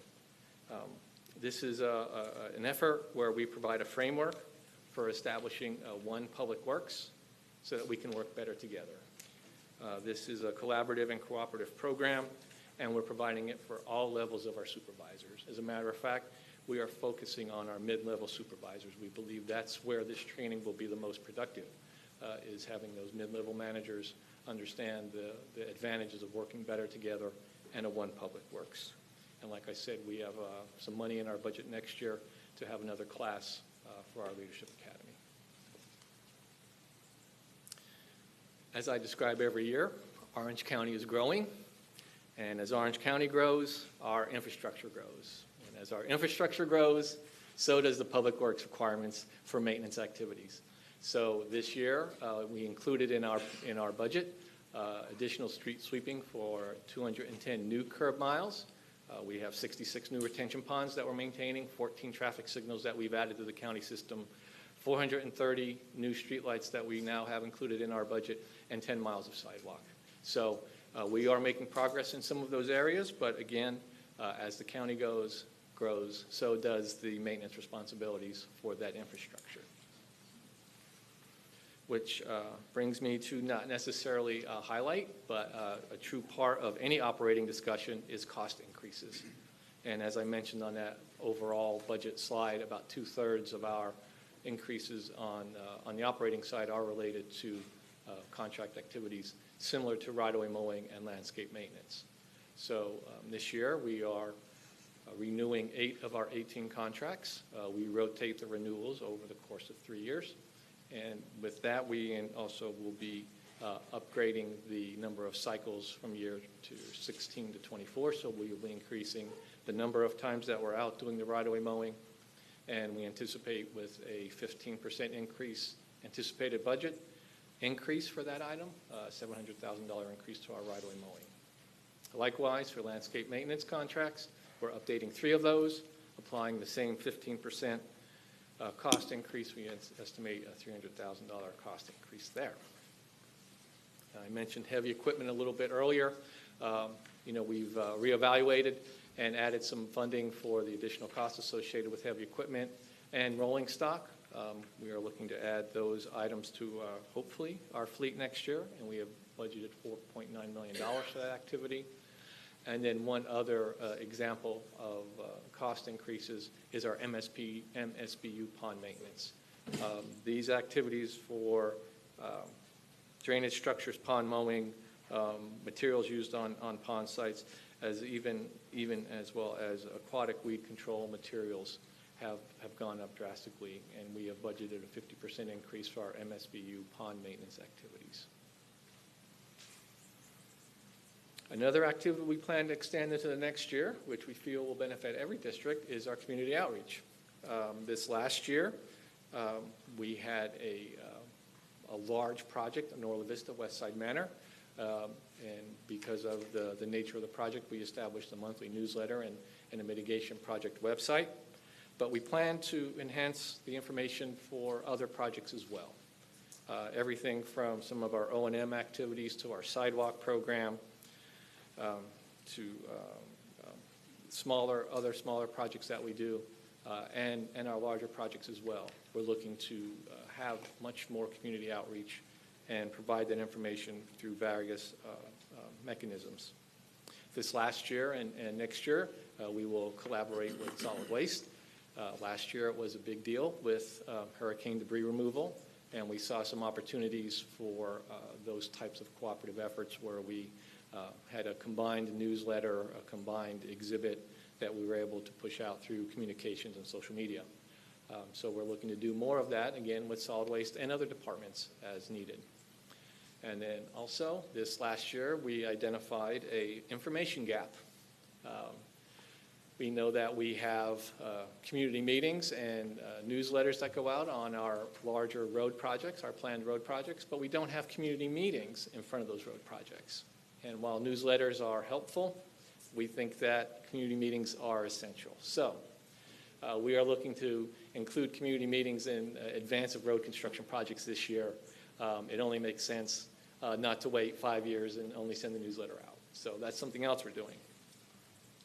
Then moving on to our innovation initiatives. Vision Zero, Vision Zero. I've been talking about that for 3 years now. But we have our Vision Zero action plan is funded through Safe Streets for All, SS4A grant. So that action plan will move through this next fiscal year. And then once the action plan is complete, we will be able to apply for implementation grants and then start to design and construct some of these Vision Zero remedies and corrective measures based on the action plan that we have in place. So that's something coming forward. Another grant we are applying for is a SMART grant, and that is Strengthen Mobility and Revolutionizing Transportation grant. So SMART is a nice way to say it. What it is this is a joint application between Public Works and the county's Office of Innovation and Emergency Technologies, along with FDOT and UCF. And the application will investigate ways to utilize and implement a real-time traffic system to improve bike and ped safety at various intersections. So we are working on that grant now, and hopefully that will come forward in the next fiscal year. One other thing that we heard very clearly from this board concerns stormwater. And at our stormwater presentation, there were a number of recommendations that came forward. One that I want to identify is the real-time flood forecasting. We are applying for a grant along with the county's sustainability office to get a grant for in next year, hopefully get a grant for the remaining 10 of the 12 basins inside the county, drainage basins inside the county, and that would provide this resiliency real-time flood forecasting across the majority of the county. And what that does is it allows for predictive flooding based on a projected storm path. Again, this is looking at the actual storm path and trying to do predictions of where the rains and flooding will occur 72 hours in advance. That would help give us notice for where evacuations may need to occur or other emergency activities may need to happen.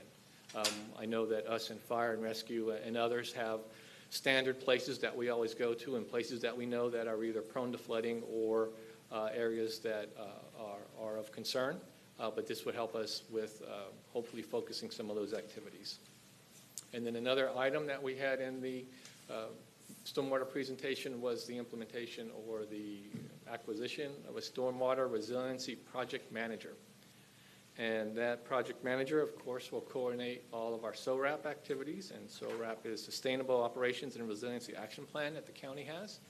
That person will focus on Goal 7, which includes our comprehensive stormwater inventory program, as well as bringing water quality into other projects, looking for water quality opportunities across all the public works projects that are going on. And then working forward on implementing the low impact design manual, and then again pursuing other grant opportunities. As we've added transportation planning, I am pleased to present some regional transportation initiatives. Something new for me, but not new for everybody else. And Renzo is certainly a welcome expert. But for Sunrail, the next year, the transition process from the FDOT to the local partners will continue with the CFCRC and Central Florida Commuter Rail Commission, determining the lead operation agency, most likely links, and then the local partners, of course, will have to reach final agreement on their participation levels. Brightline, another part of the regional transportation program, has completed their construction to Orlando Airport, OIA, and anticipated service begins in September. Brightline and FDOT will pursue future funding next year through a Federal Railroad Administrative Grant, FRA grant, for the city-to-city connection from OIA to Tampa. And just note that that Brightline city-to-city grant does not have a local match. Moving on to the Sunshine Corridor, the TCAR, or the Transit Concept Alternative Review, is ongoing and is scheduled to be completed this year. That is being done through state funding, so it does not have a local match. However, after the TCAR is complete, then the project development phase can begin. And that will start with a submittal of an application to the Federal Transit Authority. And that would include the information that's gathered in the TCAR, as well as collect and determine other information required for the commuter service that may be coming forward. Note that that FTA grant does have a local funding match, and it would be up to Orange County as well as our local partners to participate in that if and when it comes forward. And with that, I will ask Raymond to come up and present the capital program.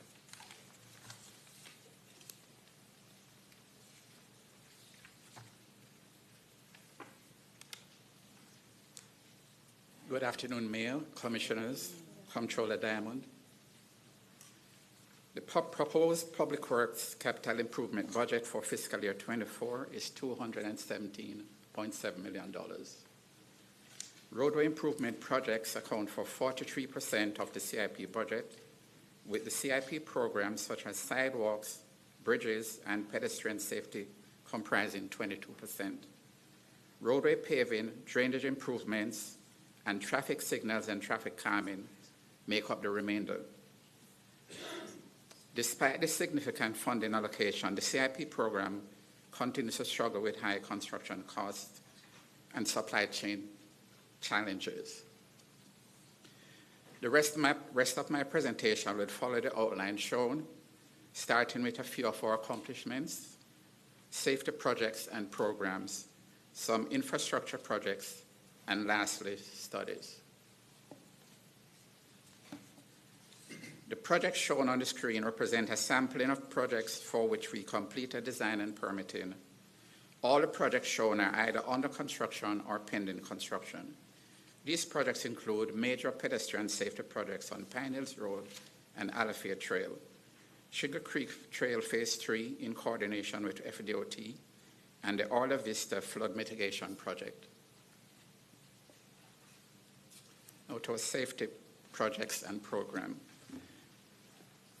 The Pine Hills Road Pedestrian Safety Project is one of 4 major pedestrian safety projects being implemented by Public Works. This project will bring much-needed pedestrian safety improvements to the Pine Hills Road corridor between State Road 50 and Bonnie Brae Circle. The total estimated cost is $28 million, with $16.9 million budgeted for fiscal year 24. The project is being implemented on a phased basis due to budgetary constraints. The first 2 of 3 phases from State Road 50 to Belco Drive are under construction. The last phase from Belco Drive to Bonnie Brae Circle will be rebid for construction. The main safety features on the corridor are a raised median to replace the dual left turn lanes, new mass arm traffic signals, and new signalized mid-block pedestrian crossings. A gateway feature pictured on the screen is also being constructed at the intersection of Pine Hills Road and Silver Star Road as part of Phase 1. Oak Ridge Road pedestrian safety improvements from Millennia Boulevard to Orange Blossom Trail is also under construction. The total cost is $15 million, with $1.3 million budgeted in fiscal year 24.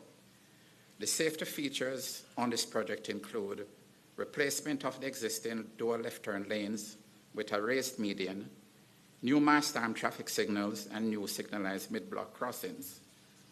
Pedestrian fencing will also be installed to channel pedestrians to these safe crossing points. We have completed design and permitting of the UCF Alafia Trail pedestrian safety improvements in collaboration with FDOT and UCF. Construction will begin in the next few weeks.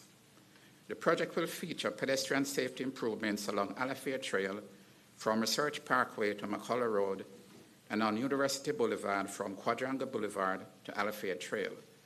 The total cost is $15.5 million. $250,000 is budgeted in fiscal year 24 to supplement $13 million that is available in the current budget. The proposed pedestrian safety improvements include new signalized mid-block crossings, pedestrian fencing to channel pedestrians to the safe crossings, a 10-foot wide multi-use sidewalk with pedestrian level lighting adjacent to UCF, and upgraded lighting along Alafia Trail. The Sand Lake Road project will provide safety and operational improvements between Apopka Island Road and Turkey Lake Road. $12,000 is budgeted in fiscal year 24 to supplement $3.4 million that is in the current budget. The construction cost is estimated to be $9 million. Safety improvements on this project include a 10-foot wide shared use path on the south side from Apopka Island Road to the Rialto, a continuous westbound right turn lane from Turkey Lake Road to Dr. Phillips Boulevard, and a new traffic signal will be constructed at the entrance to the fountains. We plan to have 3 intersections in construction and 1 in right-of-way acquisition next year in our intersection program. We have allocated $3 million in fiscal year 24. This amount will be augmented by approximately $8.8 million from FDOT through local agency participation agreements. We have a total of $7 million in our fiscal year 24 budget for 2 bridge replacement projects. These are the Buck Road Bridge at a cost of $12.3 million and the Bates Road Bridge, which is estimated to cost $5.2 million. We anticipate receiving supplemental LAP funding of $2.8 million from FDOT next year for the Buck Road Bridge. This is in addition to $4.5 million in LAP funds that we will receive this year. The sidewalk program is funded next year at $5.9 million for approximately 13 miles of new sidewalk countywide.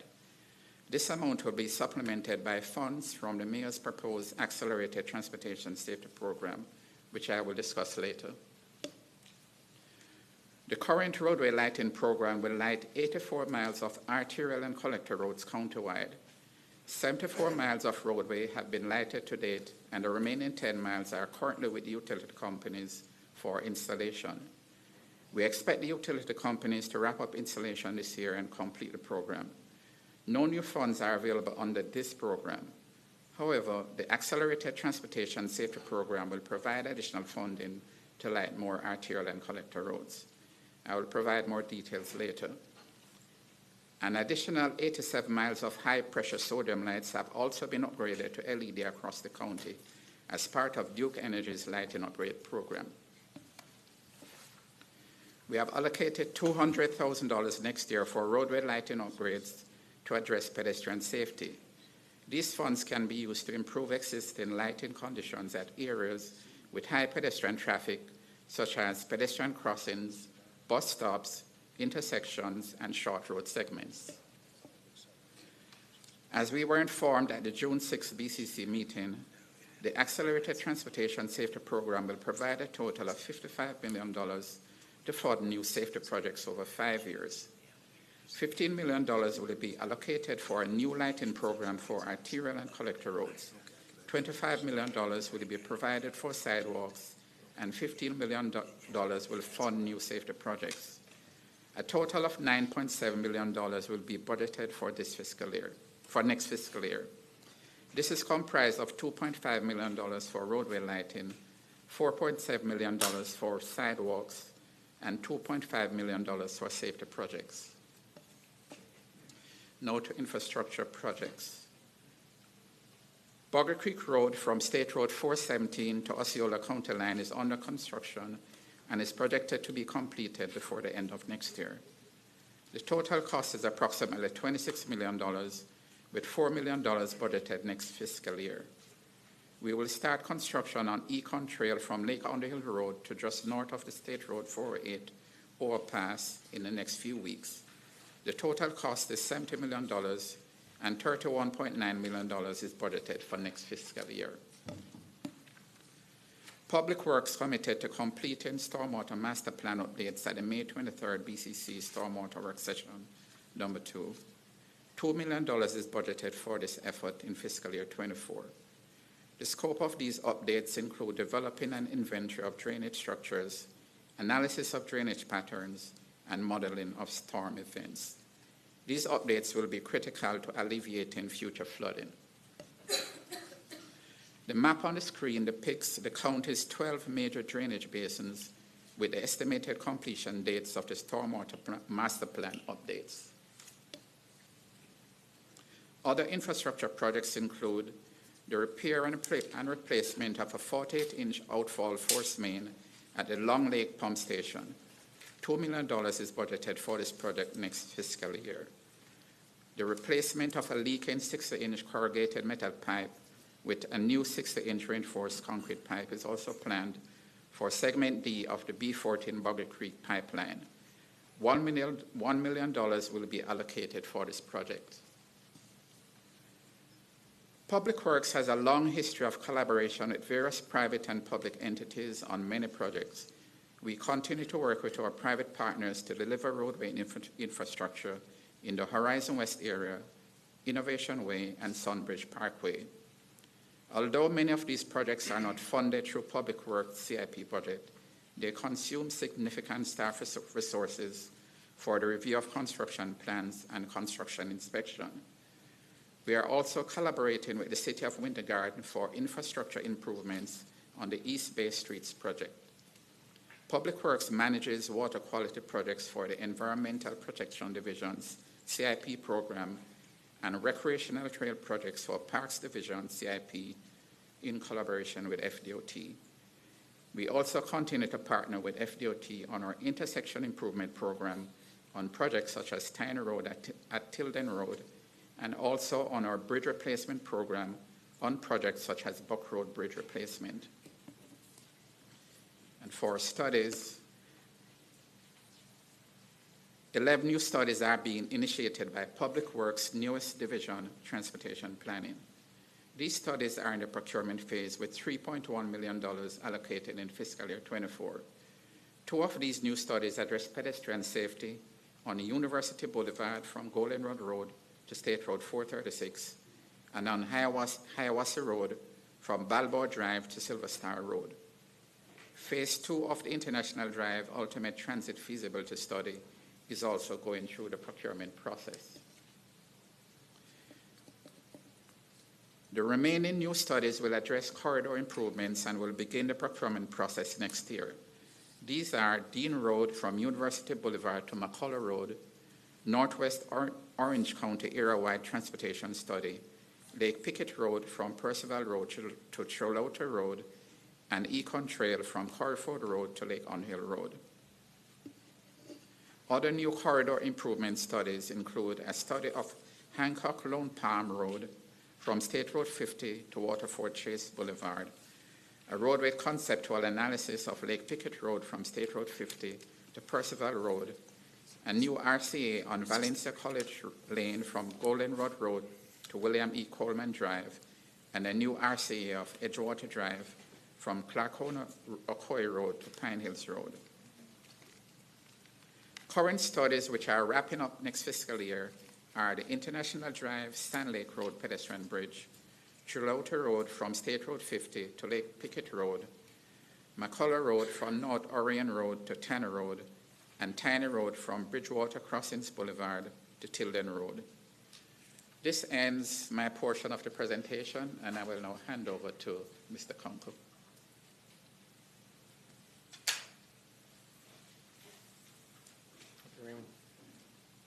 So moving on to our one-page summary. Starting off with Vision Zero, we have our action plan and grant applications planned for next year, and hoping to move forward with actual design and construction of new safety projects. Likewise, in the stormwater front, we have a list of activities and items that came out of the work sessions that we had with the board, including the real-time forecasting that I talked about, along with a commitment to completing the LID manual and doing other SORAP activities. We have raised our retention and replacement efforts by providing specialized training to obtain CDLs, technical training to our engineering inspectors, and also supervisory training to encourage collaboration and cooperation across not only divisions but departments and then other organizations. We have identified the need to continue to enhance our community outreach for large and small projects, including our major roadways. We will look forward to implementing the accelerated safety program that Raymond had discussed by adding lighting, sidewalks, ADA connections, and other safety projects through that program. And then lastly, we see the need and value in the partnership projects that we have with DOT, major roadway projects, and in other municipalities as well. And Mayor, that concludes our presentation. I am here along with Public Works staff to answer any questions you may have. All right, quick question. Oftentimes when I'm out in the community, people ask me about signalizing an intersection. What's the average cost these days to put a traffic signal on? If we're looking at a mast arm installation with four posts, we are approaching $800,000. The mast arm, the concrete poles with the strain, those are less, and that's probably around $300,000. Yes? So somewhere between $300,000 and $800,000. Yes. For a signal. For a signal. Okay. Commissioner Wilson, you're up first. Awesome. Thank you so much. I was really thrilled to see the increased public outreach and communication as part of the plan for this year. I know that your team has done a great job coming out with me when there was the potential for just a newsletter, and we've seen really such successful outcomes from those meetings. And so I'm glad that that is continuing, and we're going to continue to grow that. I would say my request is, as that develops within your team, and I support it in any way I can, would be that if there is a coordinating PIO, that they would have potentially like a master calendar. There had been times where something was planned from the division that is now in the planning side, and there had been some crossed wires on the location, and I couldn't quite pin down the party for the outreach part of it, right? So we could put something in our, a quick update on our social media, but I wasn't quite sure how to navigate that in-house on the public works side. I think the other part that is, you know, obviously very important, and I think it's something that I'm going to try to continue to educate residents on, are those partnerships that we have, and especially some of the areas of Horizon West and District 1, as these development plans come forward, for them to contribute to the roadway in whatever capacity it is. And I wanted to find out, I know that there have been instances of potentially enforceability problems on contracts where something was to trigger a mast arm, what have you, and even in an existing area like Dr. Phillips, and we know that they have surpassed likely the need, the warrant, and they are still awaiting that mast arm because the then developer has sold and then sold again, and it's now completely occupied, and there's an HOA. And I wanted to see if we could just address that really quickly. All right, so that particular situation, yes, there was a developer's agreement that did run with the land, and that developer has contracted with a local consulting firm to prepare the construction plans. I think we had received the initial submittal, right? We have, and reviewed those plans. So now it's a matter of them going out, procuring a contract, seeing if they can buy mast arms faster than we can, and then doing the installation. So, you know, the plans are being prepared or close to being complete, and then, you know, then they'll move on forward with the construction. Well, and that's great news. I think, you know, my heart goes out to you all, because how did you get stuck in the enforcement capacity on a contract like that, knowing that what you do is actually the public works portion of it. So, you know, I don't know if there's a way when we look at the budget to try to bake in additional resources for that type of agreement, because the whole idea of those partnerships is they alleviate the burden, right? Not add to the burden. So, you know, and I think especially in something like this where it's been down the road a little bit, we want to make sure that the promise that was sort of made in that initial agreement is followed through without burdens to existing residents, because it was supposed to be offset by the growth. And one of the benefits of transportation planning coming to Public Works is transportation planning works a lot on and is responsible for a lot of those roadway agreements. So now, not that we haven't had any issues in the past, but, you know, they're closer to home, if you will, now that they're part of Public Works. Thank you so much. I know I'm giving the thumbs up to Brian back there. Thank you. Commissioner Moore. Thank you. Thank you for being here today. I wanted to start with some thank yous. First off, to Maricela, who has just gone above and beyond to support my Neighborhood Leader program. We really probably couldn't do our corridor work without her, so give her my thanks. And then with us today, we have Commissioner Smith from the City of Apopka. I want to thank you for funding the Northwest study in next year's budget to determine all the growth out there and what would be needed and potential contribution from the two entities. I do have a question about, I was happy to see all of the pedestrian safety projects on Oak Ridge and some of the other roads. I'm just curious where we are with Claire Conacoy. I thought maybe that was going to get funded this year, so maybe Humberto could circle back along with me on on Claire Conacoy. Right, so we had the study completed this last year, and we are moving forward with design design for the improvements on the Claire Conacoy corridor this year. So this year we're doing design. Okay, good. So this year for design, and then whatever we come up with, hopefully we can fund after that. Okay. Well, I know the people. And if there's opportunities for for grant funding, of course we would look to pursue those. But then we would look at implementing that. And that was part of the accelerated. Yes, it's part of the accelerated program. Wonderful. Okay. Well, you didn't mention it today, so I had to ask about that. With regard to our staff, and I don't want to be critical of my staff, they're absolutely wonderful, but sometimes I'll hear them, writing or emailing about something I know about or another staff member already knows about, and we don't want to waste your time. You're understaffed as it is.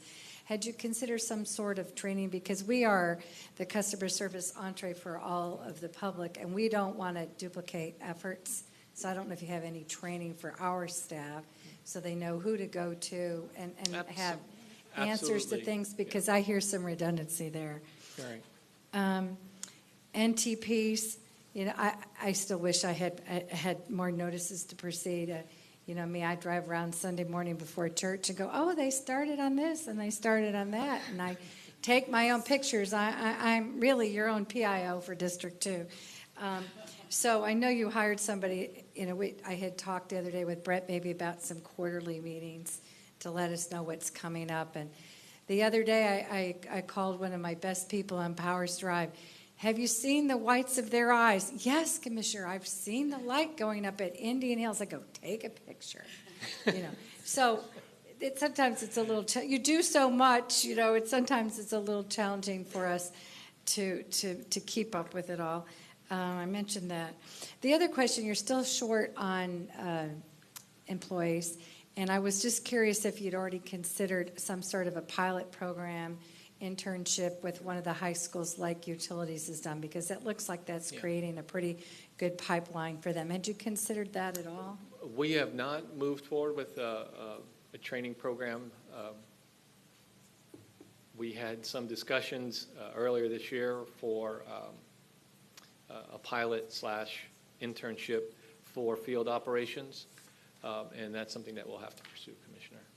Well, whatever. I mean, we have to think outside of the box because you have too important a work to be short-staffed, and I still think you do a wonderful job in spite of being short. And I say this every budget year, Mary, you need to give them more money in the budget. All right, thank you. Thank you, Commissioner. All right, Commissioner Moore, Joe, how much did you pay her to say that? I think I owe her some street lighting and a couple of sidewalks. Okay, I see what's going on here. All right, Yeah, that's Commissioner how- Gomez Cordero. That's how we can get it. Thank you, Mayor. That's how we can get it, Joe. Thank you, Joe, for the Oh, you're presentation, and I have to say thank you to all of Public Works. I mean, from top to bottom, amazing, and it has been difficult, but you all have been there with me. I wanted to ask you, for the flood forecasting for the stormwater, you said that you're going to apply for a grant, but you didn't say how much that grant will be. Do you know? I have Okay. my grant guy coming forward. Yes. They were applying for a Protect grant of $1 million, which is a planning grant through the Protect program. That's USDOT, and it doesn't require a match. So we're in the process of applying for that, which is due in September. Okay, so you said it doesn't require a match. This one does not. For the planning part of that grant, it does not require a match. So okay. we're using the ONB's grant consultant to help us right now. We're going through the process of writing that application now. Okay, thank you. Thank you all. All right, Commissioner Scott. Thank you, Mayor. Joe, man, how you doing? I am doing great. My hair may not match. Joe hooked me up with some vests. Y'all don't know that. That was a little serious. He hooked me up with some vests, so I appreciate that. So I really don't have anything other than to say you guys have done a great job, like seriously.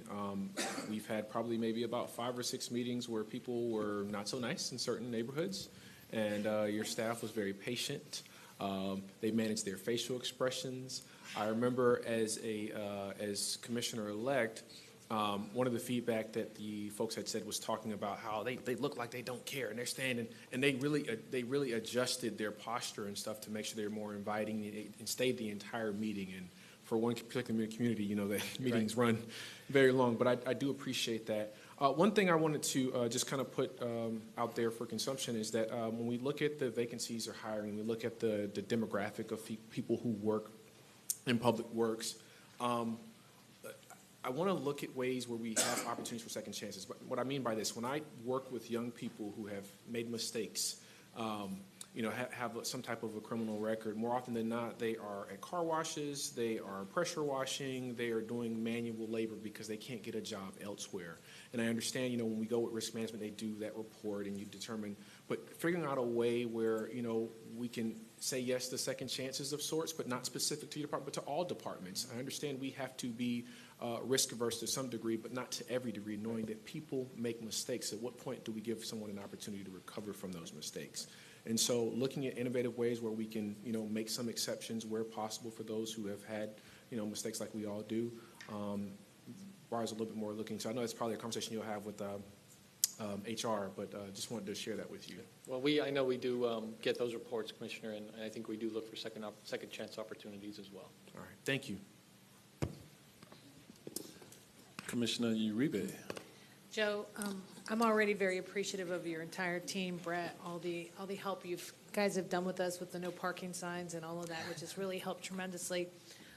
One thing that we didn't get to really point out is how expedient you guys were during the hurricanes and what were the plans coming and what were the updates. And I want to echo, if you help us know and stay in the know, it helps us and it stops us from sending those emails like, hey, we see piping along Lake Underhill. When's it going in? What's it for? You know? And and it makes us also wonder, when is it going in? Mm-hmm. What is it for? So I just think if you can be inclusive with us, we can help share that message and also help highlight, because on this particular situation on Lake Underhill, which is Rio Pinar, which, you know, it's you guys are doing everything you can to help protect that community. Explaining to them, look, we're delivering everything right now, but we want to make sure everything's ready so that when the workers come to do it in, we're not holding up the project because not all the materials come in. And I think that is a huge, huge difference. And I think you guys are like little ghosts in the night, because I love driving down the road and my no parking signs aren't there. And then I go the next day and they're like, voila. And so it gets me all excited, because then I get to call law enforcement and say, now I've given you what you need to do that. And then that just goes, again, to show, I guess, like Commissioner Moore, we're GPSs in our communities. And we love that about our communities. I take every back road. I know every back way. You know, Commissioner Wilson would love to live where we live. We'd never have to be on a main road if we wanted to. But it would help us, you know, because a lot of what you're doing to help us is to get code enforcement. It is to get law enforcement and give them that ability to now enforce that. And so it kind of helps us really highlight how effective Orange County is. So I would definitely appreciate that. Also would love to see how we can also assist with getting the word out about utilities, because there's so many roles in that in your jobs. I mean, there's so much from the person out on the street who's helping when they're putting a project together to much more in depth. And I feel like you're almost like a really good, best kept secret in town. Everybody needs you. Everybody knows you. Every developer. How do we get those jobs to produce? And then, of course, until they try to steal you guys, you know. So we know about that. But I think it's critical, because I don't think it's one of those industries that people would necessarily think about going into, you know. And so whatever we can do to assist or encourage, or if you do anything youth-based where you just want to kind of plant that seed, I think it's fantastic. But kudos to all the hard work, because it feels like it's a balance between you guys and you know, Jeff and Ed, and whether this is stormwater, whether this is this, you know. And so that communication and how easily we've been able to maneuver through that has been based on your leadership. So thank you, Brett, thank you the entire team for all you guys have do, Ed in the back, for helping us, you know, get things done and bringing them to your attention. All right. Thank you, Commissioner. Yes. All right, Commissioner Bonilla. Yeah, I gotta make sure I get these comments in so that I get some sidewalks and lighting as well. So if anyone's wondering why I send all staff complaints to the mayor, so that I can stay on your good side. So, all right, so when we have our quarterly meetings, I definitely would love to have a follow-up with some of those things that we discussed, so that I could send that out to my community as well on things that are happening in the district and, you know, the accomplishments and stuff, so that people can stay updated, because I get questions all the time. I mean, that's like some of the majority of our emails is, you know, what are we doing about this? What are we doing about that? Any updates on this? And so that would be very helpful. Okay. Definitely. I have a plan. Yeah, thanks. Okay. All right. Well, Joe, you didn't do too badly. Mayor, can I just add one Yes. comment? Because it was covered, but I just wanted to emphasize, especially as we talk about that additional funding, so that $100 million accelerated transportation safety program is embedded. So Kurt made reference to the total dollar, and you just saw in Raymond's presentation the amount for FY24 that's there. So I just want to be sure that didn't get lost, that that program is proposed in the budget, and ultimately the board approves it. We've had conversations about having a website, special website to track the projects, and so that you all know the status of the projects. And we also want to express our appreciation to each of the commissioners for your feedback. And hopefully we've I think we've gotten everyone and submitted the updated list to everyone for your review and feedback as well. So anyway, I just wanted to mention that, Mayor, because it is, can be, it's not what we wanted initially in terms of the resources necessary, but it will hopefully make a bit of a small difference. All right. With that, we're about 25 minutes behind. So thank you, Joe. So we have Community and Family Services, and then we will conclude this afternoon with the sheriff. So if we can pick up the speed a little bit. All right. All right. Good afternoon, Mayor, Commissioners, and Comptroller Diamond. It's my pleasure to be here this afternoon to present to you the 23-24 proposed budget for the Community and Family Services Department. As you know, it's our mission to provide services, resources, and assistance to our residents in need here in Orange County. And we do this through a group of very dedicated staff members that are committed, and I would say are also called to public service. We are going to follow the outline that others have used to talk about their budgets, starting with a brief review of our organization structure, then talk briefly about the proposed overall FY 23-24 budget, moving into some highlights regarding our operating budget, and discuss the capital improvement program, which I will be joined by Mr. Matt Sudemeyer, our Parks and Recreation Director, to talk about the projects that we have underway, and then a brief summary of all that we have shared with you today. So moving on to discuss our organization, I have had the privilege of being the Director of Community and Family Services for almost exactly 3 months, and I have indeed been honored to serve in that capacity so far. We have 2 amazingly talented deputy directors that assist in the overall management of our department, and they are ably assisted also by a team of 10 managers who are very skilled and do a lot of work to make sure that the services this community deserves are delivered and delivered well. So those 10 managers Ben, you may want to progress your slide. Thank you. Those 10 managers are the Citizens Commission for Children Manager, Angela Chastain, our Citizens Resource and Outreach Manager, Diane Arnold, who is also assisted by our Interim Manager, Yvette Reyes. For Community Action Interim Manager, Trelawney White. Our Cooperative Extension Manager, Kevin Cam. Our Fiscal and Operational Support Manager, Ms. Yolanda Brown, who I'm very grateful to for helping to coordinate our budget presentation and this presentation that you're witnessing today. Our Head Start Director, Ms. Sonia Hill. And the Mental Health and Homelessness Issues Manager, Ms. Donna White. Parks and Recreation Manager, Matt Sudemeyer. Our Regional History Center Manager, Ms. Pamela Schwartz. And last but no means least, our Interim Manager of the Youth and Family Services Division, Shoshonda Lynn Upson. So let's go to an overview of our proposed 23-24 budget.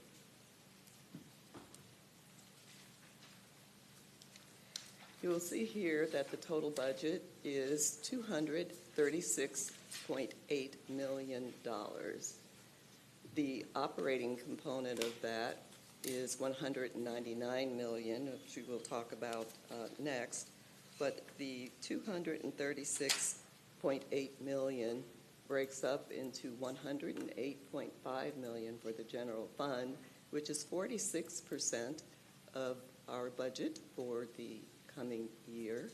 And next would be the Parks Fund and impact fees at $85.4 million, or 36% of our budget.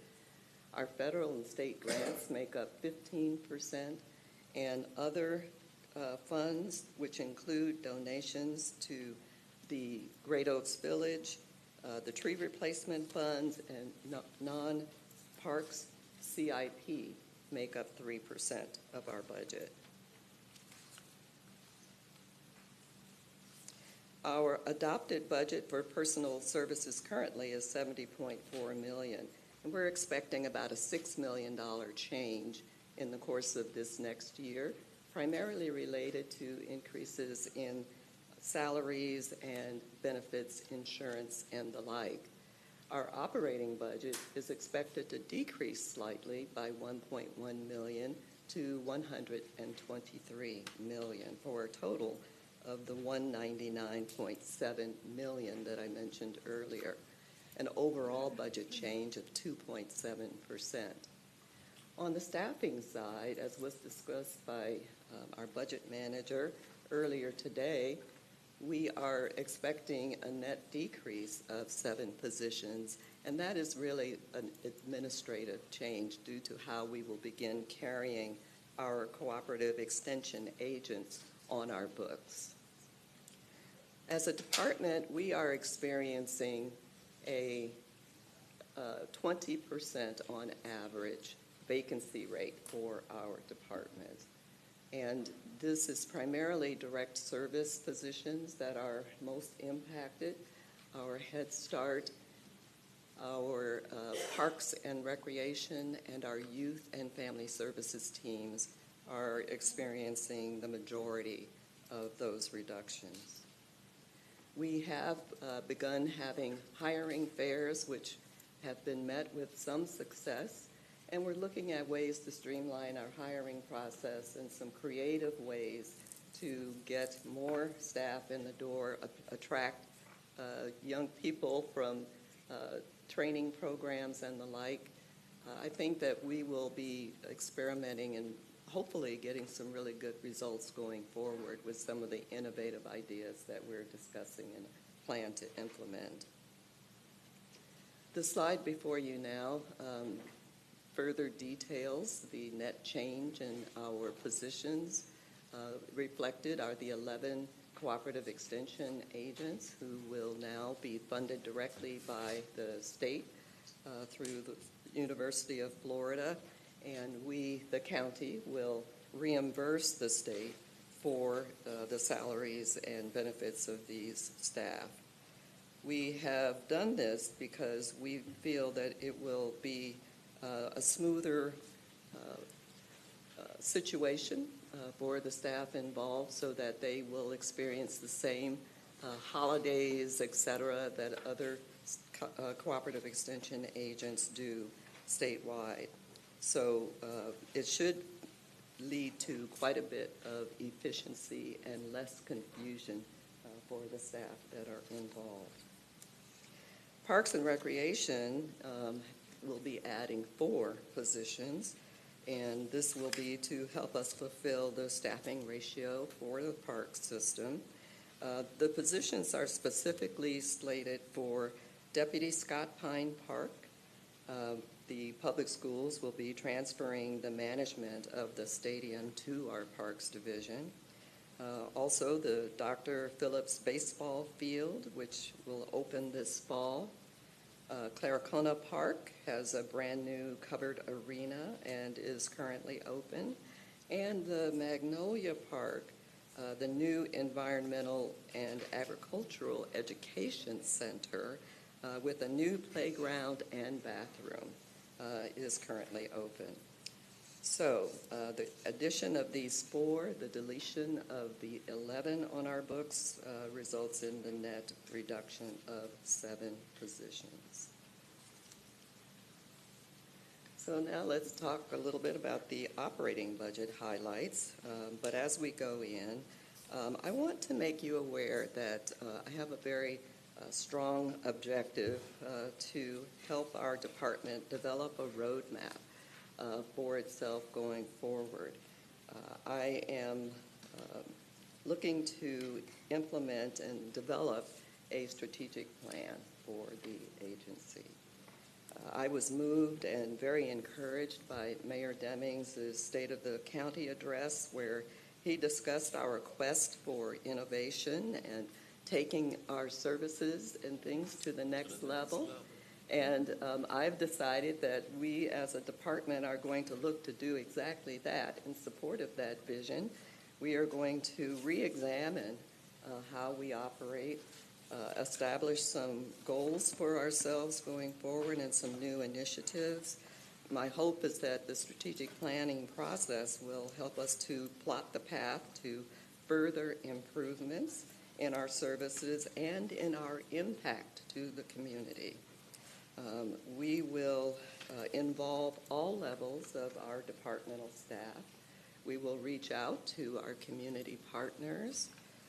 We will reach out to ordinary citizens who we serve, and we will reach out to all of you for your input and feedback as we build a plan for ourselves.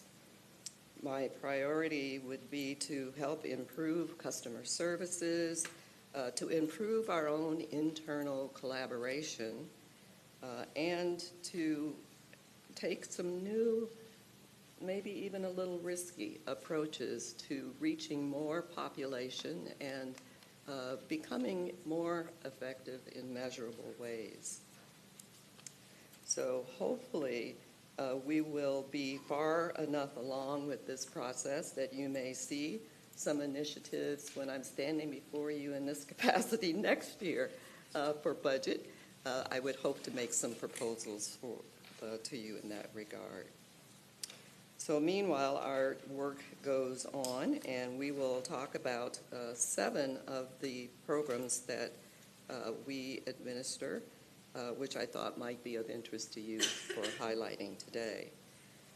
First, there is the Children's Services Fund, the Citizens Review Panel, the Citizen Safety Task Force, the Emergency Rental Assistance Program, Mental and Behavioral Health System of Care, Neighborhood Center for Families, and the Climate Efficiency Program.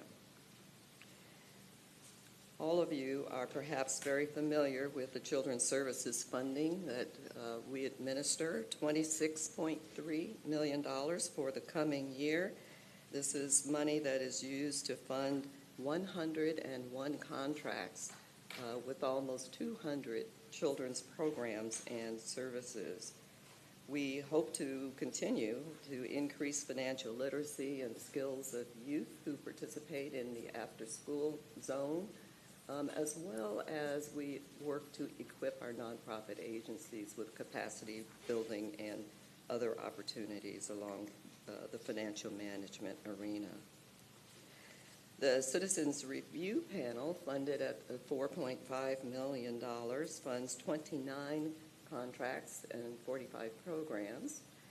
Our goal there is to continue to invest in evidence-based and culturally responsive approaches that meet the needs of diverse communities and to continue to foster collaboration among those in the nonprofit community.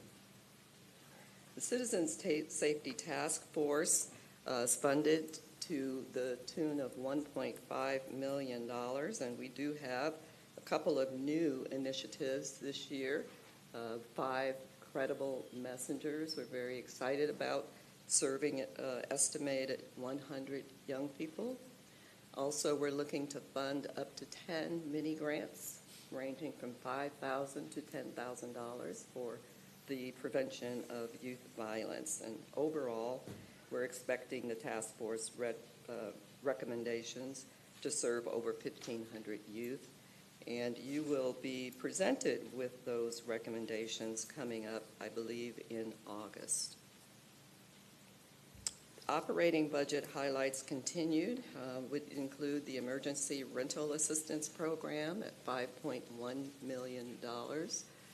We're expecting to process about 1,000 applications, and we also expect to fully expend these funds by April of next year. The Mental and Behavioral Health System of Care you had a presentation on that last month, where Ms. Donna White went through a pretty extensive description of her progress and the community's progress in this regard. That is $10 million in general funding and $3.3 million in grant funds. We're really excited about a new initiative to fund 4 mental health clinicians at community centers, and hopefully we will add to that in subsequent years, and expanding also the providers of youth behavioral health services. These cultural and linguistically competent clinicians will provide one-on-one and group behavioral health sessions. The Neighborhood Center for Families, funded at $7.3 million, funds 20 contracts for 188 programs and services. We also are looking at hiring 4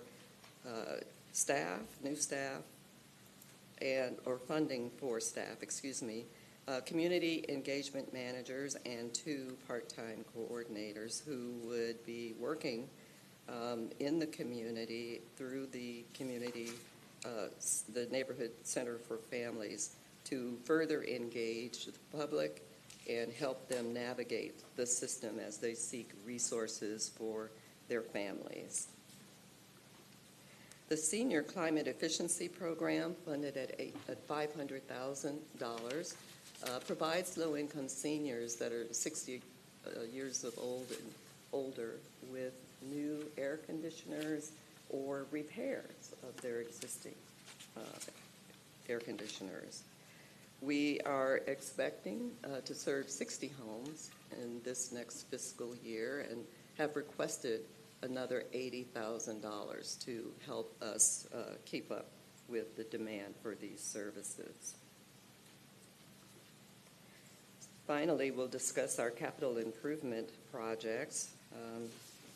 We have a proposed CIP for the coming year of $37 million. The first project I would mention is the Great Oaks Village Dining Hall emergency generators. We're requesting this $525,000 to install 2 permanent generators at the Great Oaks Village. We are obviously responsible for the care and safety of those children in our residential group home. And during emergency conditions, such as a hurricane, we tend to lose power. So we are working to get a more secure situation set up in that regard. And we are also checking in to see whether or not there's potential grant funding to assist with that. The Multicultural Center was discussed earlier in the capital projects presentation. We're very excited about this. The senior center work is well underway, as well as the community center. This total project cost is $5 million, and the construction cost for FY24 estimated at $700,000. We're targeting a late summer, early fall opening for that portion of the facility. And the Tangelo Park Community Center is in the design phase. We are looking at about $1 million for that, and a total project cost of $8.1 million funded through CRA and Community Development Block Grant funding. With that, I will turn it over to Matt Sudemeyer to talk about the Parks and Rec operating highlights as well as their capital improvement budget.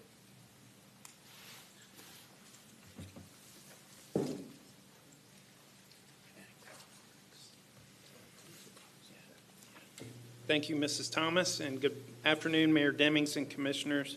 My presentation will provide a brief overview of the park's inventory and the programs that the budget request supports, review our recently completed projects, as well as our current CIP projects. The funding the division receives supports the operation of 109 parks throughout the county. These parks include our large regional parks that are 150 acres or more, all the way down to our smaller neighborhood and pocket parks. The park system has 13,000 passive acres, almost 1,800 active acres, and 47 miles, almost 47 miles of multi-use pedestrian trails. The budget also provides for summer and after-school programs at 14 locations where we look forward to growing the program and meet demand in future years and next year, of course, for fiscal year 23 and 24. It also supports sports programs such as our Junior Magic basketball program that we run at our 6 gymnasiums, youth and adult flag football, indoor volleyball, and other sporting activities. And the budget provides for maintenance of our athletic fields that are used by thousands of children in our youth sports partners, both our clubs and leagues who play soccer, baseball, football, lacrosse, and other sports. We also have adult programs that include softball and flag football, basketball, throughout the county. We have many diverse programs for seniors at the Renaissance Senior Center and Mark Street Senior Center. And then we also offer multiple special events, such as holiday events and music festivals, such as the Mayor's Jazz Festival at Cypress Grove Park. And we're looking forward to next year's Jazz Festival by enhancing the event with additional musicians to include, hopefully, a headliner or a featured performer. As far as recently completed projects goes, we had a few this year. We had, just this week, we had the Clarcona Horse Park Show ring cover opening. This magnificent new amenity that covers that entire ring. That will provide increased opportunity for equestrian events throughout the summer and throughout the evenings and afternoons. It'll provide just another excellent venue for those types of events. And then we had the ribbon cutting at Barnett Park for the new skate park facility on April 8th of this year. And then our most recent dog park unveiling was out at Wedgefield Park this year as well, last month. Zelda, you got Zelda. There's a little dog. Now, as far as our current CIP projects go, we have a pretty large CIP program. We have 27 significant capital improvement projects under development this year, totaling $84.6 million. And before I briefly touch on each one of those projects, I want to thank Sarah Flynn Kramer and our Capital Projects Division, as well as Raymond Williams, you just heard earlier, at Public Works Engineering, and their teams for their support and assistance that they provide in the development of all these parks, overseeing construction, design, and construction of these amenities or parks. In West Orange County, we have Horizon West Regional Park, which has wrapped up the design, and we're in the permitting process. The project is currently out to bid for construction, so we're excited about that. The total project cost is $16.2 million. We also have in West Orange County the Dr. Phillips Ballfield Complex that's currently under construction. It's about 60% complete for a total cost of $9.2 million. And also in an effort to meet growth in West Orange County, we have 5 neighborhood parks currently under development. We have the Taborfield Park, Summer Lake, Bentonshire, Waterley, and Watermark Park. The average cost for these parks is about $1.5 million. And then also in West Orange County, we have initiated the first phase of the Horizon West Trail. This trail will eventually connect the Horizon West Trail network to the West Orange Trail. Total project cost for this is $6.4 million. Moving out east, we have the Blanchard Park improvements, parking improvements, and new restroom. The restroom is in the beginning stages of construction, and parking improvements are in the final design phase, and bid documents are being developed. We have the Little Econ Greenway Trail Gap project that will connect the Little Econ Greenway to the Katy Way Trail. The design of the bridge over Cimarron Boulevard is currently underway, and we are also working through the right-of-way acquisition process. The Bithlo Community Recreation Center expansion project is in the beginning stages of construction. The contractor's had his notice to proceed and is beginning construction. Total project cost is $1.4 million. Then we have the Barber Park Recreation Center. We have the master plan that's been finalized, and we are currently out to bid for the design consultant to begin the design of the recreation center. Total project cost for that is $6.4 million. And then the Downey Park Pickleball Court project, the addition of 8 new pickleball courts at Downey Park is currently, the contractor's been issued the notice to proceed there, and he's just now beginning the construction process for a total of $1.5 million. Then we have the Shingle Creek Trail. Public Works talked about that a little bit earlier. The Shingle Creek Trail goes from South Lake Road to the Orange County Osceola County line. The trail segments are broken out into 3 phases, and Public Works is currently working on the construction of Phase 3 right now for a total project cost of $6.4 million. And then we also have the Lake Apopka Loop Connector Trail design that's complete, and we're going through the permit process right now and the LAP agreement process with FDOT, and we should begin construction the beginning of 2024. And then we have the Timber Bridge Preserve, which is in the design phase as well. The total project cost for that is $1 million. We have the East Orange District Park Playground, a new amenity at East Orange District Park that is under construction and almost complete now. And then the Downey Park Skate Park project, the design for that is complete, and construction is scheduled to begin this year.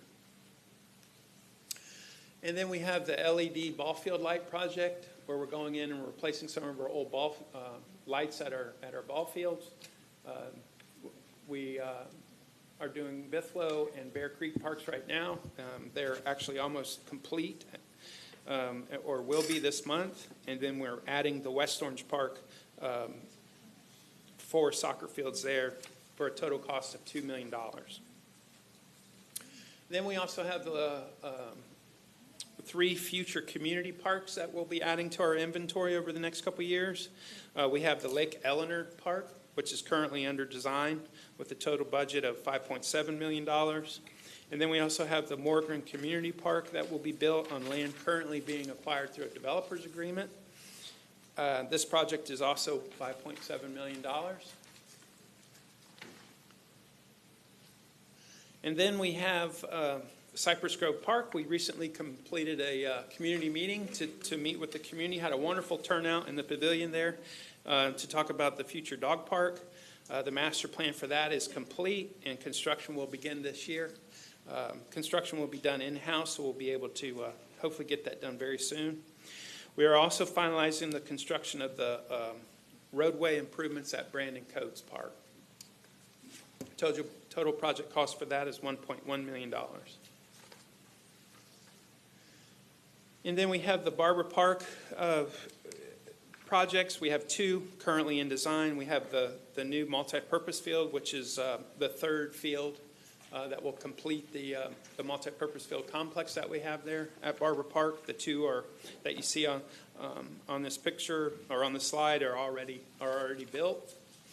And then we also are going to be upgrading the existing skate park as well. And we have a community meeting that's scheduled later on this month to meet with the the skaters and the stakeholders and see what they'd like us to build for them there.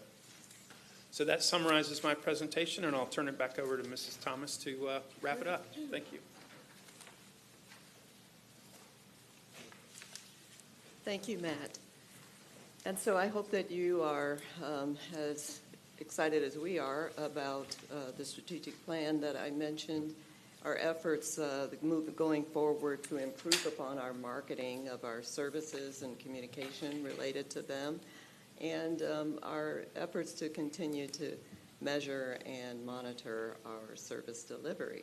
And with that, I would ask if any of you have any questions for us. We have our team assembled, senior leaders that will help me as needed. Okay, quick question. How do we define low income for the seniors program that you discussed for the climate efficiency? I believe we are using the standards that HUD would bring forward, but I'll ask Lavon if she will make sure to clarify that. Right up there. Yes, good afternoon. Afternoon. So the seniors all have to use or are asked to provide any evidence that they're on any type of assistance or public program. And then also if we don't necessarily require them to produce income documents, but we do show that they are qualified for either a federal program or a state program of assistance.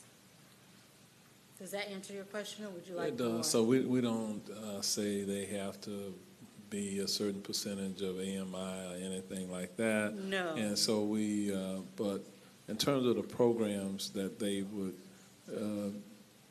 have qualified for, what kind of programs are we talking about there? Like, Usually we're looking for, are they on food stamps? Are they on Medicaid, getting Medicaid assistance?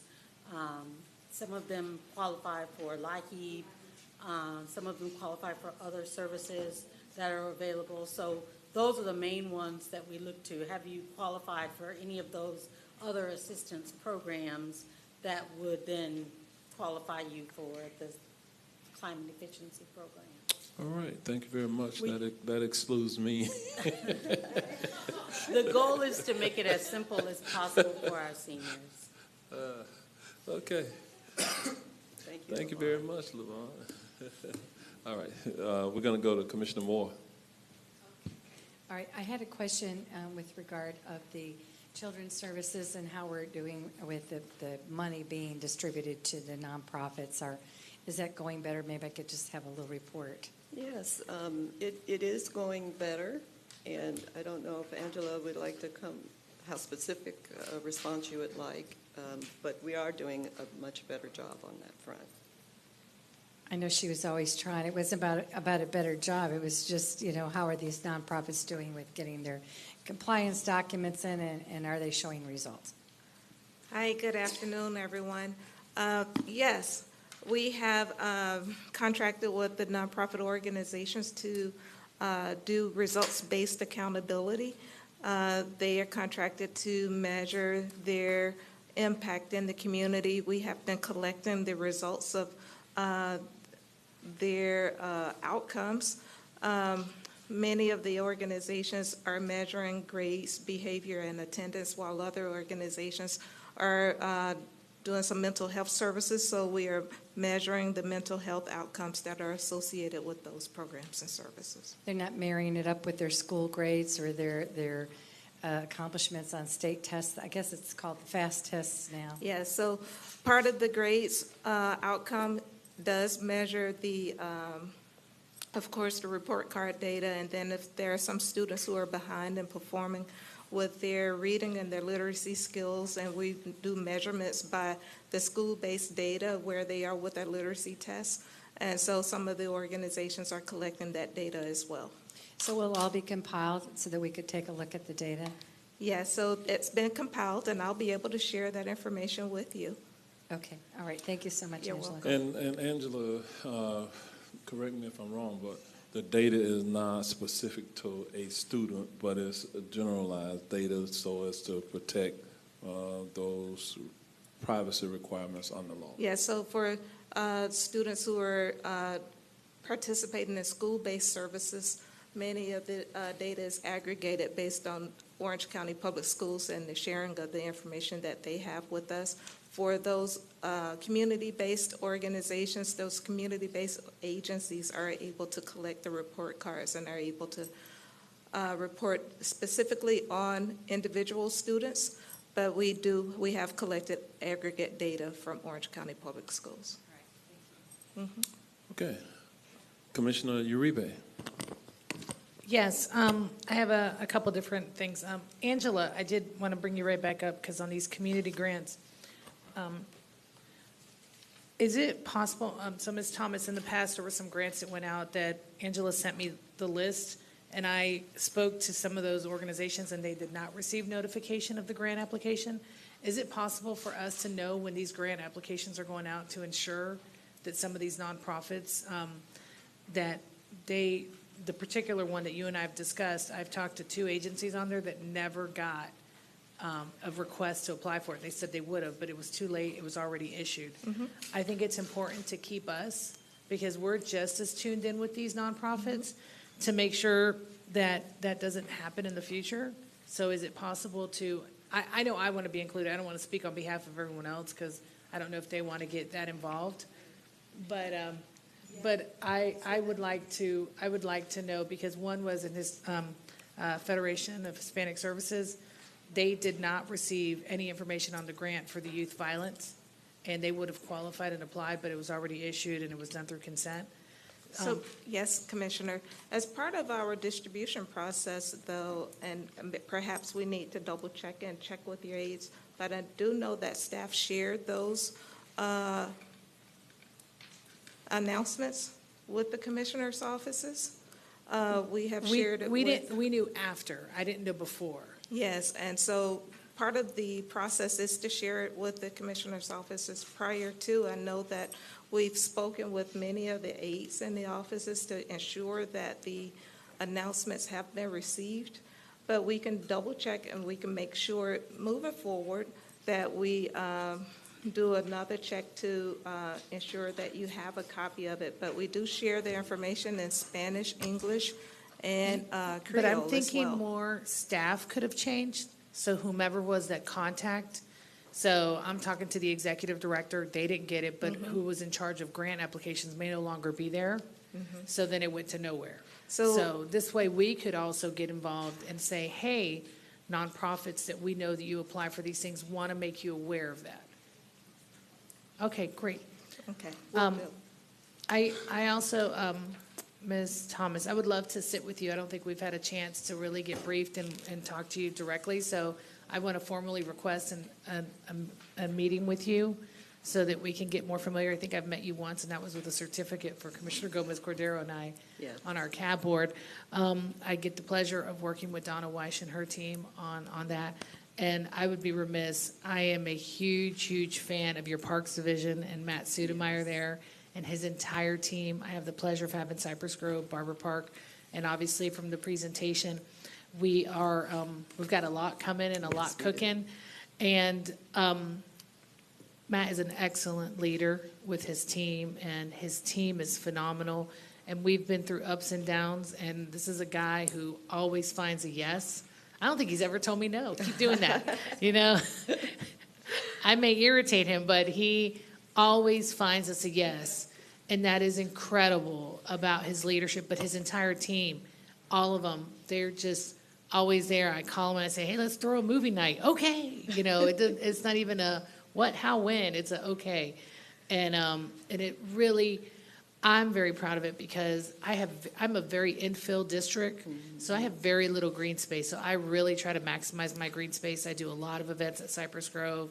We try to do events at Warren Park, from teaching kids how to fish to our skateboarding event. And when I told him I wanted to do a skateboarding event, he got very nervous when I first decided to do that, but he still said yes. So he's like, as long as you have the liability in place, you know, and we did, and everything from getting us bouncy houses to up and down. So, and even from tents and tables, you know, so that's his team. He's got a great team. Mayor, you should give him a raise too, because he's doing an awesome job. And I've got to point out, Barber Park, when I got elected, I really, really wanted a community center. And Angela, where's Angela? I just saw her. She's so short. There she goes. She's behind. No, not Angela. I'm sorry, Miss Levant. She is a mighty force, and I really, really wanted this. And we had some pushback from the community. And working with Matt, we found a way to get around that and actually get to the people who live there, as opposed to the people who were trying to negatively impact our event, our progress, which didn't even live in the area. But when we talked to the residents in the area, it was overwhelming. So we found the yes. And that's what's phenomenal. So great team. All of your team is awesome. Thank you very much. You are absolutely right. And Matt and Levon are definitely deserving of the kudos, and they work very hard. So thank you for that. And I look forward to meeting with you. I've met with most of you, but not quite all. I do have a couple meetings on my schedule, so I will be definitely getting to talk with each of you individually. Well, he might get a raise like everybody else if this budget is approved come October 1. Commissioner Bonilla. I guess that worked then. All right. Well, I definitely want to say great job on wanting to do strategy. I think everybody should. That's just a wonderful way to go forward. I know I've talked to Byron about a lot of ideas for the website and stuff like that. But one thing that would probably help solve that issue with the grants is I did mention like having I also mentioned a lot of the studies and things that we have, having like a database on our website where people could just go and find like every study report there, easy to find. But we could also have a database of county grants that people could just go into and find the grants, similar to the federal government's grant website. Yes. And I mean, I'm saying like it would be so easy to implement that on our website, but I don't know the ISS thing. But, hey, if we could do the calendar, maybe we could do something similar like that, where the staff, you could just submit this form and it'll automatically be added to the website of the grants, and then people could easily find it and search for those. So I had some questions for Matt. So I know, so it says, I should know this, but we talk about so many projects, and I forget like which fiscal year they are and stuff. Are these the ones that you said current CIP projects? These are the ones in the current fiscal year. And yes, the significant ones. I know, Commissioner, you've had some requests like previously that we're still working on, but I just touched on the big significant projects. Okay, and so I don't see any for this proposed projects. Sorry, it's been a long day. I don't see a list of proposed projects for this fiscal year that we're here for.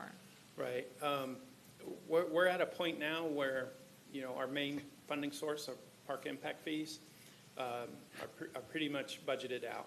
Or, money's either encumbered or already assigned or reserved for current projects or projects that are be starting up real soon, like that 5.7 million, those two $5.7 million projects, Morgan and the other community park. So that's why there's no new ones? Correct. Oh, Mainly got it, okay. the funding is already absorbed. Okay, all right, got it. And then the skateboard parks, I was just wondering, did you get to talk to, I think his name was Zach? Oh, yes. We've talked a handful of times, working with him closely on some other projects as well. Yes, ma'am. Okay, and then I'd like to go to slide 33. Okay.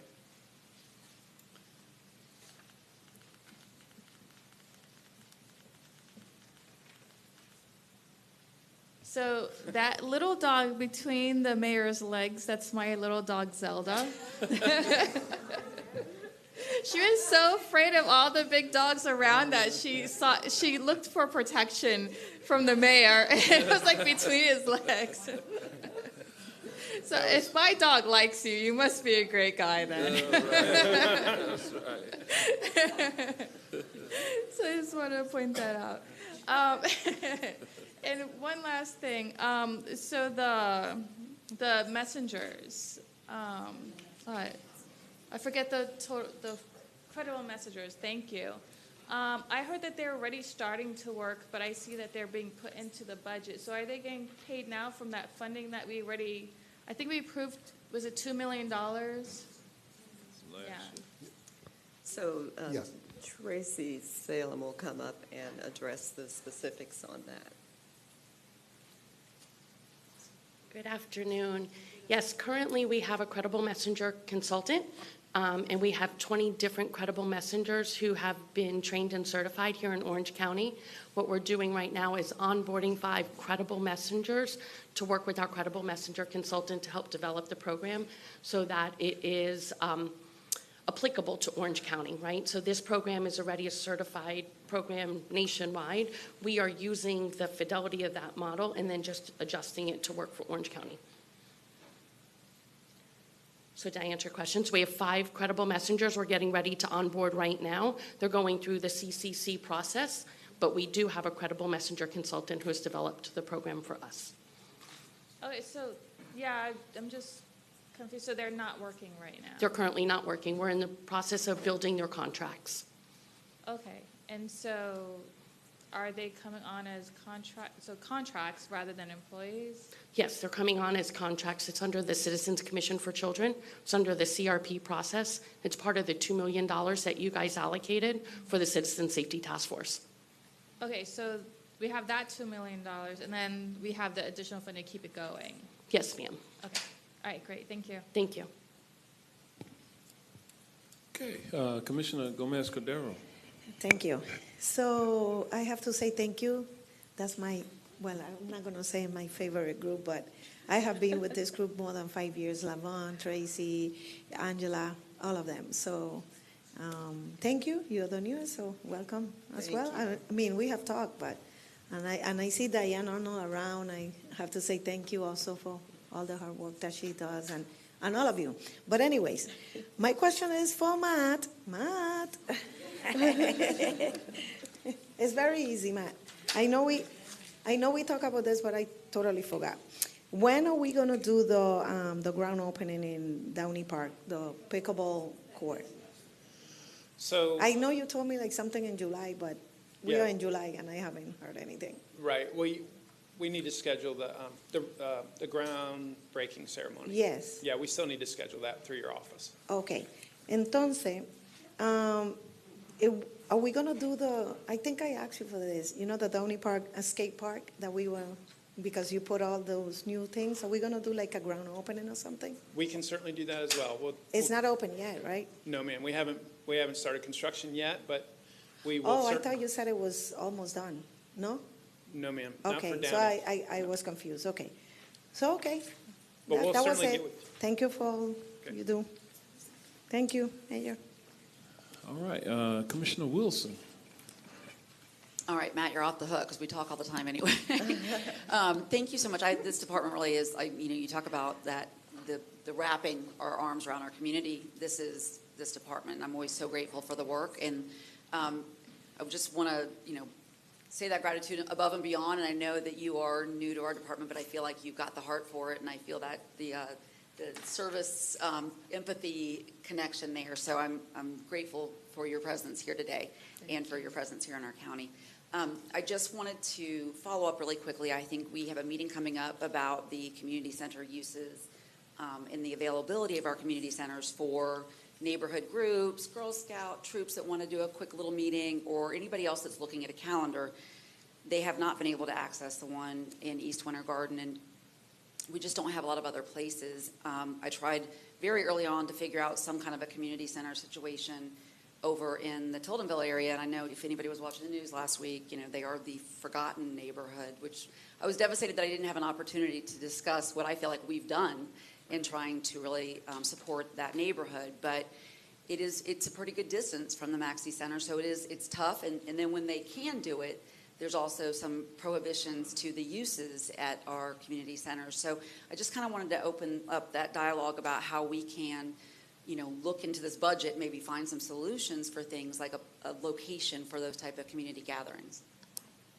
I look forward to the discussion with you. I know that it's coming up pretty soon, and we can talk it through and see what we can come up with together.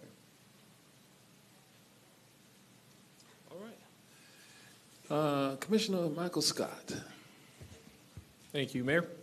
Ms. Vin, good to see you again. Thank you. So I don't have a lot really echoing what they've said. Your team, top down, is like phenomenal, like life-changing. And I can say that having in this role, having worked with them as an employee, having advocated for families, and even being a recipient of services myself in the past 2 years twice, where they've, came through clutch, as the kids would say. I wanted to have a question for Matt. It's a simple question. Matt, can you define pocket park for me? Because that's the first time I've heard that term. So smaller than a neighborhood park, 2 acres or less. Okay, cool. Thank you for that. So a question about the senior program when it comes to AC. Where are those funds coming from? Is that general fund dollars, or is that a grant, or a combination of the two? I believe they are. Yes, they are general fund dollars. Okay, so if we're looking to, we expect to serve about 60 homes, that's about 10 per district. Hopefully we can serve a little bit more, so if you can look at how we can potentially maybe increase that amount to serve a little bit more families, maybe 20 per district, I don't know what that looks like, but I think that's important enough what we do. It's getting hotter, climate change, and it's a lot of money to replace AC, especially if you're on a fixed income, and so if we can look at maybe potentially serving more seniors, I think that would be phenomenal.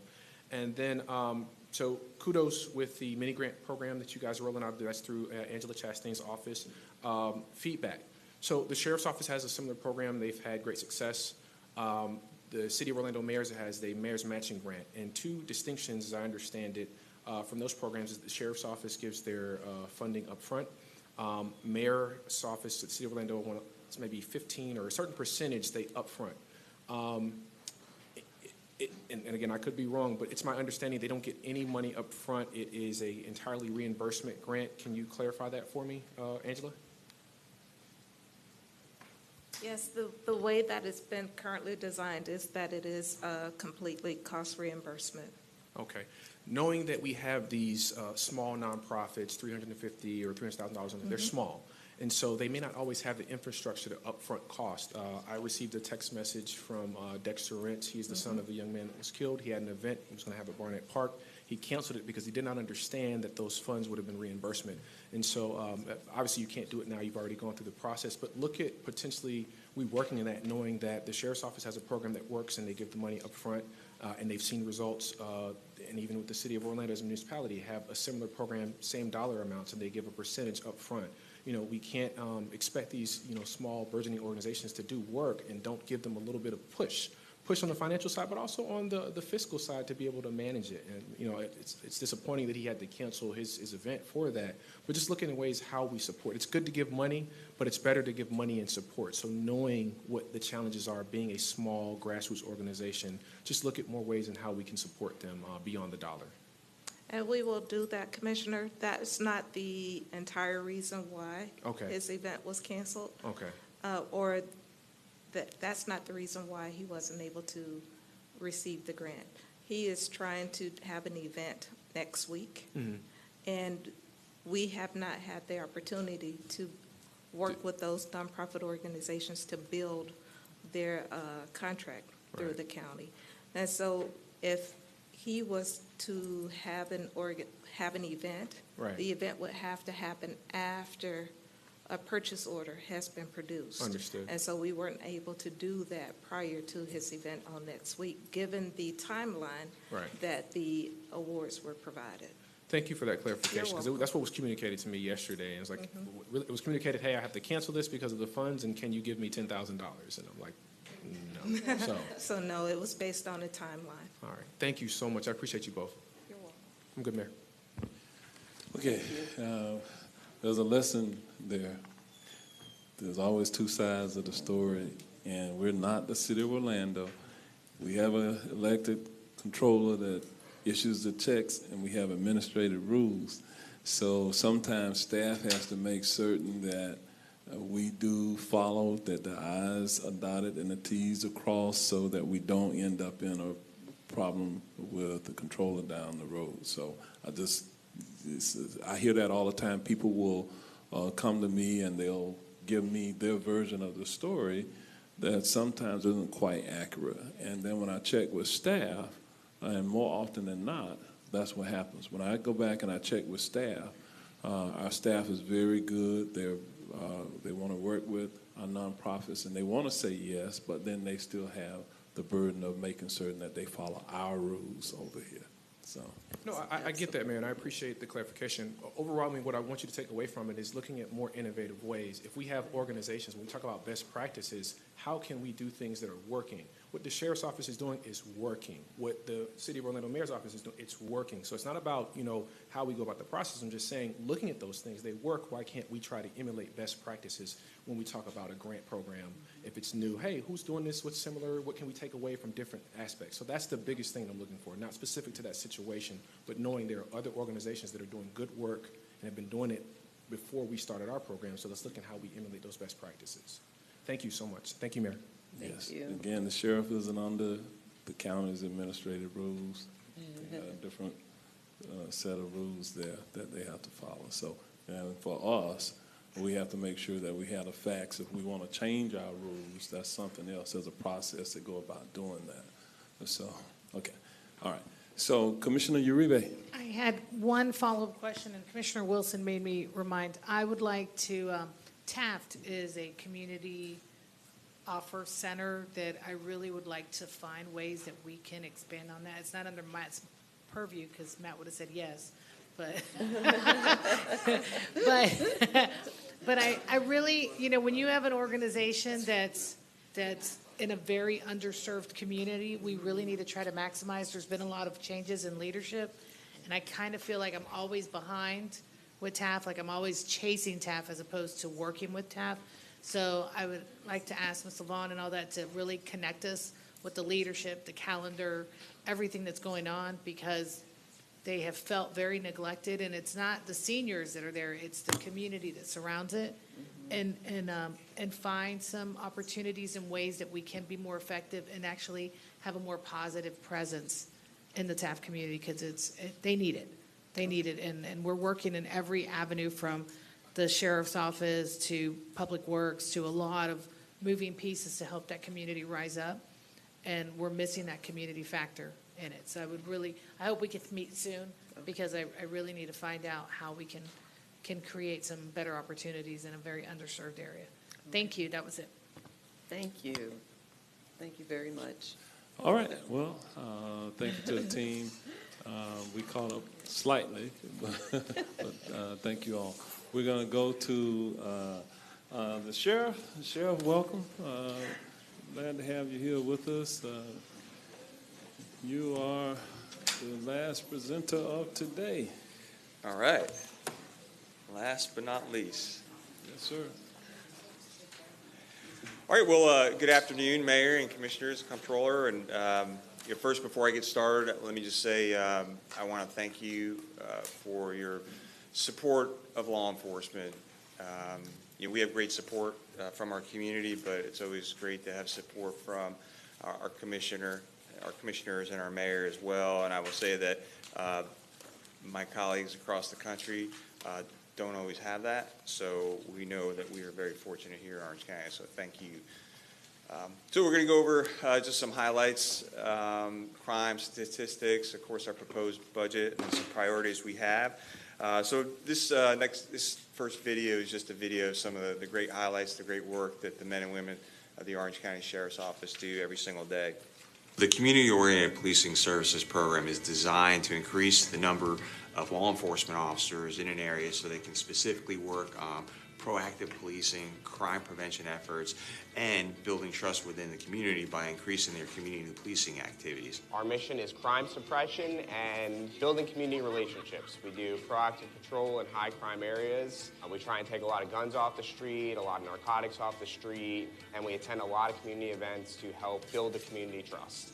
turkey giveaways, shop with the cop, picnics, having the whole squad attend those kind of events to socialize with the citizens, and then them seeing the law enforcement in a positive light. Actually participating in these community events, it allows us to be able to talk to the community and make them feel a little bit more at ease to come up and like talk with us. It makes them feel like a little bit more comfortable. I'm very lucky because all the deputies that show up to our events come with a smile. And they're funny and they're giving jokes and they're just interacting.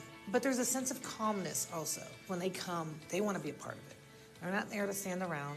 They say, how can I help? That is what we're about in that unit. I want them to engage with the community and build relationships. Even if they're arresting a person, I want them to still build a relationship with that person.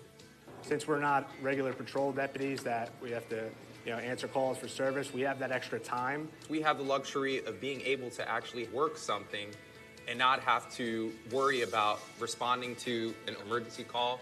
So there's not a rush for them. They can take their time, actually talk to people, and it really helps build that relationship within the community. Of all the sectors in Orange County, this one is definitely the most active. And you get a little bit of every single call type in Sector 4. There's always something to do here.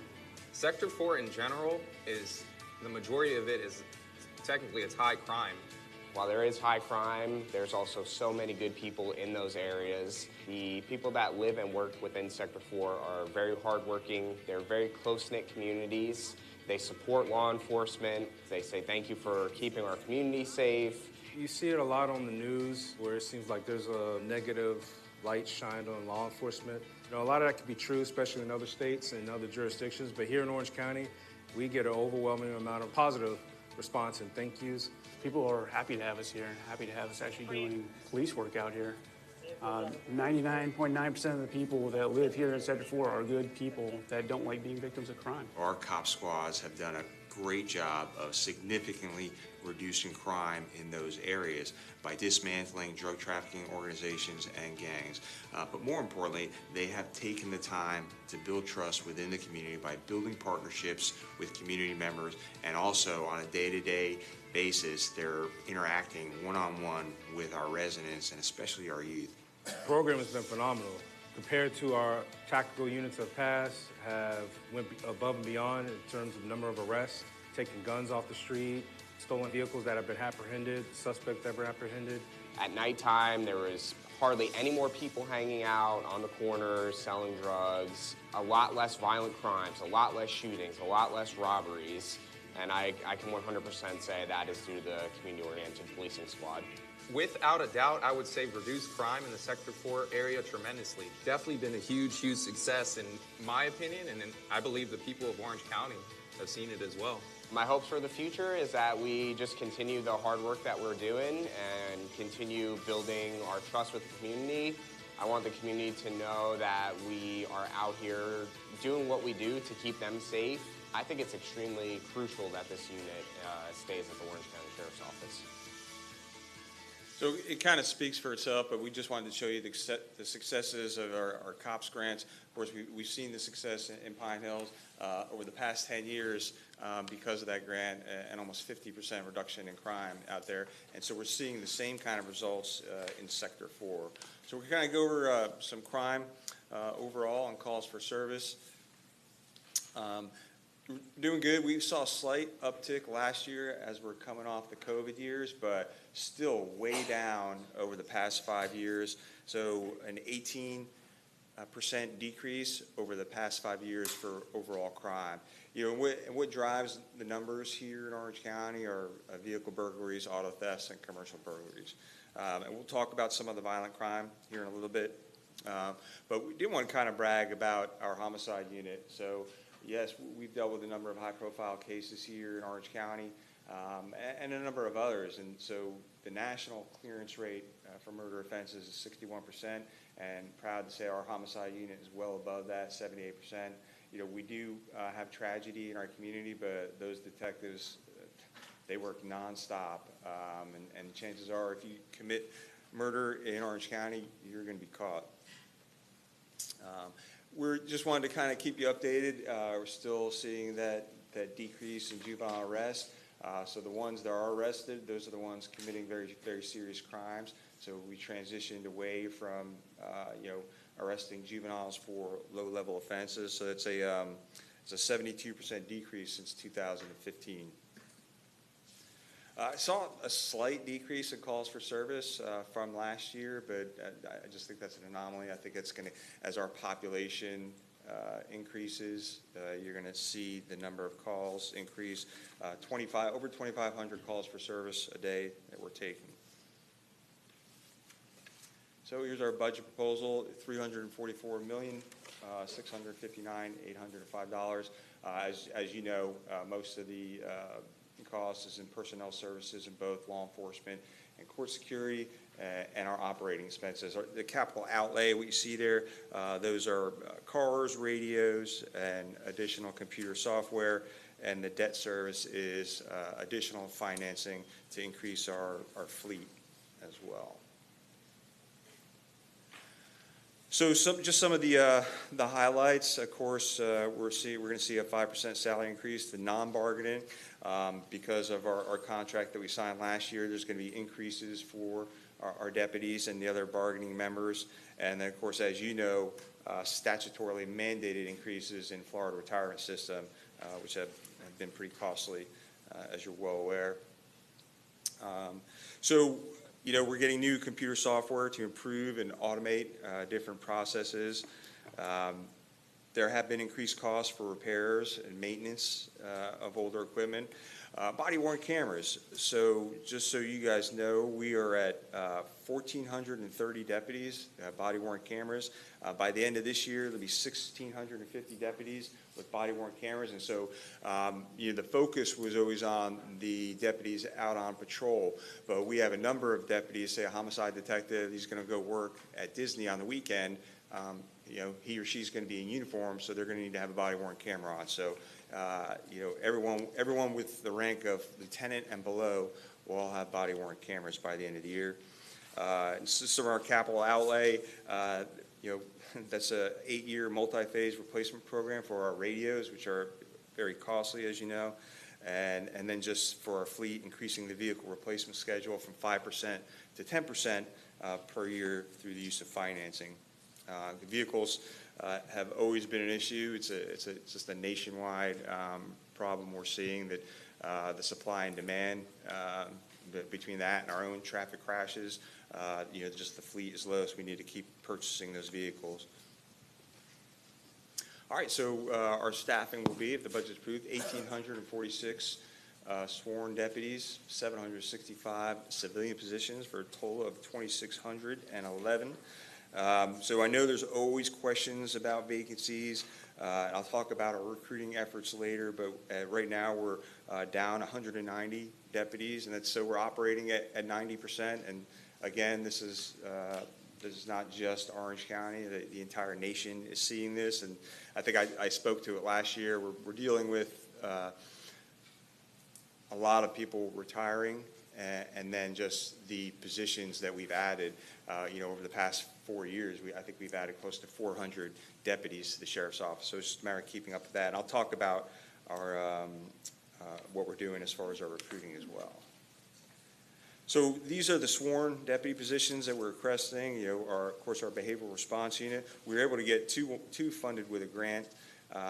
One school resource officer for Hamlin Elementary School out in Horizons West.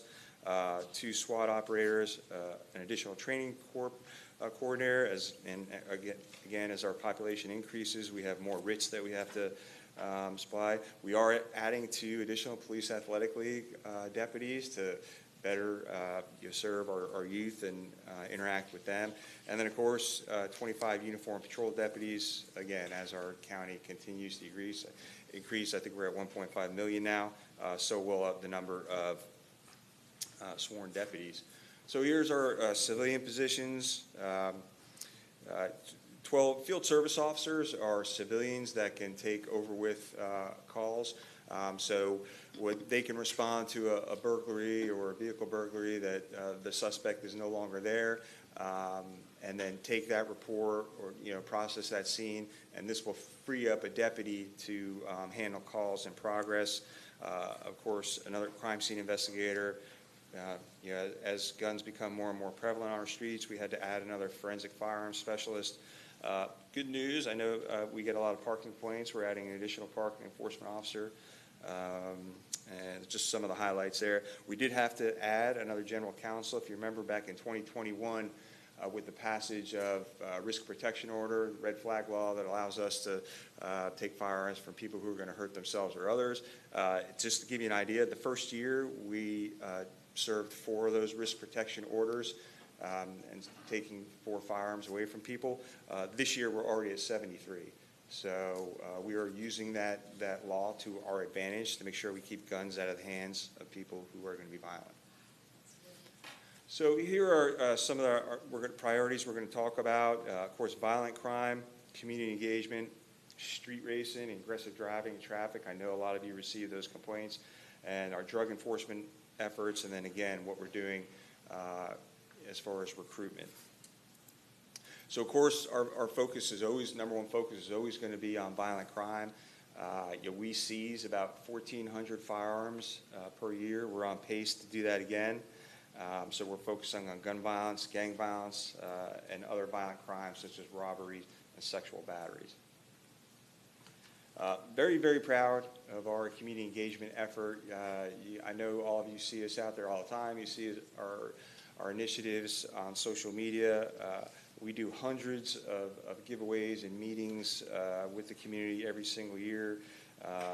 Halloween events, Thanksgiving, homelessness fairs. We were out in the Orla Vista community after Hurricane Ian, giving people some needed things.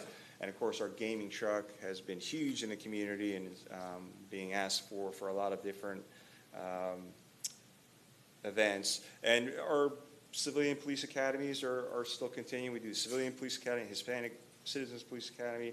Our Brazilian Civilian Police Academy fills up within minutes. It is very, very popular. The Summer Teen Academy, we just finished up 3 of those. And of course, our Teen Drive program and our Senior Academy as well. And just continue, I just wanted to show you some of the upcoming events we have.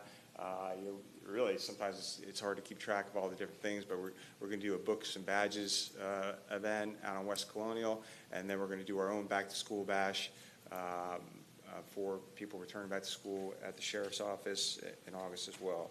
So the next slide is a video, and I know you guys have seen some of this, some of the issues that not only Orange County has been dealing with as far as street racing and drag racing and just traffic in general, motorcycles, ATVs. I just want to kind of show you this video and tell you what we're doing about this. And again, this is one of those issues it's just not Orange County. It's all over the state of Florida. It's actually all over the country.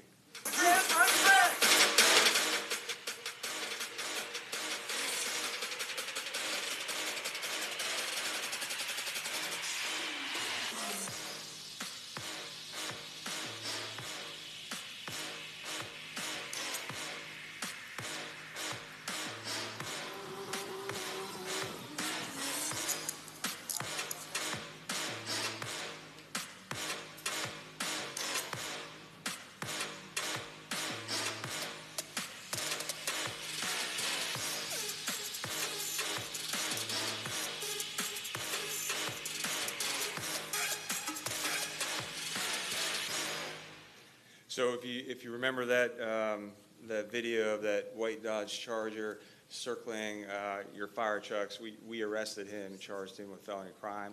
So just over the past, actually since April, we've made over 100 arrests for street racing, 500 citations, and impounded 37 vehicles. Another thing we're also doing, a lot of these folks are younger and on their parents' insurance. They're sending letters to the insurance companies, letting them know what their children are doing, or of the people who are insured, so that is causing the parents to take some corrective action as well. So I know that's a big issue, again, nationwide, and I know you may receive complaints about that, but we're on it. We have details every weekend out there, unmarked cars, helicopters, and we make a bunch of arrests.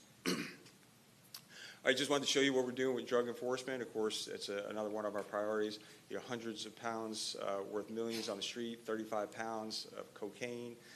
in 23, 67 pounds of fentanyl just this year, 105 pounds of methamphetamine. And so we're going to continue to ensure that we are going after the dealers and arrest them when we can. The good news is last year and this year we have seen a slight decrease, I say slight decrease, in overdose deaths, and we attribute that to the arrest, but also a lot of our efforts. You know, the One Pill Can Kill, we're constantly putting out on social media, and I think the community overall is doing a better job of letting folks know that, hey, this drug, fentanyl, can kill you in just one usage. So people are aware of that. There's more Narcan available on the streets, both to law enforcement and regular civilians. So we are seeing a slight decrease. Obviously, we're not where we need to be, but it's getting a little better. So again, just wanted to talk about what we're doing with recruiting and retention. Again, you've probably seen some of the articles nationwide. There's a lot of agencies that are struggling. There's an article yesterday that just came out. Las Vegas Police Department is offering $40,000 signing bonus. The city of Alameda, California, is offering a $75,000 signing bonus for officers. It's really becoming cutthroat out there, but we're in a good spot. We're in a better spot because no one from here is going to go to Las Vegas to be a cop. But there will be people who come to Central Florida to be cops, and we've seen great success with that. So just to give you some numbers, over the past 5 years, we've hired 676 deputies. This year, we are on pace to hire 153 deputies. So again, it's a matter of keeping up with all the positions that we have added and then all the retirements. So our recruiters went to 224 different recruiting events this year, or last year, and they've already attended 169 this year. Same thing with our civilians and our comm center. Our comm center, we're on pace to hire another 34 911 operators this year. We have hired 130 comm center employees over the past 5 years. We added 30 positions over the past 5 years. So again, that has been an issue. COVID really hurt us with our 911 center. A lot of people left and went to do, they could work from home being a telemarketer and make almost the same amount. So we've done a number of things at our comm center to ensure that we have light duty deputies helping there. We have new technology that's coming on board to make sure the 911 calls are being answered at a faster rate. And just to kind of brag, we're actually sending our recruiting unit to Puerto Rico next week to see if we can entice some people from the island to be law enforcement here. We did our homework on this. There's been some agencies throughout the country that have been there and gone in kind of blind. So we have a plan. We're going to 3 different recruiting events and hoping to get more people here in Central Florida. Well, not for me. So Commissioner Gomez-Canaro is not happy about Because you we taking. don't have officers over there that could stay in the island. So, and Commissioner, we realize that, and actually, some of the Hispanic media stations asked me that. We're looking for people who are going to come here anyway. We have a number of people coming from Puerto Rico that want to be in Central Florida, both people who have past experience and people who don't have experience. So, this is our responsibility. What's that? We need to send some of ours over there. Yeah. There is not. Well, Sheriff. Well, we're going, so you can't stop me. I'll let you know how many people we hire from Puerto Rico. Let me just say kudos to keeping crime down. Sometimes, the perception of crime is different. We did that crime survey, and there's perception, and then there's reality. The reality is the numbers are down, even during a time when we have continued to grow in terms of the population within our county. But I was looking at the seizures of drugs, fentanyl and otherwise, and I presume that when they had the 2022, 2023, that was looking at the whole year for 2022 and roughly the half a year for 2023. That's correct. So even though the numbers were trending, it looks like slightly down. I just wanted to point out that that's not the whole year numbers for 2023. So we still have some challenges with opioids and other things to deal with as a community that all of America is dealing with right now. But you have lots of questions or comments by members of the board. So we'll start with Commissioner Uribe. Hi, Sheriff. Thanks for inviting me to be in the video because I'm so super proud of Sector 4. They're amazing. We just had an incredible event over the weekend, and man, your team is so top notch. They're just phenomenal, and I've got to say, even outside of the COPS program, the interaction. I know that my sector captain got promoted, but I still call him, and he said I'm allowed to. But I'm having lunch with Chief Captain Blanford tomorrow because that's what we're all about is relationships, you know. And Major Torres, top notch. I mean, where's Matt Sudmeyer? You guys always say yes to us too, you know, and really, really try to help us.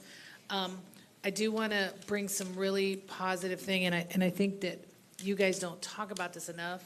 Obviously, Kevin's so proud to be on your advisory board, but when we talk about, you know, aggressive crime, violent crime, it's not usually random. It's very domestic in the sense of the shooter knew the victim and things like that. And it's very disheartening because when I watch the news every day and there's another shooting, whether it's in Orlando or in Orange County, and it doesn't matter, it's almost like there's this fear of, oh my goodness, are you even safe in your neighborhood? When 9 times out of 10, it was very intentional, you know. Of course, we have seen some tragedies with the reporter and so forth. And I think it's important that you get that message out. Every time that because, you know where I live, you know, and so, and everyone's like, oh, you live there? Yeah, I've lived there my whole life, and I'm not scared of it. That's my neighborhood. I know no drug dealers coming to look for me because I don't do that, so I don't worry about stealing from people because that's when things happen. And I really try to get that message out because we get put into this like box where they want to say that that's just a bad area, and it's not. And multiple times you and your team have helped us clean up OBT with bullets and needles and all that kind of stuff that we've done over the years. And thank you for coming and supporting us and putting your deputies to protect our volunteers. But it's just good people trying to make it that just happen to live in an area that's just disadvantaged. And so I'm super, super proud of that. And earlier I told Chief Fitzgerald, but I'm going to give kudos to you and your team on the overdose pandemic.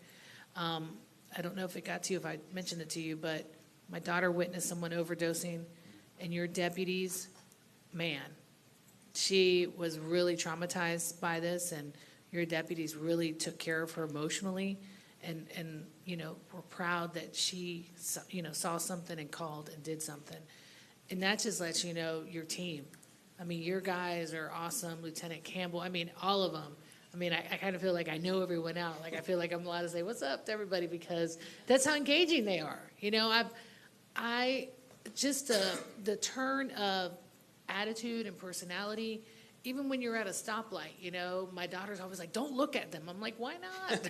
They're police officers. Like, you know, I'm like, it's not like Chicago PD where they're going to suspect something. I want to say hi and thank you.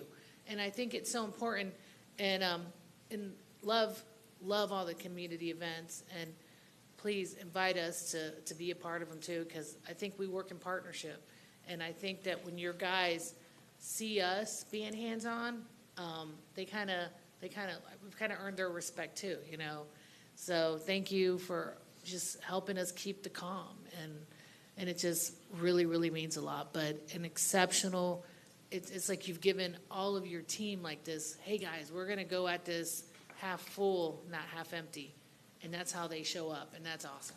Oh, well, we appreciate those comments, Commissioner, and yeah, they do such a great job. Thank you. No, thank you. Commissioner Moore. Good to see you. Good to see you. I'm glad to hear you're working on the street racing, and sometimes when we have success, we don't always recognize it, except when you pointed, I said, oh yeah, I haven't had a lot of calls about that anymore. So thank you so much about that. I think what we hear in our office most of the time is the speeding along some of the roads. And I would tell you that my folks are interested in seeing those motorcycle cops out there giving tickets. Now, that sounds kind of surprising because half the time they'll get caught too. But that's the main thing that I'm still hearing, is they're requesting speed enforcement. I don't know if you hear that, but that's what I'm hearing. That's one of the number one complaints that comes through my office is speeding. And so our traffic enforcement section, they receive thousands and thousands of complaints either through the internet or through my office about speeding. So we deploy those resources. And even if the motorcycle deputies can't be there, we still have patrol deputies and others that can go out there. And they write a bunch of tickets, and sometimes it's to the residents too. But they're doing those details in some of our most complained about historical areas. So what do you recommend then, if we get the calls or I see it on social media, should we send them back to your? Yeah, send to us. Yep, absolutely. Okay, And well, we'll we add can it to do the that. list. They have, and believe me, it's a large rotating list of areas that people complain about. So we'll go out there and we'll write tickets. Okay. There's something else. You might have to come back to me where it's been a long day, but I think I have something else. I'll come back. You'll get one shot.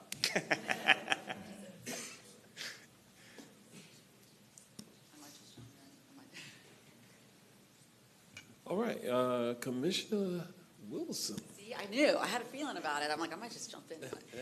Thank you so much. I want to compliment, obviously, I want to build on to what they were saying by also saying that social media presence has been really, I think, instrumental in some of the areas where I've talked to people about the street racing or some of those enforcement things, and then all of a sudden you'll see a share that shows how many cars have been impounded and, the enforcement side of this actually working. And it really does seem to feel like the communication is threading all the way through at that point. And I know that it still leaves, open questions for areas that people, I think that they aren't being addressed. But when I tell you, your team, if I'm having an event, I've got somebody there. They're always so responsive. I think the issues that they have to deal with in a day, from something like a tragic shooting all the way down to somebody who's really upset about somebody going 5 miles over the speed limit, takes a lot of patience, takes a lot of endurance, and I just appreciate that they don't dismiss any of those concerns as something less meaningful, because I think that could be easy to do when you've got this huge range of concerns that come in. I will say that, I know we've talked about this, and I'm going to continue to talk about it, coming up with the schools are opening. Horizon West has all those new schools online. We have a bunch of half-baked intersections. So if you need me to get out there with my, school patrol vest on and do my own recruitment event, I am willing to do it, and I will step up, and I would love to do it. So, and we'll get those staffed up however I can support making sure those intersections are taken care of and those kids are getting to school safe. And then, I'm going to round back every chance I can for hopefully getting some kind of a substation, something out there in Horizon West. If they feel like they're a world away from other municipal locales, and the population just demands it. It's just growing and growing and growing. So, looking for those opportunities is really important. Well, thank you. So on the school crossing guards, as you know, we have over 400 school crossing guard positions. And just this past couple weeks, we were doing training for some new school crossing guards. So always looking for more people, but they do such a good job. And let us know. As far as a substation, we've been out.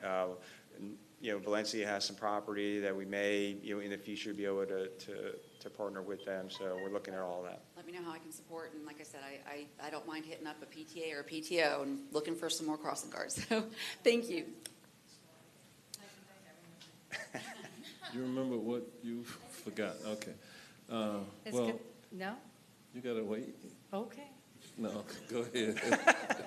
I was on social media, actually, I think it was last night, and I was defending Pine Hills. So can you get me some statistics about where the crime rates have gone?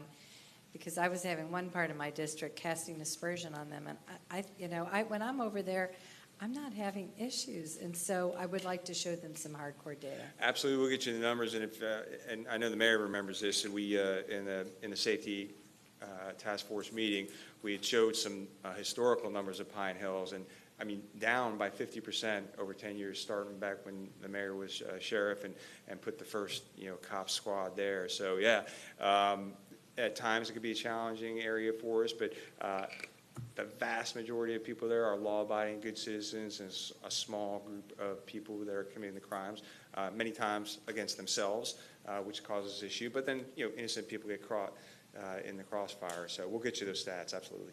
I heard the 50% earlier, but I just wanted something that I could put back on Facebook to push back a little bit. Thank you. Remember what I said earlier, sometimes your perception is your reality. And no matter what you say, they'll tell you, I live out here, I see what I see, that type of thing. But, all right, Commissioner Gomez Cordero. Thank you. Thank you for these updates and these numbers, but I have a few questions.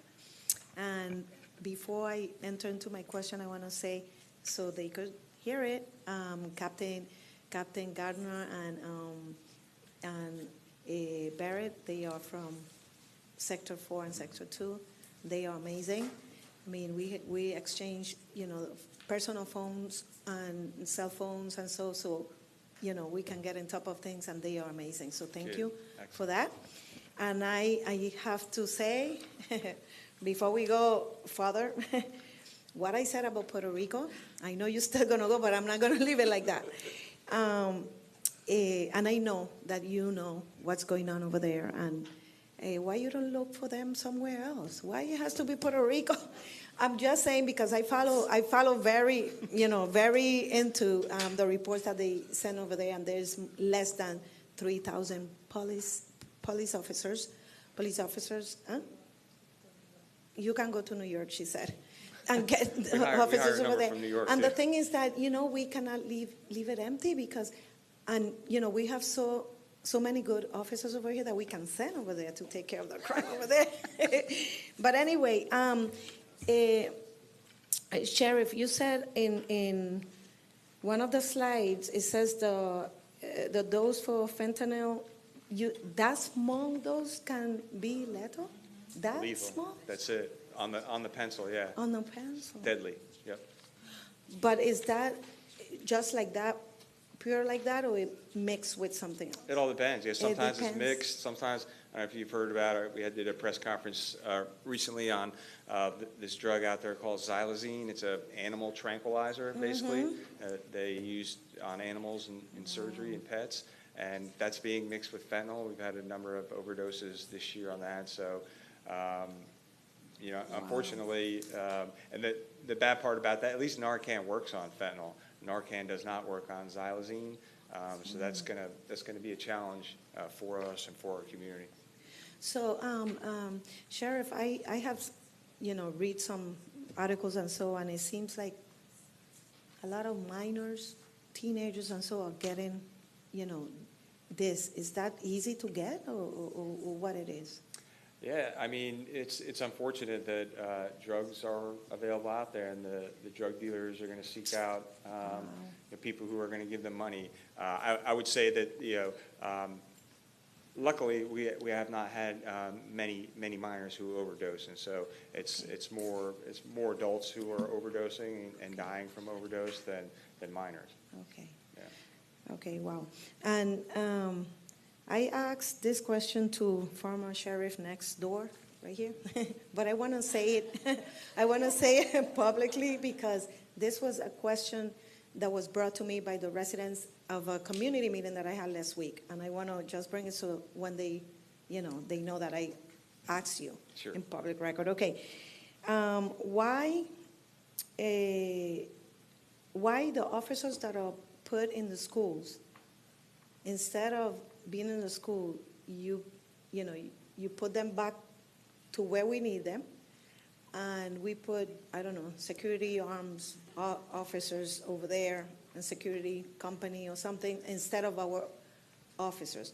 And why this came up is because, every time they call or whatever, something happens or whatever, it takes time to get there. And then, one of the things that they said is just what you said, that, lack of staff, there's not a lot of officers around, but don't get them from Puerto Rico. But still, Sheriff, is that something that can be done or not? So if you remember after the Parkland tragedy, The Marjorie Stoneman Douglas Commission came up with several recommendations, and based on those recommendations, state legislature said there had to be an armed person in every single school from bell to bell.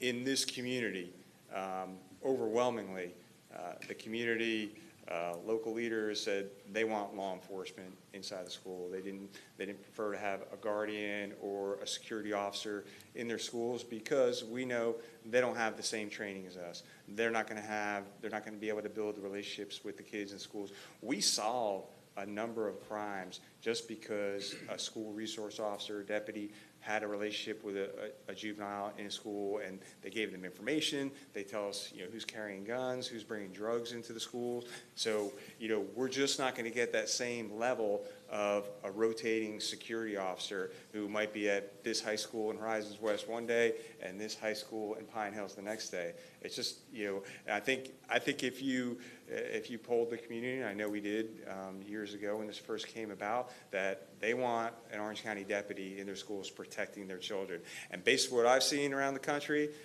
you want Orange County Sheriff's Office inside your schools. You don't want a security officer, and you certainly don't want a guardian if we're ago. We have the best training available. We have the best technology, the best equipment. Our agency is one of the most highly trained agencies in the nation in responding to active assailants. Okay, thank you, because that's important, the residents to hear, especially from your, from yourself. You're welcome. Thank you so much. Thank you. And Sheriff, that's precisely what I told her. I do also remember the school district preferred that it be law enforcement, even though they have their own school police. And believe it or not, the school teachers, the teachers union, they prefer that it be law enforcement. And I would say the overwhelming majority of parents that I have talked to, they want a real law enforcement officer in the schools because of, I know as of last week, there have been over 300 mass shootings in America since January 1st of this year. And because of that, the community wants the children to be as safe as they possibly can. And that translates into a law enforcement officer being on every campus in our community. All right, Commissioner Bonilla. Well, thank you for everything that you do. You've been doing such a great job, when you took over, and you're doing amazing. Also, no complaints there. So I do have some questions. So on page 4, I don't know what slide number that is, but it's the juvenile arrests down dramatically. Are these the number of juveniles? That's correct, the number.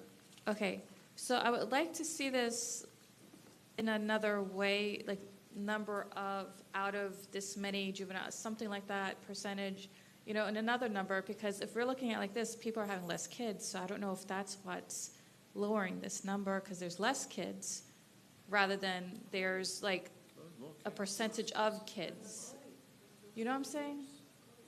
I do not know what you're saying. Okay, so let's say we had 100,000 kids in Orange County, and so there was 4,211, and that was like, okay, my math is like going to be like 4% or whatever, right? And then like 5 years later, we only have 50,000 kids rather than 100,000 kids. And then that number is cut in half, and so it's not 2,000, but still the same percentage amount of kids that are having arrests. Do you see what I'm saying now? I see what you're saying, but I can assure you that the juvenile population in Orange County has probably doubled or tripled. Orange County is one of the most populous areas in the state for juveniles, but certainly we can. Is that because they're moving here or something? Because I know a lot of people are not having kids nowadays. Orange County is young compared to some other parts of the state. But yeah, and you see that, 1,159 juveniles arrested last year, and I will say those are kids who need to be put in handcuffs. It's not for low-level offenses, pushing and shoving, misdemeanor weed.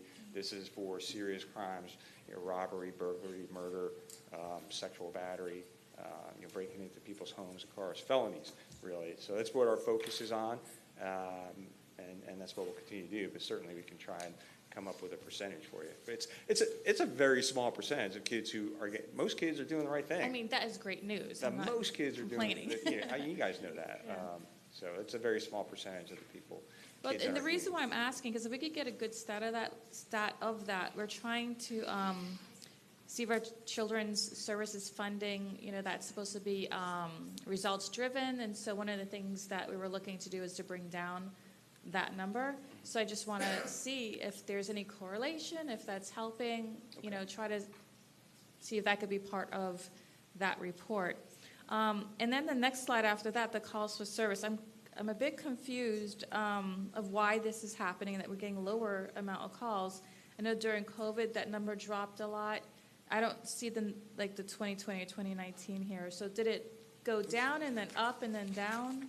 It did go way down during the COVID years, and then it went back up, and that's a small decrease there. So with our population increase, you are going to see that increase. So 2021 we were at 1,197,000. 2022 1,144,000. Again, so a very, very slight decrease, but that number is going to continue to rise. There's no doubt in my mind as our population increases. Okay. And then I had a question on the recruiting. Not for reasons that Commissioner Cordero mentioned, but cold states, they would really love to relocate to Florida, so maybe you could try some cold states to recruit from. But I mean, they're all moving down here, right, because of warm weather. They are. So what do you require for recruitment? Is it a certain amount of work years? Because the thing is that I believe that students could get their student loans forgiven with public service forgiveness if they're a police officer as well, right, in 10 years? Yeah. So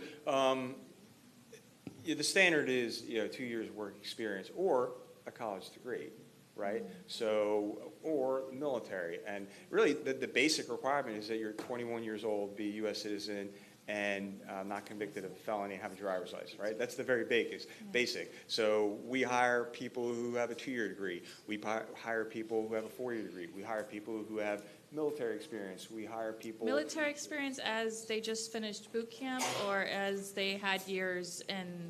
Both. You mean just finished boot camp and have been in the reserves or National Guard? Yeah, we hire everyone. Now, the most qualified candidate that we see, and we see a lot of this, are someone with a 4-year degree, with military, with good work experience, has volunteered in their community, and is bilingual. That is the cream of the crop, and we hire a lot of those people. But we have hired 21-year-olds right out of college as well. As long as they have shown that level of maturity, and they still have to go through our police academy, so that kind of helps us gauge that. But yeah, that's a possibility for someone with a 2-year degree to become an Orange County Sheriff's deputy. So the academy, they have to pay for that? No, we sponsor them through the academy. Yeah, so if we hire them, they're paid employees, temporary employees, but they're paid by us, and they don't have to pay for the academy. Okay, so I will tell you, I knew someone who had military experience, was told they need 2 years of full work experience and stuff, and so didn't get in, and then found a police job someplace else.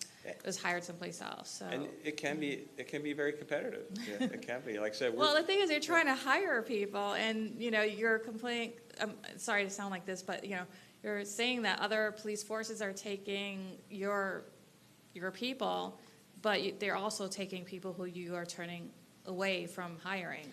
Well, I will say, just as was said before, there's 2 sides to every story, and yeah, we're hiring the best of the best, and good for that person if they got a job somewhere else. Like I said, we're on track to hire 153 deputies this year. That's probably about the max that we can sustain because of the training that they go through. We do 4 training cycles a year, so yeah, I mean, I think it's a good thing that it's competitive. I really do, and also I don't we're looking disagree at diversity either. as well. Yeah. But, I think it's, if you just push that student loan forgiveness, Yeah. 'cause, you'll get a lot more traction that way, because I know a lot of people are struggling to pay that off, and with payments starting again, and the other forgivenesses didn't go through at the Supreme Court. Yeah, I know, I get what you're saying, Commissioner. We want people who actually want to be in law enforcement, not necessarily just want to get their costs. But they'll stay for 10 years, because they have Yeah. to for the, so, Understood. that will help with your, attrition Understood. too, your As retention. chief of sheriff, I've signed off on a bunch of those, so it does happen. Yeah. All right, thanks. Commissioner Michael Scott. Thank you, Mayor. Thank you, Sheriff, for your presentation. Two questions, and then I have some comments. I guess the first question is, I thought it was really cool that you guys did the Brazilian or Portuguese police academy, knowing that there's an increasing population that is moving here to visit, but also to live. Have you seen any interest, or do you think you would anticipate doing maybe like a Haitian Creole version? Yeah, we're working on that, yep. Okay. And then prior to you coming, fire doing a training facility, corrections at some point will want one. I shoot over at the Central Florida Pistol Club next to the Sheriff's Range, and I know we're looking to relocate at some point based on just changing in development. Do you foresee in the near or further future maybe having your own like in-house training facility or a need for that? Well, so right now we're happy with the property out there. I know your developers and others have approached us, going back to when the mayor was sheriff, about getting out of there. And I probably tell them the same thing that the mayor told them is, hey, if you could find us a spot that's just as big and not too far away, we're happy for that. But we'll just see. But I haven't been approached about that in like 4 years. So we'll stay there out there in off of Weehawken Road. Well, okay, that's cool. Thank you for that. Observation. So since I've been here in these 6 months, I've learned a lot, but I've had an opportunity to work with a number of your staff, Michelle Guido being one of them, Captain Ela, Captain Strange, Captain Barrett. We just started and he left me, but you have a really good team that I think is responsive and willing to adjust accordingly based on the feedback. I was looking at those videos you shared both in my district, and I know on Rio Grande and Texas Ave, there was a tree there. And under that tree, you had a number of drug dealers. The tree's going, and I know that took conversations with the property owner to get that tree removed, and now there's no drugs there. And just recently with the last Bonnybrook meeting, they were talking about the speed racing and the not 1, 2, but the several conversations with the different property owners, the different managers to be able to address the speed racing. So I think it's pretty cool that you guys do that. And then I learned that there's another mayor in Orange County. We have a deputy that's the mayor of Ivy Lane. I met, I can't remember his name, but it let me know just like the relationship that your deputies are making with the people. Because this gentleman, we put a speed cushion in his neighborhood, wasn't to his specifications. He had a level and a measuring stick. And so we're out there, and he's like, well, look, I already got the mayor got me. I was like, the mayor? Yeah, with Deputy so-and-so. I was like, oh, okay, well, Deputy so-and-so. I can't remember his name, but he said that he had him, but that's his nickname. But you guys have really done a phenomenal job from what I've seen in terms of what I hear and what I see, and I thank you. I really, really do, especially with the grant program. I send that to a lot of people. I think out of the organizations you funded, I know like half or have worked with half of them, and they tell me it's a difference maker for them to be able to do what they want to do as it relates to the community with your help. Not just in the funds, but they also, hey, they come up and they want to participate and they want to volunteer. And so just engaging them in several different ways I think is pretty cool. So thank you for what you're doing, and thank you for your team. Thank you. Mm-hmm. Sheriff, they want to know what's the starting pay for a deputy sheriff now? $54,000. And by the end of the contract, in a couple of years, it'll be $57,000. That's just base pay. I had one thing that I wanted to highlight because I did it to Michelle, so I want to say it publicly here. I venture to say you guys really have the best social media team that I've seen. Like y'all really have the best social media team. I think who comes in maybe a close second, sometimes first, depending on the type of post, would be MCO in their posts. But you guys do a really good job of engaging, and I particularly like, and I think Commissioner Rubio liked the same thing. You highlighted Deputy Travis Radigan, and I've seen Radigan.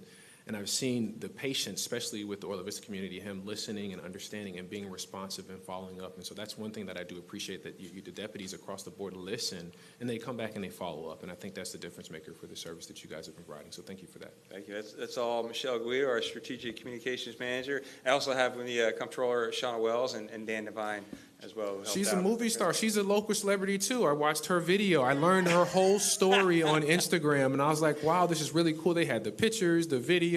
So kudos to you, Shauna. Thank you. And Sheriff, I want to thank you for assigning Master Deputy Curtis Barnes over here to the mayor's office, because let me tell you, he does a lot more than he has to do as a law enforcement officer in terms of making certain that our building is secure and coordinating with the private security here in the building, with our commissioners' offices, if there are issues that come up really across the county, other facility managers, they may call him all the time and ask him questions. So he deserves a pay raise. And Curtis, you can buy me lunch tomorrow. We'll give him a pay raise if he comes back. Mayor, one thing I wanted to ask if you guys could share. I know recently, maybe about a month or so ago, your crossing guards were hurt on Hiawassee. And so if you could share that information with us, maybe we can do a card or something just to tell them how we appreciate them, because I remember they were working, they were hurt. Oh, yeah, absolutely. Yeah. So I would love to, when we do a letter or something to them from the board, just to, show our appreciation, because it's hot and they're out there, and yeah. So I just want to, if we can get that. Yeah, sure. Thank you. Well, Sheriff, thank you very much to your team for being here today as well. We appreciate the update anytime that you come here. Thank you very much. Thank you. All right. And so to members of the board, the sheriff had the last item on the agenda. Just as a reminder, tomorrow, we're here all day tomorrow, and we got just as busy of a schedule tomorrow. We're slated to start at 9:30, and just, I tried 9 to... o'clock. 9 o'clock tomorrow. 9 o'clock tomorrow. Okay, I'm looking at today's 9 a.m. tomorrow. And just for the commissioners, I kind of quietly kept track of how long each commissioner took before they asked the actual question that they wanted to ask of our department members. And we have a star pupil amongst us because she asked her question in always under 20 seconds. Before she never talked more than 20 seconds before she actually asked the question. And on average, she actually spent less time in the dialogue because she asked a question quickly. And so I won't say who took the longest or who was in between, but the star pupil is Commissioner Gomez-Cadero. So we'll see how this works out tomorrow, okay? All right, with that, we stand adjourned. We'll see.